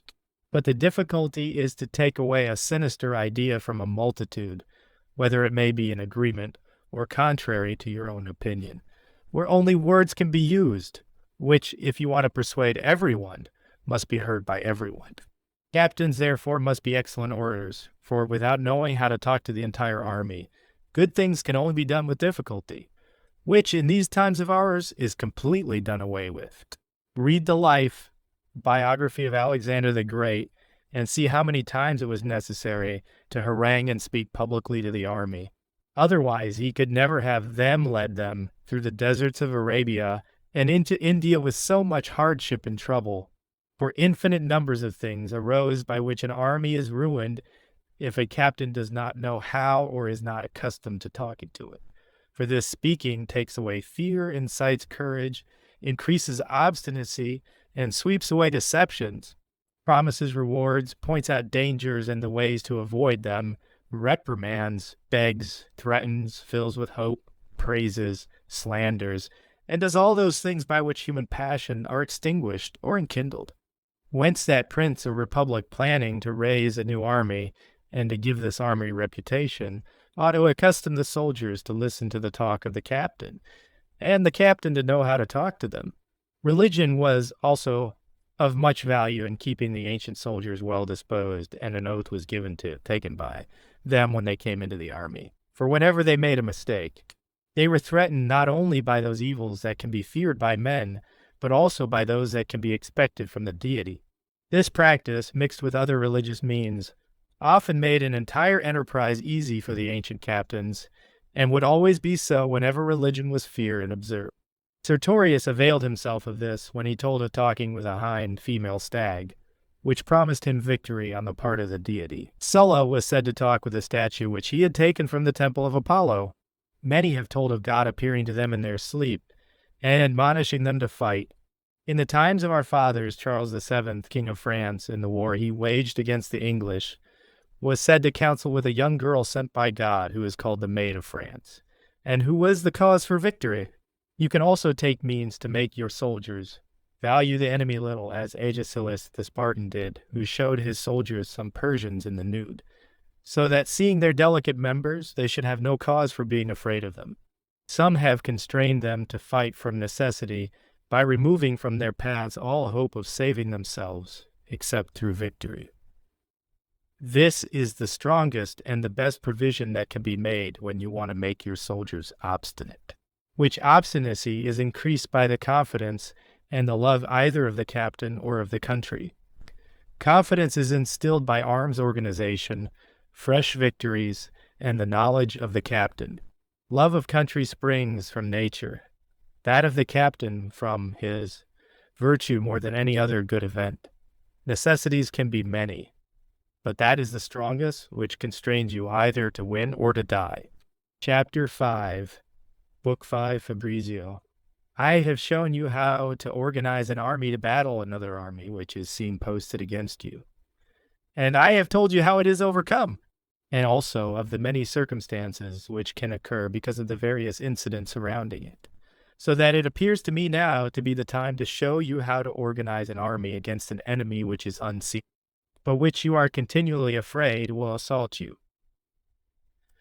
This happens when marching through country which is hostile or suspected of being so.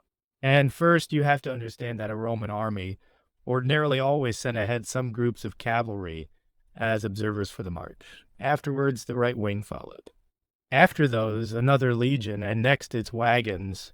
After these come the left wing with its wagon in the rear, and the remainder of the cavalry followed in the last part. This was in effect the manner in which one ordinarily marched.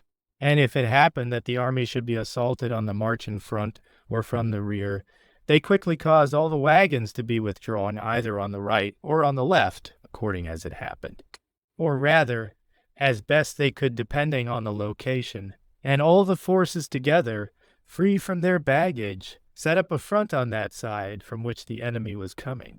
If they were assaulted on the flank, they would withdraw the wagons to the side which was secure and set up a front on the other. This method being good and prudently conducted appears to me ought to be imitated, sending cavalry ahead to observe the country, then having 4 battalions, having them march in line, and each with its wagons in the rear. And as the wagons are of 2 kinds, that is, those pertaining to individual soldiers and the public ones for use by the whole camp, I would divide the public wagons into 4 parts, and assign a part to each battalion, also dividing the artillery and all the unarmed men, so that each one of those armed should have its equal share of impedimenta. But as it sometimes happens that one marches in a country, not only suspect but hostile in fact, but that you are afraid of being attacked hourly, in order to go on more securely, you are compelled to change the formation of the march, and go on in the regular way, so that in some unforeseen place, neither the inhabitants nor the army can injure you. In such a case, the ancient captains usually went on with the army in squares, for such they called these formations, not because it was entirely square, but because it was capable of fighting on 4 sides, and they said that they were going prepared either for marching or for battle. I do not want to stray far from this method and want to arrange my 2 battalions, which I have taken as a rule for an army, in this manner. If you want, therefore, to walk securely through the enemy country and be able to respond from every side, if you had been assaulted by surprise and wanting, in accordance with the ancients, to bring it into a square, I would plan to make a square whose hollow is 200 arm lengths on every side in this manner. I would first place the flanks, each distant from the other by 212 arm lengths, and would place 5 companies in each flank in a file along its length. and distant from each other 3 arm lengths, these would occupy their own space, each company occupying a space 40 arm lengths by 212 arm lengths. Between the front and rear of these 2 flanks, I would place another 10 companies, 5 on each side, arranging them in such a way that 4 should be next to the front of the right flank and 5 at the rear of the left flank, leaving between each one an interval gap of 4 arm lengths, one of which should be next to the front of the left flank, and one at the rear of the right flank. And as the space existing between the one flank and the other is 212 arm lengths, and these companies placed alongside each other by their width and not length, they would come to occupy, with the intervals 134 arm lengths, and there would be between the 4 companies placed on the front of the right flank and one placed on the left, a remaining space of 78 arm lengths, and a similar space be left among the companies placed in the rear parts. And there would be no other difference, except that one space would be on the rear side toward the right wing. The other would be on the front side toward the left wing. In the space of 78 arm lengths in front, I would place all the ordinary veleti, and in the rear the extraordinary veleti, who would come to be 1,000 per space. And if you want that, the space taken up by the army should be 212 arm lengths on every side. I would see that 5 companies are placed in front, and those that are placed in the rear should not occupy any space already occupied by the flanks, and therefore I would see that the 5 companies in the rear should have their front touch the rear of their flanks, and those in front should have their rear touch the front of their flanks, so that on every side of that army, space would remain to receive another company. And as there are 4 spaces, I would take 4 banners away from the extraordinary pikemen, and would put one on every corner, and the 2 banners of the aforementioned pikemen left to me, I would place in the middle of the hollow of their army, formed in a square of companies, at the heads of which the general captain would remain with his men around him. And as these companies so arranged all march in one direction, but not all fight in one, in putting them together, one has to arrange which sides are not guarded by other companies during the battle. And therefore it ought to be considered that the 5 companies in front protect all the other sides except the front. And therefore these have to be assembled in an orderly manner and with the pikemen in front. The 5 companies behind protect all the sides except the side in the back, and therefore ought to be assembled so that the pikemen are in the rear, as we will demonstrate in its place. The 5 companies on the right flank protect all the sides from the right flank outward. The 5 on the left anchored all the sides from the left flank outward, and therefore in arranging the companies, the pikemen ought to be placed so that they turn by that flank which is uncovered. And as the heads of 10 are placed in the front and rear, so that when they have to fight, all the army and its members are in their proper places. The manner of accomplishing this was told when we discussed the methods of arranging the company. I would divide the artillery, and one part I would place outside the right flank, and the other at the left. I would send the light cavalry ahead to reconnoiter the country. Of the men-at-arms, I would place part in the rear on the right wing, and part on the left, distant 40 arms lengths from the companies.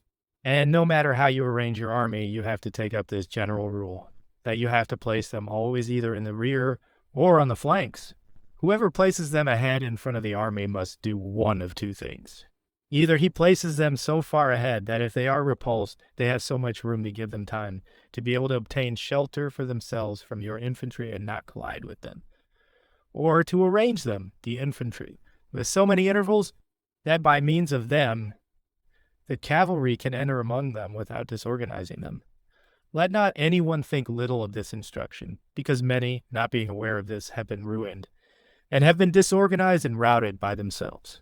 The wagons and the unarmed men are placed in the plaza that exists within the army, and so compartmented that they easily make way for whoever wants to go from one side to the other, or from one front of the army to the other. These companies, without artillery and cavalry, occupy 282 arm lengths of space on the outside in every direction. And as this square is composed of 2 battalions, it must be devised as to which part one battalion makes up, and which part the other. And since the battalions are called by number, and each of them has 10 companies and a general head. I would have the 1st Battalion place its first 5 companies in the front, the other 5 on the left flank, and the head should be in the left angle of the front. The first 5 companies of the 2nd Battalion then should be placed on the right flank, and the other 5 in the rear, and the head should be in the right angle, who would undertake the office of the tergitatore. The army organized in this manner is ready to move, and in its movement should completely observe this arrangement. And without doubt it is secure from all the tumults of the inhabitants. Nor ought the captain make other provisions against these tumultuous assaults than sometime to give a commission to some cavalry or band of velitai to put them in their place. Nor will it ever happen that these tumultuous people will come to meet you within the drawing of a sword or pike, because disorderly people are afraid of order, and it will always be seen that they make a great assault with shouts and noises without otherwise approaching you, in the way of yelping dogs around a mastiff. Hannibal, when he came to harm from the Romans in Italy, passed through all of France and always took little account of the tumults of the French. When you want to march, you must have levelers and men with pickaxes ahead who clear the road for you, and who are well protected by that cavalry sent ahead to reconnoiter. An army will march in this order 10 miles a day, and enough sun, light will remain for them to dine and camp, since ordinarily an army marches 20 miles. If it happens that it is assaulted by an organized army, this assault cannot arise suddenly, because an organized army travels at its own rate step, so that you are always in time to reorganize for the engagement, and quickly bring yourself to that formation, or similar to that formation of the army, which I showed you above. For if you are assaulted on the front side, you do nothing except to have the artillery in the flanks and the cavalry behind come forward and take those places and with those distances mentioned above. The 1,000 velitai who are forward come forth from their positions, and dividing into groups of 100, enter into their places between the cavalry and the wings of the army. Then into the voids left by them enter the 2 bands of extraordinary pikemen, which I had placed in the plaza of the army.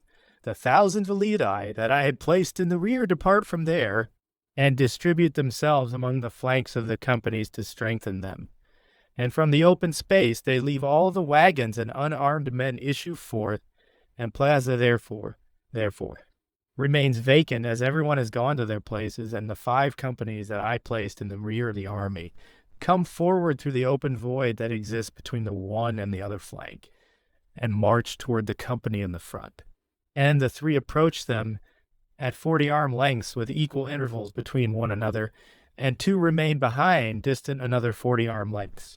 This formation can be organized quickly and comes to be almost the same as the first disposition of the army which we described before. And if it becomes more straightened in the front, it becomes larger in the flanks, which does not weaken it. But as the 5 companies in the back have their pikemen in the rear for the reasons mentioned above, it is necessary to have them come from the forward part if you want them to get behind the front of the army. And therefore, one must either make them turn company by company as a solid body, or make them enter quickly between the ranks of the shield-bearers, swordsmen, and bring them forward, which method is more swift and less disorderly than to make them turn. And thus you ought to do with all those who are in the rear in every kind of assault, as I will show you. If it should happen that the enemy comes from the rear, the first thing that ought to be done is to have everyone turn to face the enemy, so that at once the front of the army becomes the rear, and the rear the front. Then all those methods of organizing the front should be followed, which I mentioned above. If the enemy attacks on the right flank, the entire army ought to be made to face in that direction. And then those things ought to be done to strengthen that new front which were mentioned above, so that the cavalry, the veliti, and the artillery are in the position assigned in this front. There is only this difference, that in the changing of fronts of those who move about, some have to go further and some less. It is indeed true that when a front is made of the right flank, the veliti would have to enter the intervals, gaps, that exist between the wings of the army, and the cavalry would be those nearer to the left flank, in the position of those who would have to enter into the 2 bands of extraordinary pikemen placed in the center.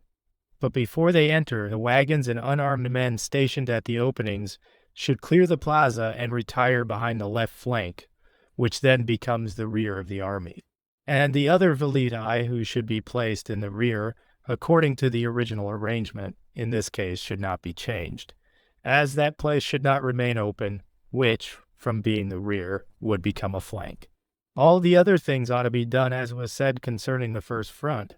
What has been said concerning making a front from the right flank is intended also in making one from the left flank, since the same arrangements ought to be observed.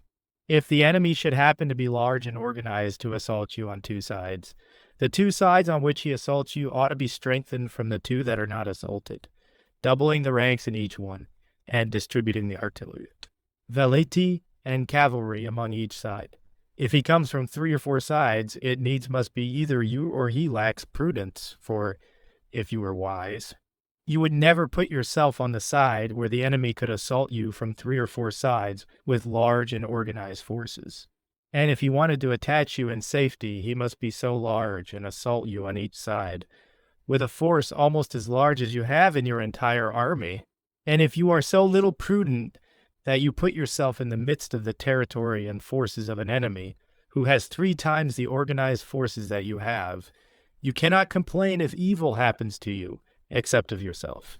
If it happens, not by your fault, but by some misadventure, the injury will be without shame, and it will happen to you as it did to the Scipios in Spain and the Hasdrubal in Italy. But if the enemy has a much larger force than you, and in order to disorganize you wants to assault you on several sides, it will be his foolishness and his gamble. For to do this, he must go spread himself thin, that you can always attack on one side and resist on another, and in a brief time ruin him. This method of organizing an army which is not seen, but whose fear is necessary, and it is a most useful thing to accustom your soldiers to assemble and march in such order, and in marching arrange themselves to fight according to the first front planned, and then return to marching formation, from that make a front from the rear, and then from the flank, and from that return to the original formation. These exercises and accustomization are necessary matters if you want a disciplined and trained army. Captains and princes have to work hard at these things, nor is military discipline anything than to know how to command, how to execute these things, nor is a disciplined army anything else than an army which is well trained in these arrangements. Nor would it be possible for anyone in these times who should well employ such discipline ever to be routed. And if this square formation, which I have described, is somewhat difficult, such difficulty is necessary. If you take it up as exercise, since knowing how to organize and maintain oneself well in this, one would afterwards know how to manage more easily those which not be as difficult. Xanobi. I believe, as you say, that these arrangements are very necessary, and by myself I would not know what to add or leave out. It is true that I desire to know 2 things from you. The one, when you want to make a front from the rear or from a flank, and you want them to turn, whether the command is given by voice or by sound, bugle call. The other, whether those you send ahead to clear the roads in order to make a path for the army ought to be soldiers of your company, or other lowly people assigned to such practices. Fabrizio, your first question is very important, for often the commands of the captain are not very well understood or poorly interpreted, have disorganized their army. Hence the voices with which they command in times of danger ought to be loud and clear. And if you command with sounds, bugle calls, it ought to be done so that they are so different from each other that one cannot be mistaken for another. And if you command by voice, you ought to be alert to avoid general words, and use particular ones, and of the particular ones avoid those which might be able to be interpreted in an incorrect manner. Many times saying, go back, has caused an army to be ruined. Therefore, this expression ought to be avoided, and in its place use retreat. If you want them to turn so as to change the front, either from the rear or from the flank, never use turn around, but say to the left, to the right, to the rear, to the front. So, too, all the other words have to be simple and clear, as hurry, hold still, forward, return.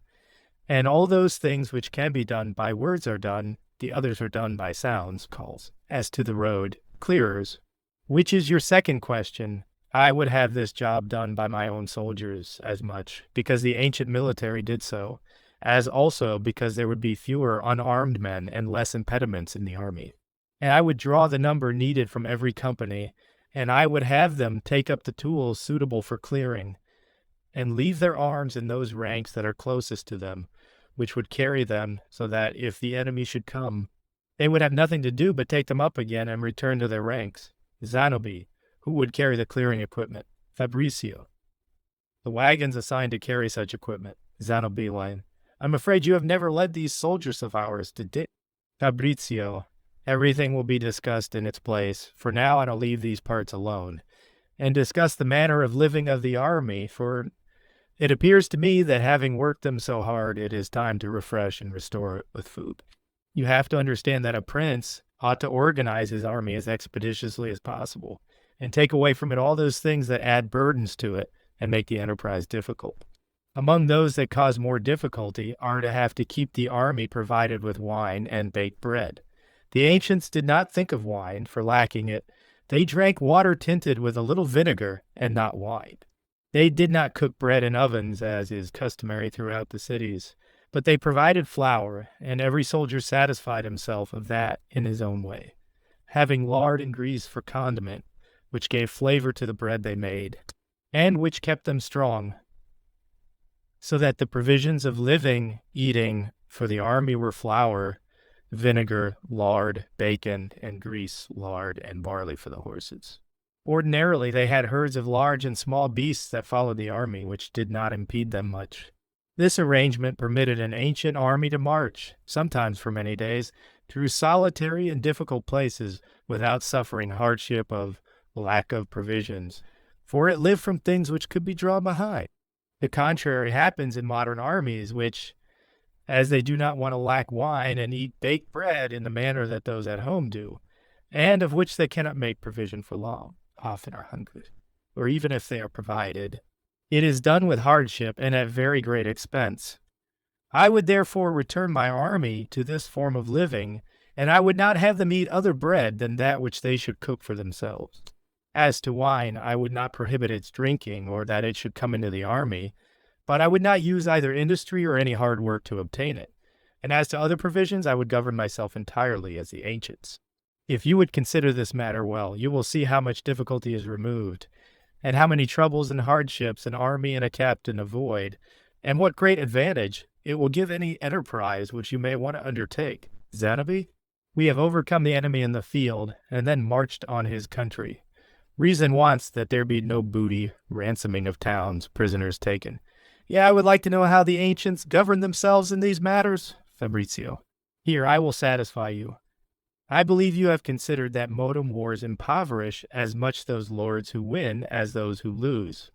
For if one loses the state, the other loses his money and movable possessions, which anciently did not happen, as the winner of a war then was enriched.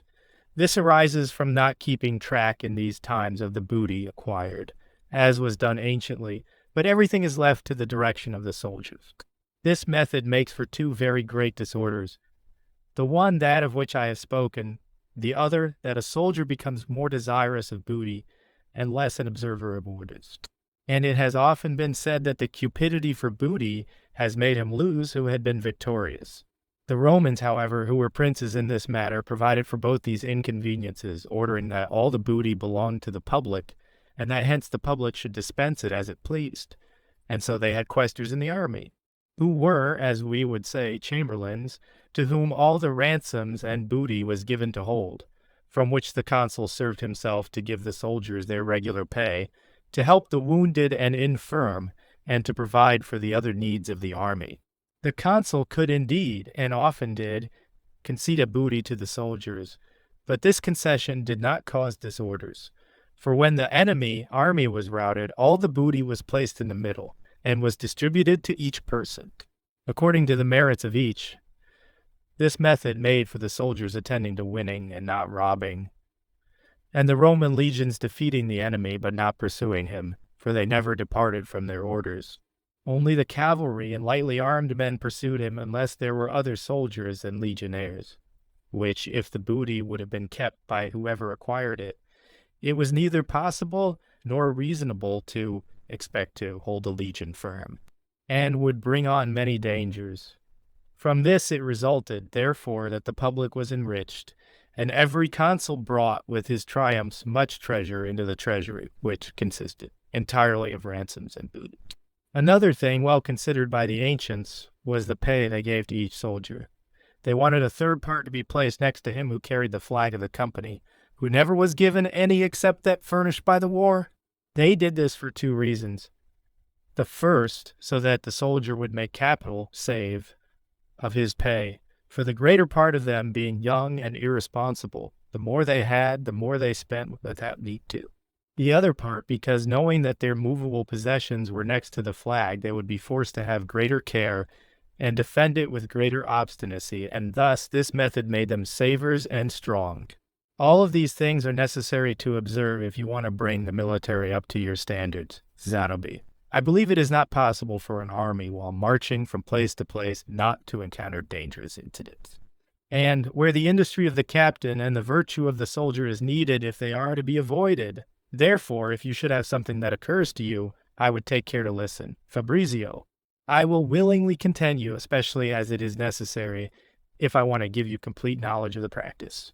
The captains, while they march with the army, ought, above everything else, to guard against ambushes, which may happen in two ways. Either you enter into them while marching, or the enemy cunningly draws you into them without your being aware.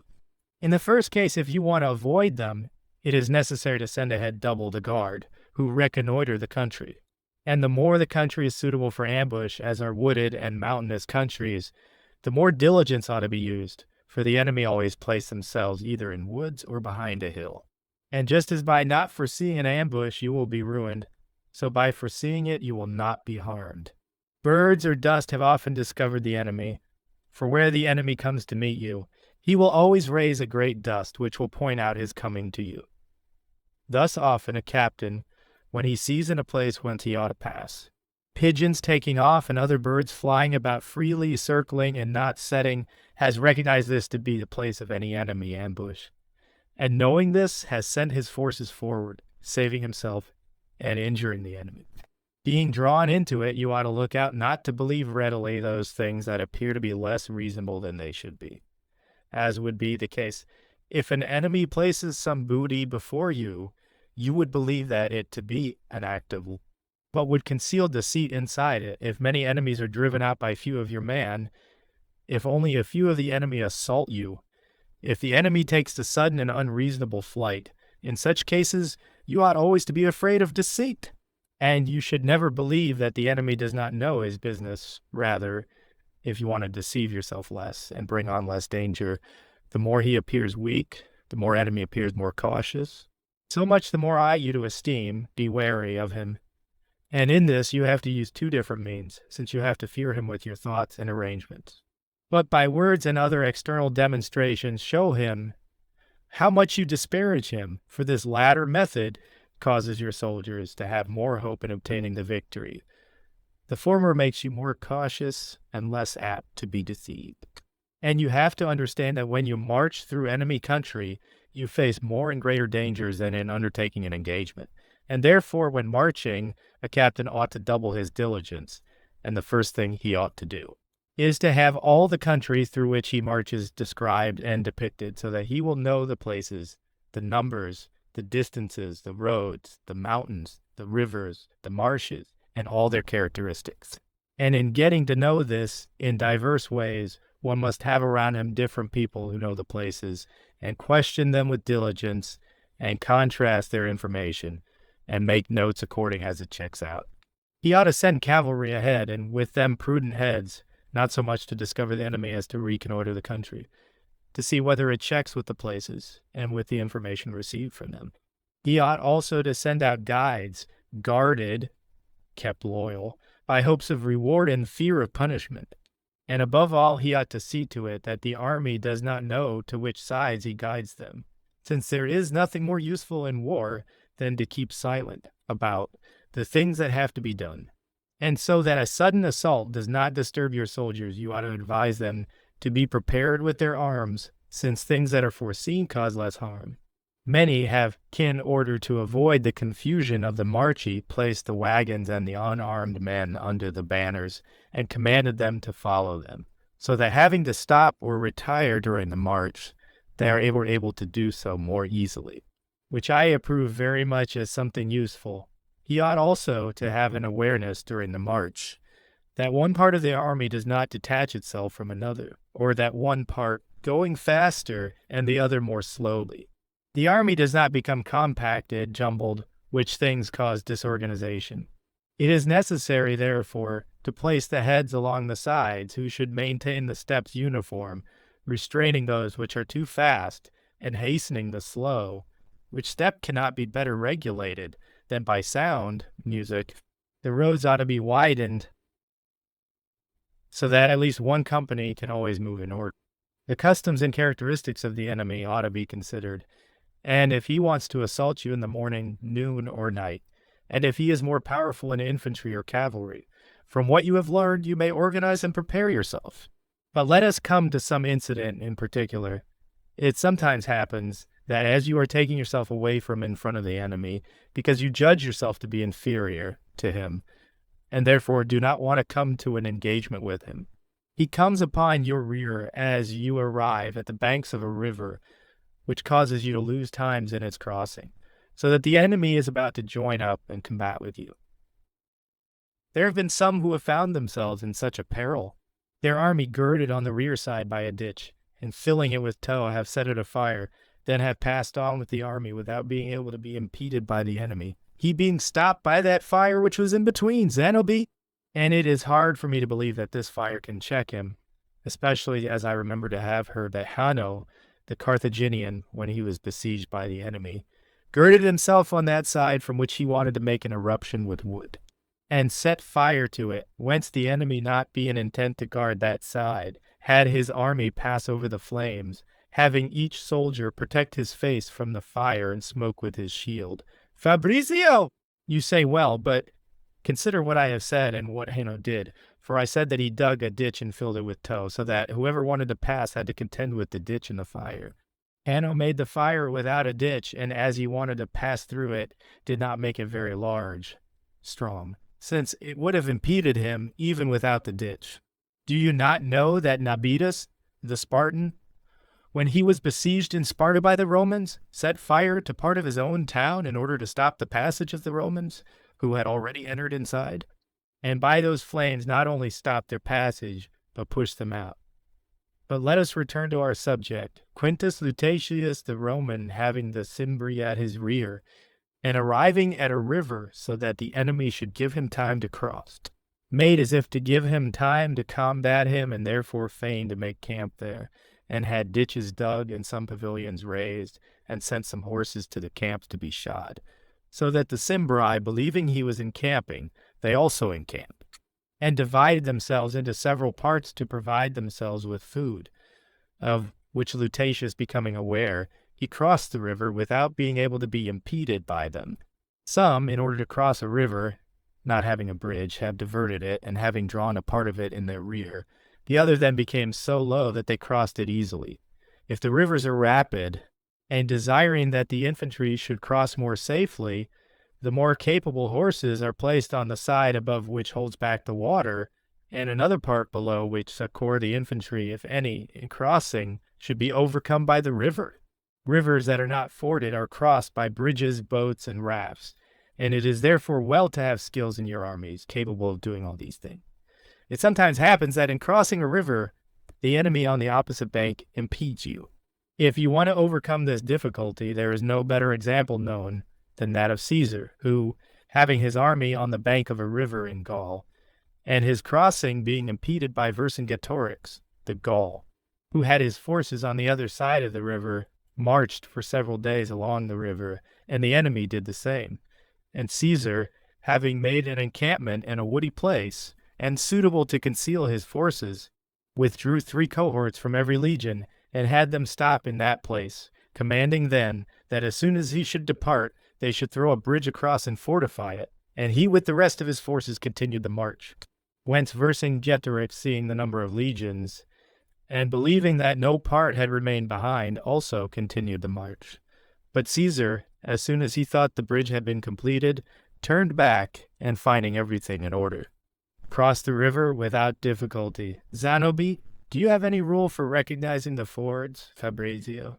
Yes, we have. The river, in that part between the stagnant water and the current, always looks like a line to whoever looks at it, is shallower, and is a place more suitable for fording than elsewhere, for the river always places more material, and in a pack which it draws with it from the bottom, which thing, as it has been experienced many times, is very true. Zanobi. If it happens that the river has washed away the bottom of the ford, so that horses sink, what remedy do you have, Fabrizio? Make grids of wood, and place them on the bottom of the river, and cross over those. But let us pursue our discussion. If it happens that a captain with his army is led caught between two mountains, and has but two ways of saving himself, either that in front or the one in the rear, and both being occupied by the enemy, has, as a remedy, to do what some have done in the past, which is to dig a large ditch, difficult to cross, and show the enemy that by it you want to be able to hold him with all his forces, without having to fear those forces in the rear for which the road in front remains open. The enemy, believing this, fortifies himself on the side open and abandons the side closed, and he then throws a wooden bridge planned for such a result over the ditch, and without any impediment passes on that side and freed himself from the hands of the enemy. Lucius Minucius, the Roman consul, was in Liguria with the armies, and had been enclosed between certain mountains by the enemy, from which he could not go out. He therefore sent some soldiers of Numidia, whom he had in his army, who were badly armed and mounted on small and scrawny horses, toward those places which were guarded by the enemy, and the first sight of whom caused the enemy to assemble to defend the pass. But then, when they saw those forces poorly organized, and also poorly mounted, they esteemed them little and loosened their guard. As soon as the Numidians saw this, giving spurs to their horses and attacking them, they passed by without the enemy being able to take any remedy, and having passed, they wasted and plundered the country, constraining the enemy to leave the pass free to the army of Lucius. Some captain, who has found himself assaulted by a great multitude of the enemy, has tightened his ranks, and given the enemy the faculty of completely surrounding him, and then has applied force to that part which he has recognized as being weaker, and has made a path in that way and saved himself. Mark Antonio, while retiring before the army of the Parthians, became aware that every day at daybreak as he moved, the enemy assaulted him and infested him throughout the march, so that he took the course of not departing before midday. So that the Parthians, believing he should not want to decamp that day, returned to their quarters, and Mark Antonio was able then for the remainder of the day to march without being molested. This same man, to escape the darts of the Parthians, commanded that, when the Parthians came toward them, they should kneel, and the second rank of the company should place their shields on the heads of those in the first, the third on those of the second, the fourth on the third, and so on successively, so that the entire army came to be as under a roof, and protected from the darts of the enemy. This is as much as occurs to me to tell you of what can happen to an army when marching. Therefore, if nothing else occurs to you, I will pass on to another part. Chapter 6, Book 6, Zanobi. I believe it is well, since the discussion ought to be changed, that Batista take up his office, and I resign mine, and in this case we would come to imitate the good captain, according as I have already learned here from the Lord, who placed the best soldiers in the front and in the rear of the army, as it appears necessary to them to have those who bravely enkindle the battle, and those in the rear who bravely sustain it. Cosimo, therefore, begun this discussion prudently, and Batista will prudently finish it. Luigi and I have come in between these, and as each one of us has taken up his part willingly, so too I believe Batista is about to close it. Batista, I have allowed myself to be governed up to now, so too I will allow myself to be governed in the future. Be content, therefore, my lords, to continue your discussions, and if we interrupt you with these questions, practices, you have to excuse us. Fabrizio. You do me, as I have already told you, a very great favor, since these interruptions of yours do not take away my imagination. Rather, they refresh it. But if we want to pursue our subject, I said that it is now time that we quarter this army of ours, since you know that everything desires repose and safety, since to repose oneself and not to repose safely is not complete, perfect repose. I am afraid indeed that you should not desire that I should first quarter them, then had them march, and lastly to fight, and we have done the contrary. Necessity has led us to this, for in wanting to show, when marching, how an army turns from a marching formation to that of battle, it was necessary first to show how they were organized for battle. But returning to our subject, I say that if you want the encampment to be safe, it must be strong and organized. The industry of the captain makes it organized. Arts or the site make it strong. The Greeks sought strong locations and never took positions where there was neither grottos, caves, or banks of rivers, or a multitude of trees, or other natural cover which should protect them. But the Romans did not encamp safely so much from the location as by arts, nor ever made an encampment in places where they should not have been able to spread out all their forces according to their discipline. From this resulted that the Romans were always able to have one form of encampment, for they wanted the site to obey them, and not they, the site. The Greeks were not able to observe this, for as they obeyed the site and the site's changing their formation, it behooved them that they too should change the mode of encamping and the form of their encampment. The Romans, therefore, where the site lacked strength, supplied it with their art and industry. And since in this narration of mine I have wanted that the Romans be imitated, I will not depart from their mode of encamping, not, however, observing all their arrangements, but taking only that part which at the present time seems appropriate to me. I have often told you that the Romans had 2 legions of Roman men in their consular armies, which comprised some 11,000 infantry of forces sent by friends, allies, to aid them, but they never had more foreign soldiers in their armies than Romans, except for cavalry, which they did not care if they exceeded the number in their legions, and that in every action of theirs they placed the legions in the center and the auxiliaries on the sides, which method they observed even when they encamped, as you yourselves have been able to read in those who write of their affairs. And therefore I am not about to narrate in detail how they encamped, but will tell you only how I would at present arrange to encamp my army. And then you will know what part of the Roman methods I have treated. You know that at the encounter of 2 Roman legions I have taken 2 battalions of 6,000 infantry and 300 cavalry effective for each battalion, and I have divided them by companies, by arms and names.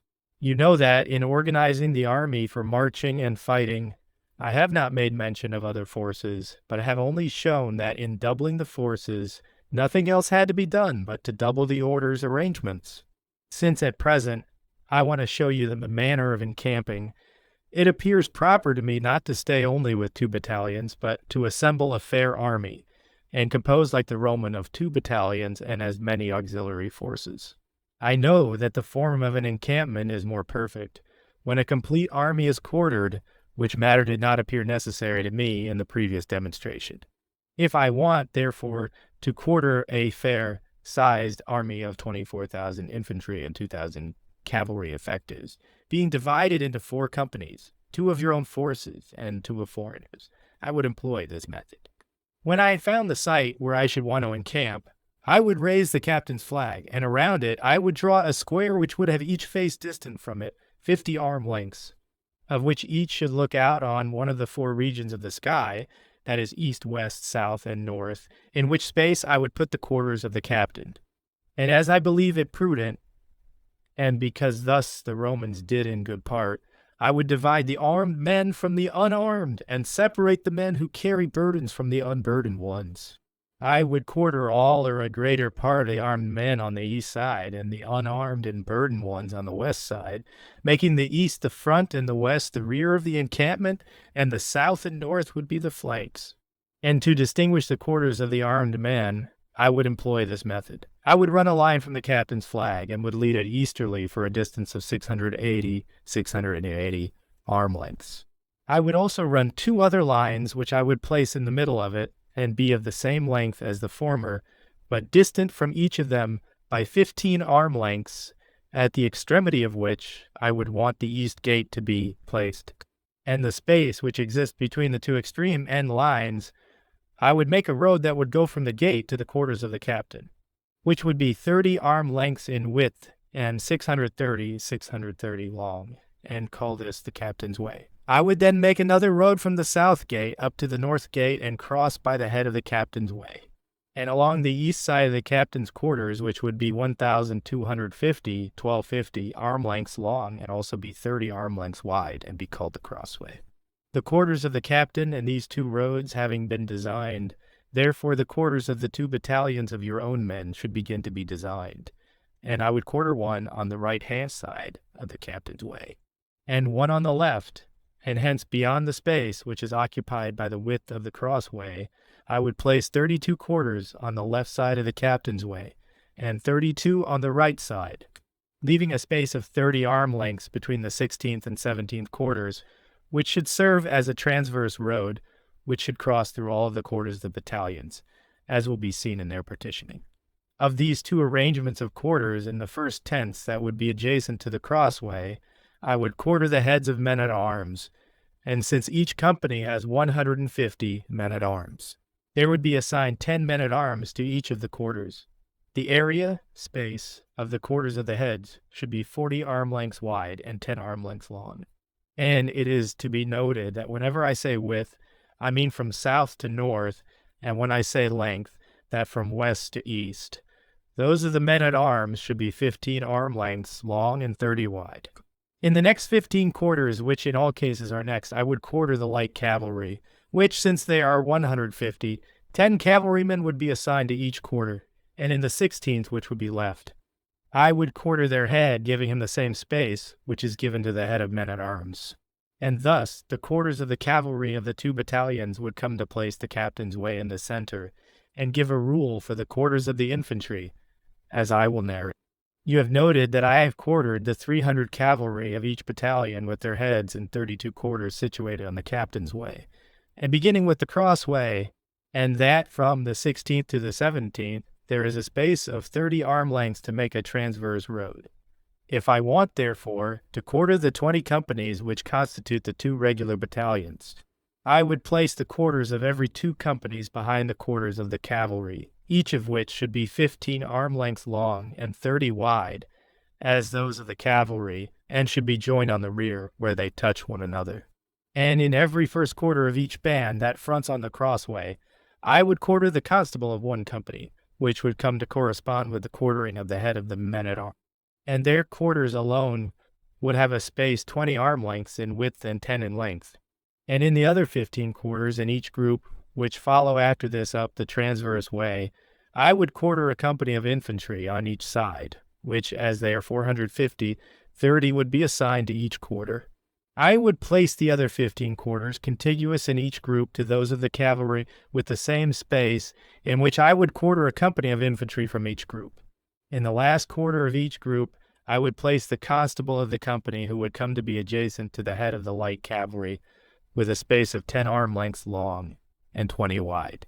And thus these first 2 rows of quarters would be half of cavalry and half of infantry. And as I want these cavalry to be all effective, and hence without retainers who help taking care of the horses or other necessary things, I would want these infantry quartered behind the cavalry should be obligated to help the owners of the horses in providing and taking care of them, and because of this should be exempt from other activities of the camp, which was the manner observed by the Romans. I would also leave behind these quarters on all sides a space of 30 arm lengths to make a road, and I would call one of the first road on the right-hand side, and the other the first road on the left. And in each area I would place another row of 32 double quarters which should face one another on the rear, with the same spaces as those which I have mentioned, and also divided at the 16th in the same manner to create a transverse road, in which I would quarter, in each area, 4 companies of infantry with the constables in the front at the head and foot of each row. I would also leave on each side another space of 30 arm lengths to create a road, which should be called the second road on the right-hand side, and on the other side the second road to the left.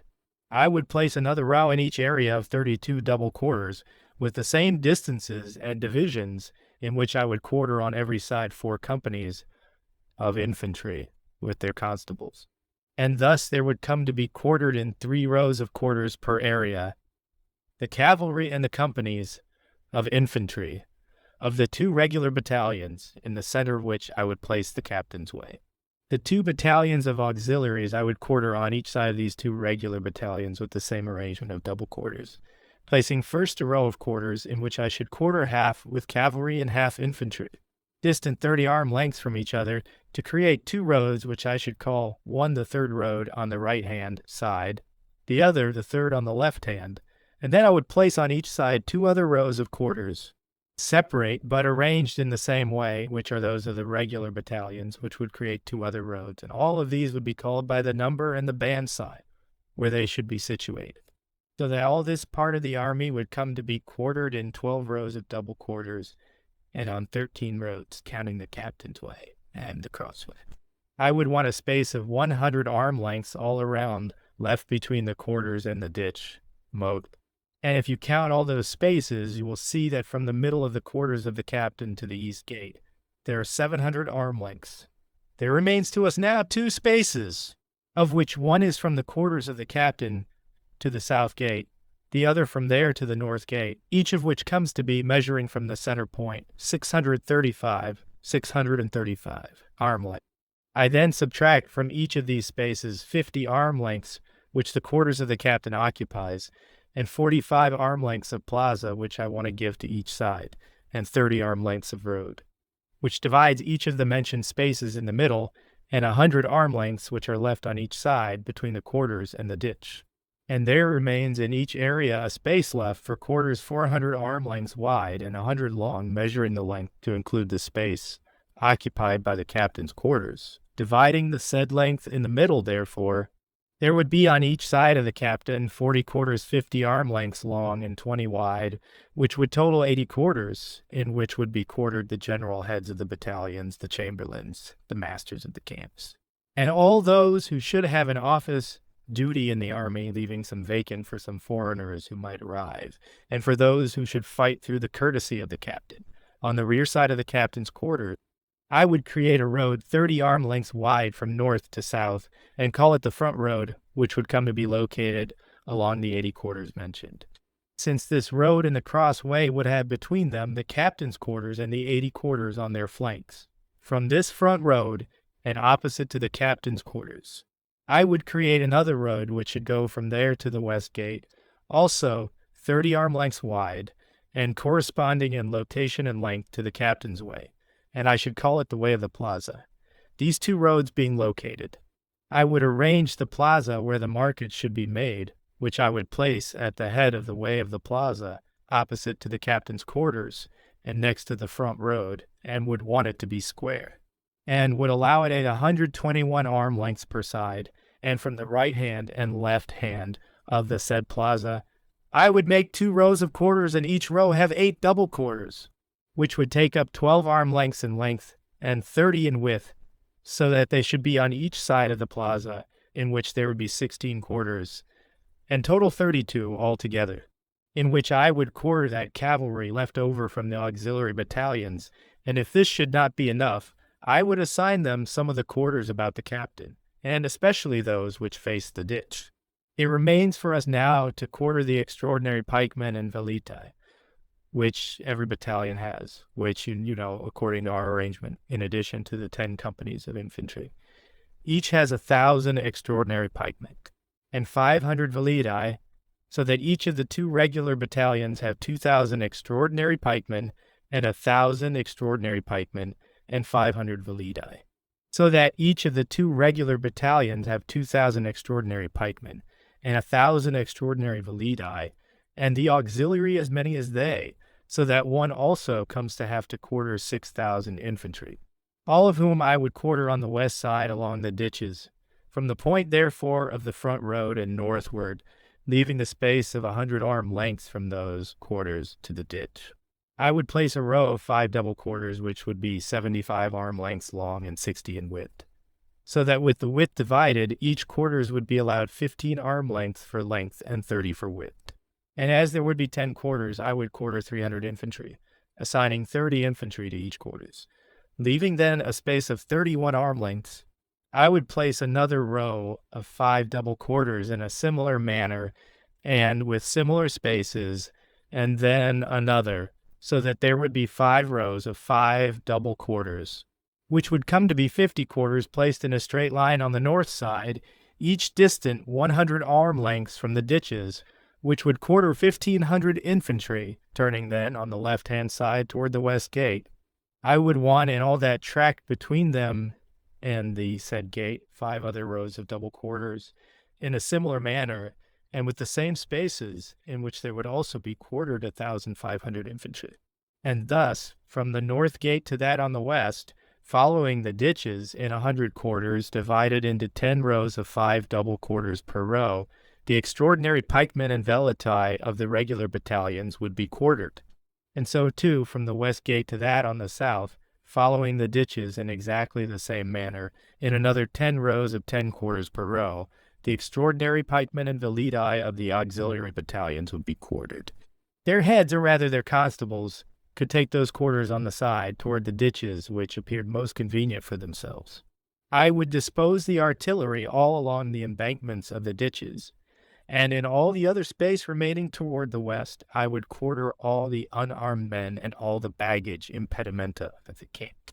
And it has to be understood that under this name of impedimenta, the ancients intended all those carriages, wagons, and all those things which are necessary to an army, except the soldiers, as are carpenters, woodworkers, smiths, blacksmiths, shoemakers, engineers, and bombardiers, and others which should be placed among the number of the armed, herdsmen with their herds of castrated sheep and oxen, which are used for feeding the army, and in addition, masters of every art trade, together with public wagons for the public provisions of food and arms. And I would not particularly distinguish their quarters. I would only designate the roads that should not be occupied by them, then the other spaces remaining between the roads, which would be 4. I would assign in general to all the impedimenta mentioned, that is, 1 to the herdsmen, another to artificers and workmen, another to the public wagons for provisions, and the 4th to the armorers. The roads which I would want left unoccupied would be the way of the plaza, the front road, and in addition, a road that should be called the center road, which should take off at the north and proceed toward the south, and pass through the center of the way of the plaza, which on the west side should have the same effect as has the transverse road on the east side. And in addition to this, a road that should go around the rear along the quarters of the extraordinary pikemen and velitai. And all these roads should be 30 arm lengths wide. And I would dispose the artillery along the ditches on the rear of the camp, Batista. I confess I do not understand, and I also do not believe that to say so makes me ashamed, as this is not my profession. Nonetheless, I like this organization very much. I would want only that you should resolve these doubts for me. The one, why you make the roads and the spaces around the quarters so wide. The other, which annoys me more, is this: how are these spaces that you designate for quarters to be used? Fabrizio, you know that I made all the roads 30 arm lengths wide, so that a company of infantry is able to go through them in order formation, which, if you remember well, I told you that each of these formations were 25 to 30 arm lengths wide, the space between the ditch and the quarters, which is 100 arm lengths wide, is necessary since the companies and the artillery can be handled here, through which booty is taken, and when space is needed into which to retire, new ditches and embankments are made. The quarters very distant from the ditches are better, for they are more distant from the fires and other things that might be able to draw the enemy to attack them.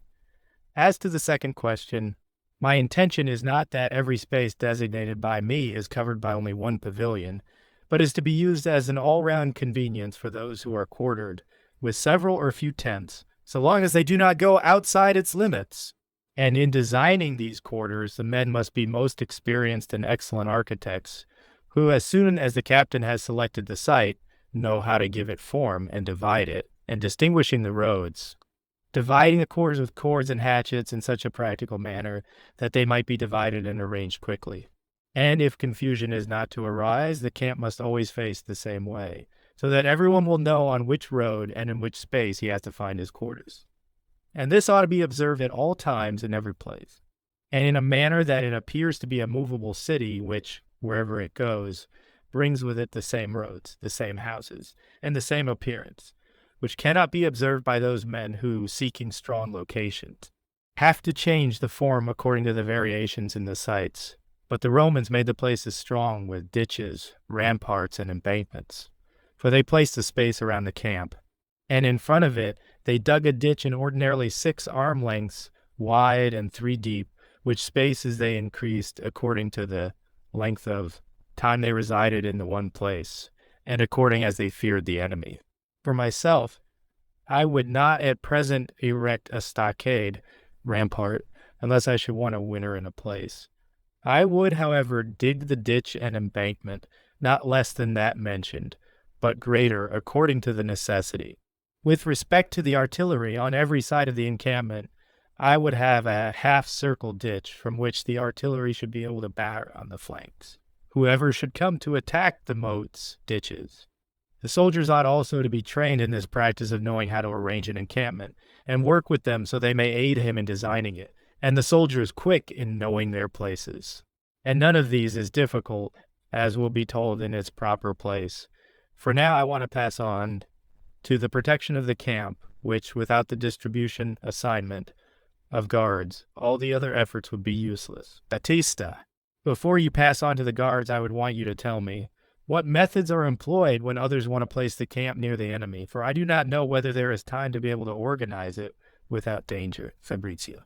You have to know this, that no captain encamps near the enemy, unless he is disposed to come to an engagement whenever the enemy wants. And if the others are so disposed, there is no danger except the ordinary. Since 2 parts of the army are organized to make an engagement, while the other part makes the encampment.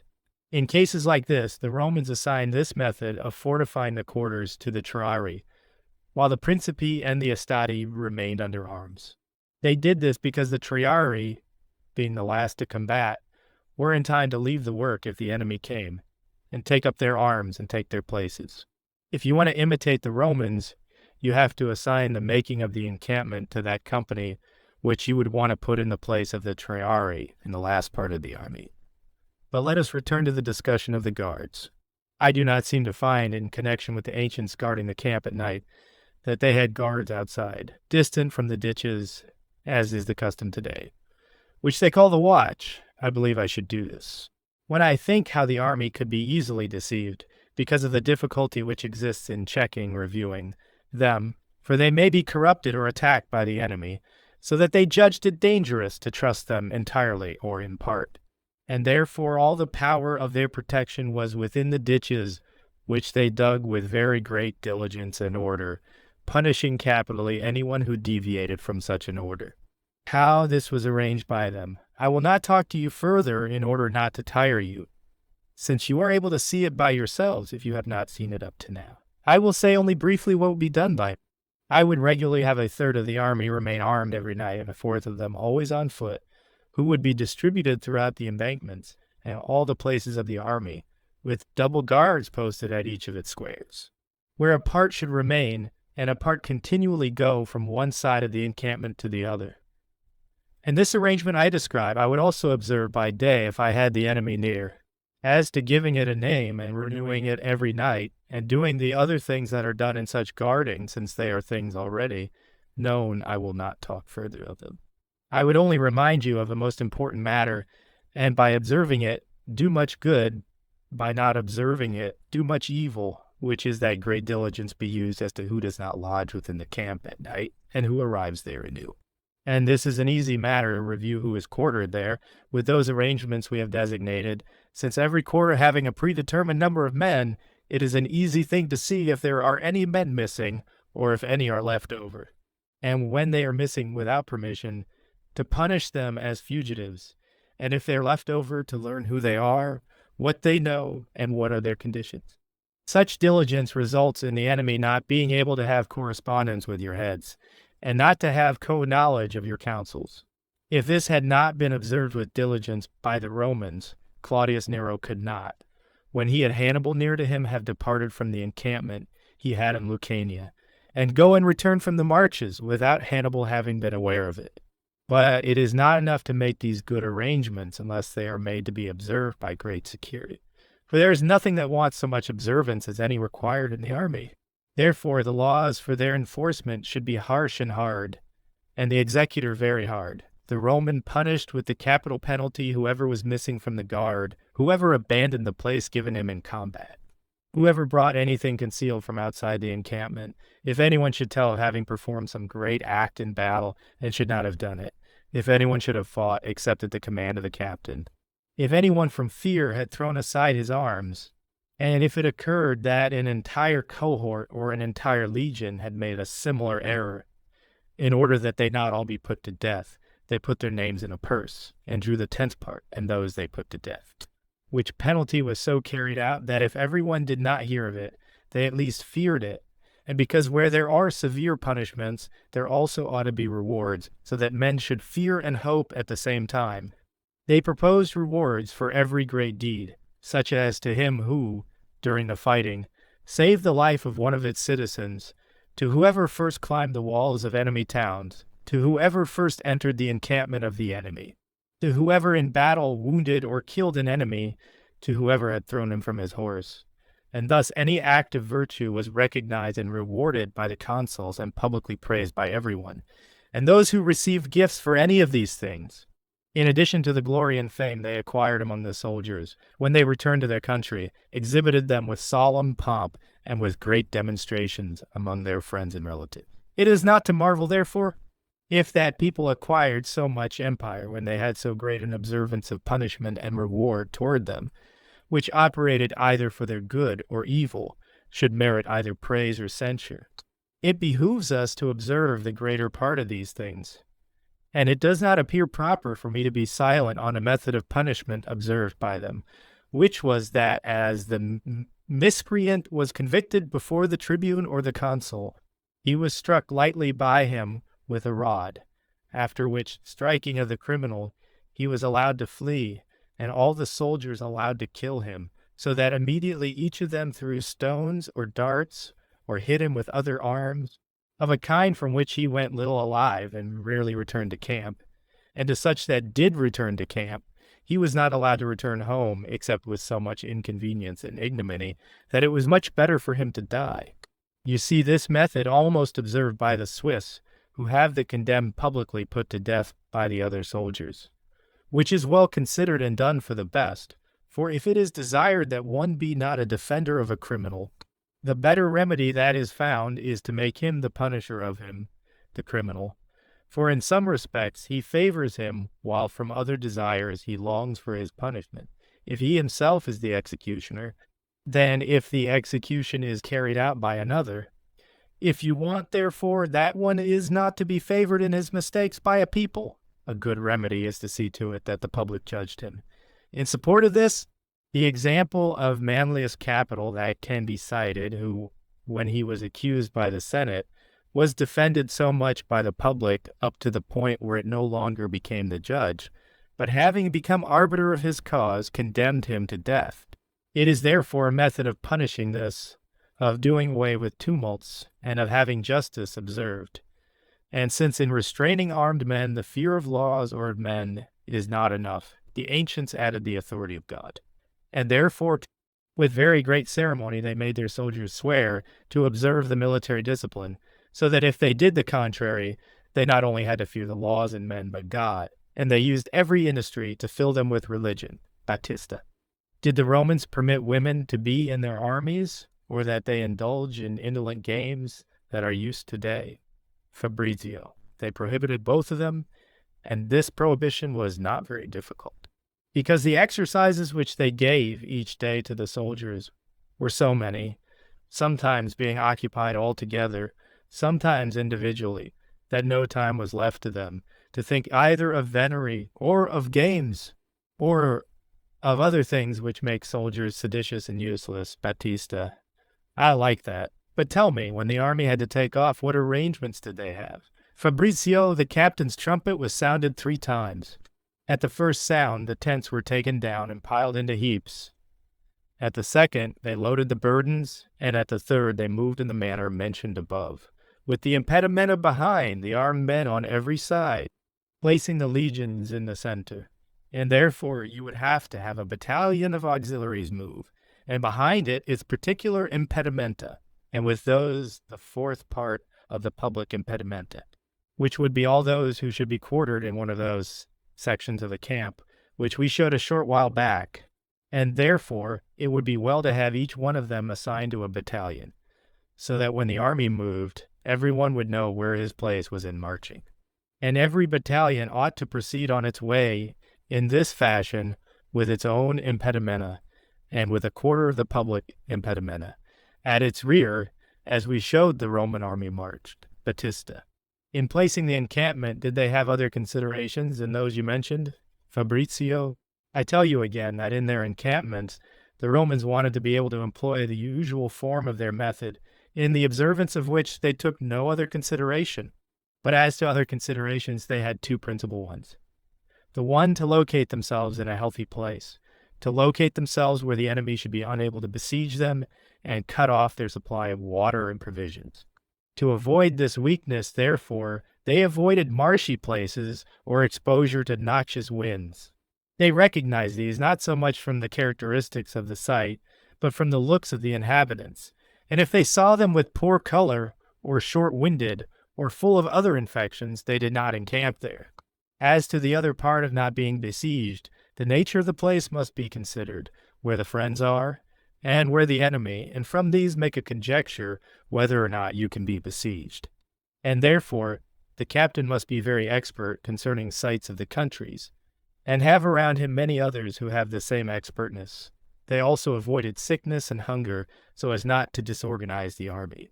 For if you want to keep it healthy, you must see to it that the soldiers sleep under tents, that they are quartered, where there are trees to create shade, where there is wood to cook the food, and not to march in the heat. You need, therefore, to consider the encampment the day before you arrive there, and in winter, guard against marching in the snow and through ice without the convenience of making a fire, and not lack necessary clothing, and not to drink bad water. Those who get sick in the house have them taken care of by doctors, for a captain has no remedy when he has to fight both sickness and the enemy. But nothing is more useful in maintaining an army healthy than exercise, and therefore the ancients made them exercise every day. Whence it is seen how much exercise is of value, for in the quarters it keeps you healthy, and in battle it makes you victorious. As to hunger, not only is it necessary to see that the enemy does not impede your provisions, but to provide whence you are to obtain them, and to see that those you have are not lost. And therefore, you must always have provisions on hand for the army for a month, and beyond that to tax the neighboring friends that they provide you daily. Keep the provisions in a strong place, and, above all, dispense it with diligence, giving each one a reasonable measure each day, and so observe this part that they do not become disorganized. For every other thing in war can be overcome with time, this only with time overcomes you. Never make anyone your enemy who, while seeking to overcome you with the sword iron, can overcome you by hunger, because if such a victory is not as honorable, it is more secure and more certain. That army, therefore, cannot escape hunger which does not observe justice and licentiously consume whatever it please. For one evil causes the provisions not to arrive, and the other that when they arrive, they are uselessly consumed. Therefore the ancients arranged that what was given was eaten, and in the time they assigned, so that no soldier ate except when the captain did. Which, as to being observed by the modern armies, everyone does the contrary. And deservedly they cannot be called orderly and sober as the ancients, but licentious and drunkards. Batista. You have said in the beginning of arranging the encampment that you did not want to stay only with 2 battalions, but took up 4 to show how a fair-sized army was quartered. Therefore I would want you to tell me 2 things. The one, if I have more or less men, how should I quarter them? The other, what number of soldiers would be enough to fight against any enemy? Fabrizio. To the first question, I reply, that if the army has 6,000 soldiers, more or less, rows of quarters are taken away or added as are needed, and in this way it is possible to accommodate more or fewer infinitely. Nonetheless, when the Romans joined together 2 consular armies, they made 2 encampments and had the parts of the disarmed men face each other. As to the second question, I reply that the regular Roman army had about 24,000 soldiers. But when a great force pressed them, the most they assembled were 50,000. With this number, they opposed 200,000 Gauls whom they assaulted after the first war which they had with the Carthaginians. With the same number, they opposed Hannibal. And you have to note that the Romans and Greeks had made war with few soldiers, strengthened by order and by art. The Westerners and Easterners had made it with a multitude, but one of these nations serves itself of natural fury, as are the Westerners, the other of the great obedience which its men showed to their king. But in Greece and Italy, as there is not this natural fury, nor the natural reverence toward their king, it has been necessary to turn to discipline, which is so powerful that it made the few able to overcome the fury and natural obstinacy of the many. I tell you, therefore, if you want to imitate the Romans and Greeks, the number of 50,000 soldiers ought not to be exceeded. Rather, they should actually be less. For the many cause confusion and do not allow discipline to be observed, nor the orders learned. And Pyrrhus used to say that with 15,000 men he would assail the world. But let us pass on to another part. We have made our army win an engagement, and I showed the troubles that can occur in battle. We have made it march, and I have narrated with what impedimenta it can be surrounded while marching. And lastly, we have quartered it, where not only a little repose from past hardship ought to be taken, but also to think about how the war ought to be concluded, for in the quarters many things are discussed. Especially if there remain enemies in the field, towns under suspicion, of which it is well to reassure oneself, and to capture those which are hostile. It is necessary, therefore, to come to these demonstrations, and to pass over this difficulty with that same glory with which we have fought up to the present, coming down to particulars, therefore, that if it should happen to you that many men or many peoples should do something which might be useful to you, and very harmful to them, as would be the destruction of the walls of their city, or the sending of many of themselves into exile, it is necessary that you either deceive them in a way that everyone should believe he is affected, so that one not helping the other, all find themselves oppressed without a remedy, or rather, to command everyone what they ought to do on the same day, so that each one believing himself to be alone to whom the command is given, thinks of obeying it, and not of a remedy. And thus, without tumult, your command is executed by everyone.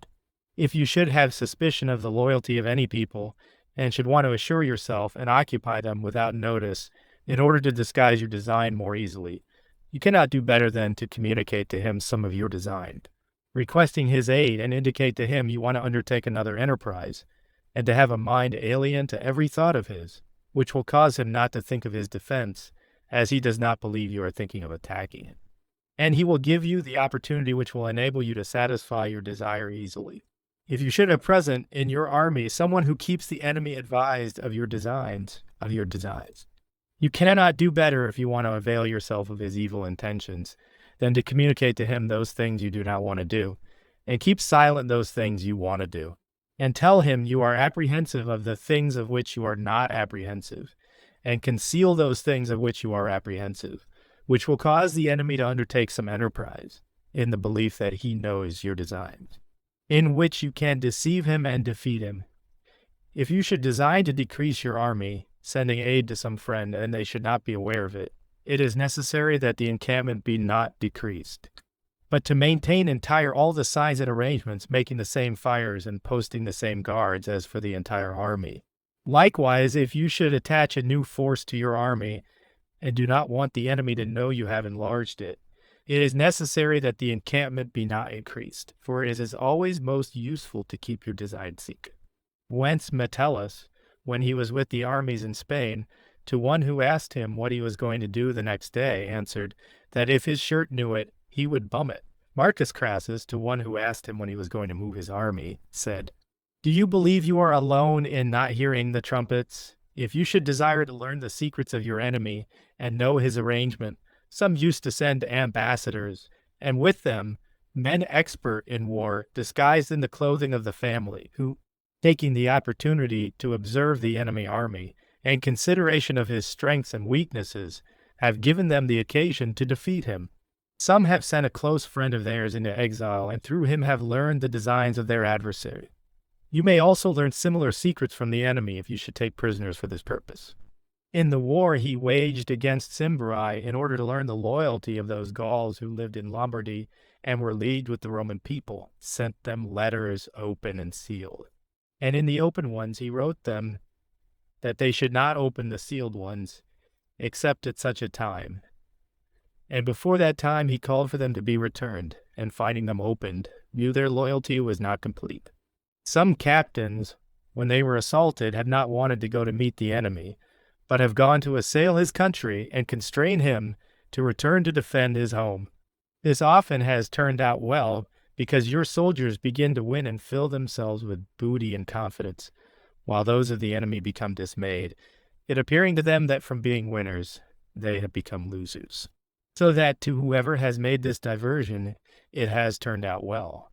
But this can only be done by that man who has his country stronger than that of the enemy, for if it were otherwise, he would go on to lose. It has often been a useful thing for a captain who finds himself besieged in the quarters of the enemy to set in motion proceedings for an accord, and to make a truce with him for several days, which only any enemy negligent in every way will do. So that availing yourself of his negligence, you can easily obtain the opportunity to get out of his hands. Sulla twice freed himself from his enemies in this manner, and with this same deceit Hannibal in Spain got away from the forces of Claudius Nero, who had besieged him. It also helps one in freeing himself from the enemy to do something, in addition to those mentioned, which keeps him at bay. This is done in two ways, either by assaulting him with part of your forces, so that, intent on the battle, he gives the rest of your forces the opportunity to be able to save themselves, or to have some new incident spring up, which by the novelty of the thing makes him wonder, and for this reason to become apprehensive and stand still. As you know Hannibal did, who, being trapped by Fabius Maximus, at night placed some torches between the horns of many oxen, so that Fabius's suspense over this novelty did not think further of impeding his passage. A captain ought, among all the other actions of his, endeavor with every art to divide the forces of the enemy, either by making him suspicious of his men in whom he trusted, or by giving him cause that he has to separate his forces, and because of this, become weaker. The first method is accomplished by watching the things of some of those whom he has next to him, as exists in war, to save his possessions, maintaining his children or other of his necessities without charge. You know how Hannibal, having burned all the fields around Rome, caused only those of Fabius Maximus to remain safe. You know how Coriolanus, when he came with the army to Rome, saved the possessions of the nobles, and burned and sacked those of the plebs. When Metellus led the army against Jugurtha, all the ambassadors sent to him by Jugurtha were requested by him to give up Jugurtha as a prisoner. Afterwards, writing letters to these same people on the same subject, wrote in such a way that in a little while Jugurtha became suspicious of all his counselors, and in different ways dismissed them. Hannibal, having taken refuge with Antiochus, the Roman ambassadors frequented him so much at home that Antiochus, becoming suspicious of him, did not afterwards have any faith in his counsels. As to dividing the enemy forces, there is no more certain way than to have one country assaulted by part of them, your forces, so that being constrained to go to defend it, they, of that country, abandon the war. This is the method employed by Fabius when his army had encountered the forces of the Gauls, the Tuscans, Umbrians, and Samnites. Titus Didius, having a small force in comparison with those of the enemy, and awaiting a legion from Rome. The enemy wanted to go out to meet it, so that in order that it should not do so, he gave out by voice throughout his army that he wanted to undertake an engagement with the enemy on the next day. Then he took steps that some of the prisoners he had were given the opportunity to escape, who carried back the order of the consul to fight on the next day, and caused the enemy, in order not to diminish his forces, not to go out to meet that legion, and in this way kept himself safe, which method did not serve to divide the forces of the enemy, but to double his own. Some, in order to divide the enemy, forces, have employed allowing him to enter their country, and, in proof, allowed him to take many towns, so that by placing guards in them, he diminished his forces, and in this manner, having made him weak, assaulted and defeated him. Some others, When they wanted to go into one province, feigned making an assault on another, and used so much industry that as soon as they extended toward that one where there was no fear, they would enter. Have overcome it before the enemy had time to succor it. For the enemy, as he is not certain whether you are to return back to the place first threatened by you, is constrained not to abandon the one place and succor the other, and thus often he does not defend either. In addition to the matters mentioned, it is important to a captain when sedition or discord arises among the soldiers to know how to extinguish it with art. The better way is to castigate the heads of this error, but to do it in a way that you are able to punish them before they are able to become aware of it. The method is, if they are far from you, not to call only the guilty ones, but all the others together with them, so that as they do not believe there is any cause to punish them, they are not disobedient, but provide the opportunity for punishment. When they are present, one ought to strengthen himself with the guiltless, and by their aid, punish them. If there should be discord among them, the best way is to expose them to danger, which fear will always make them united. But, above all, what keeps the army united is the reputation of its captain, which only results from his virtue. For neither blood, birth, or authority attain it without virtue. And the first thing a captain is expected to do is to see to it that the soldiers are paid and punished. For any time payment is missed, punishment must also be dispensed with, because you cannot castigate a soldier you rob unless you pay him. And as he wants to live, he can abstain from being robbed. But if you pay him but do not punish him, he becomes insolent in every way, because you become of little esteem, and to whomever it happens, he cannot maintain the dignity of his position. And if he does not maintain it, of necessity, tumults and discords follow, which are the ruin of an army. The ancient captains had a molestation from which the present ones are almost free, which was the interpretation of sinister omen to their undertakings.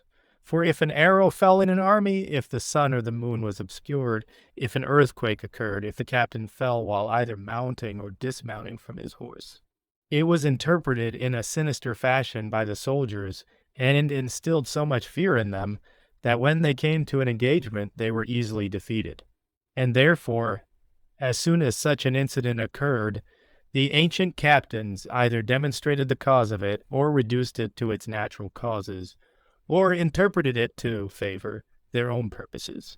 When Caesar went to Africa, and having fallen while he was putting out to sea, said Africa, I have taken you, and many have profited from an eclipse of the moon and from earthquakes.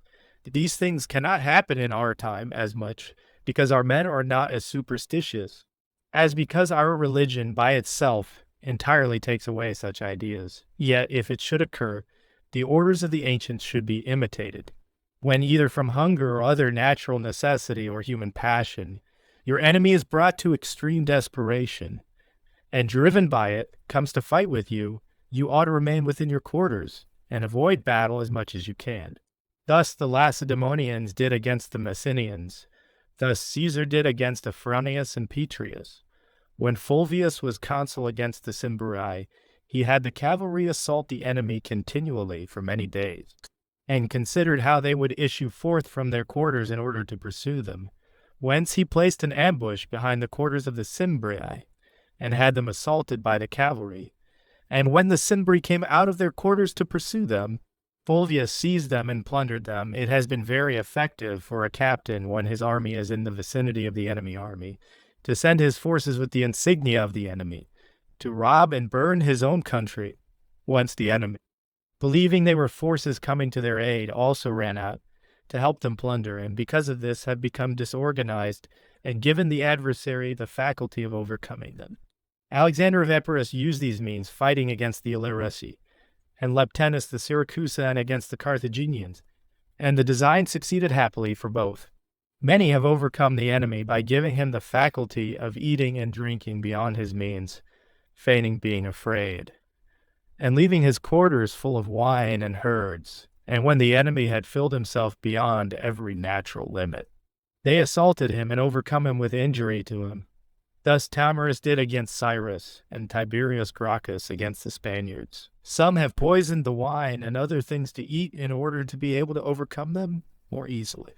A little while ago I said I did not find the ancients had kept a night watch outside, and I thought they did it to avoid the evils that could happen, for it has been found that sometimes the sentries posted in the daytime to keep watch for the enemy have been the ruin of him who posted them. For it has happened often that when they had been taken, and by force had been made to give the signal by which they called their own men, who, coming at the signal, have been either killed or taken. Sometimes it helps to deceive the enemy by changing one of your habits, relying on which he is ruined, as a captain had already done, who, when he wanted to have a signal made to his men indicating the coming of the enemy, at night with fire and in the daytime with smoke, commanded that both smoke and flame be made without any intermission, so that when the enemy came, he should remain in the belief that he came without being seen, as he did not see the signals, usually, made to indicate his discovery, made the victory of his adversary easier. Menoridius, when he wanted to draw the enemy from the strong places, sent one in the disguise of a fugitive who affirmed that his army was full of discord, and that the greater part were deserting, and to give proof of the matter, had certain tumults started among the quarters, whence to the enemy, thinking he was able to break him, assaulted him, and was routed. In addition to the things mentioned, one ought to take care not to bring the enemy to extreme desperation, which Caesar did when he fought the Germans, who, having blocked the way to them, seeing that they were unable to flee, and necessity having made them brave, desired rather to undergo the hardship of pursuing them if they defended themselves. Lucullus, when he saw that some Macedonian cavalry who were with him had gone over to the side of the enemy, quickly sounded the call to battle, and commanded the other forces to pursue it. Whence the enemy, believing that Lucullus did not want to start the battle, went to attack the Macedonians with such fury that they were constrained to defend themselves, and thus, against their will, they became fighters of the fugitives. Knowing how to make yourself secure of a town when you have doubts of its loyalty once you have conquered it, or before, is also important, which some examples of the ancients teach you. Pompey, when he had doubts of the Catanians, begged them to accept some infirm people he had in his army, and having sent some very robust men in the disguise of infirm ones, occupied the town. Publius Valerius, fearful of the loyalty of the Epidaurians, announced an amnesty to be held, as we will tell you, at a church outside the town. And when all the public had gone there for the amnesty, he locked the doors, and then let no one out from inside except those whom he trusted. Alexander the Great, when he wanted to go into Asia and secure Thrace for himself, took with him all the chiefs of this province, giving them provisions, and placed low-born men in charge of the common people of Thrace. And thus he kept the chiefs content by paying them, and the common people quiet by not having heads who should disquiet them. But among all the things by which captains gain the people over to themselves are the examples of chastity and justice, as was that of Scipio in Spain when he returned that girl, beautiful in body, to her husband and father, which did more than arms in gaining over Spain. Caesar, when he paid for the lumber that he used to make the stockades around his army in Gaul, gained such a name for himself of being just that he facilitated the acquisition of that province for himself. I do not know what else remains for me to talk about regarding such events, and there does not remain any part of this matter that has not been discussed by us.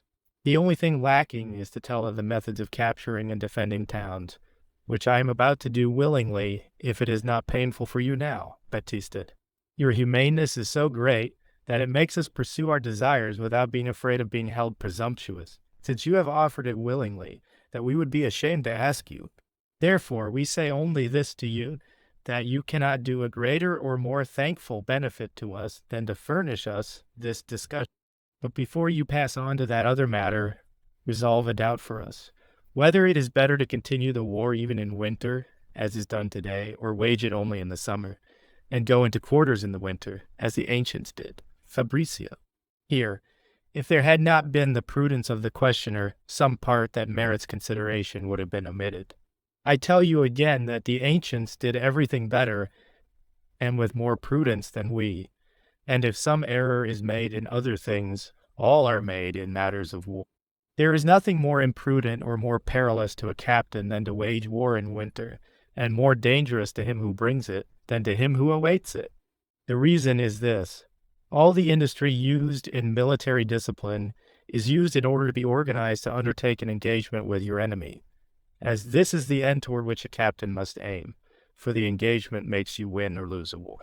Therefore, whoever knows how to organize it better, and who has his army better disciplined, has the greater advantage in this, and can hope more to win it. On the other hand, there is nothing more inimical to organization than the rough sites, or cold and wet seasons, for the rough side does not allow you to use the plenitude of your forces according to discipline, and the cold and wet seasons do not allow you to keep your forces together. And you cannot have them face the enemy united, but of necessity you must quarter them separately, and without order, having to take into account the castles, hamlets, and farmhouses that receive you, so that all the hard work employed by you in disciplining your army is in vain. And do not marvel if they war in winter time today, for as the armies are without discipline, and do not know the harm that is done to them by not being quartered together. For their annoyance does not enable those arrangements to be made, and to observe that discipline which they do not have.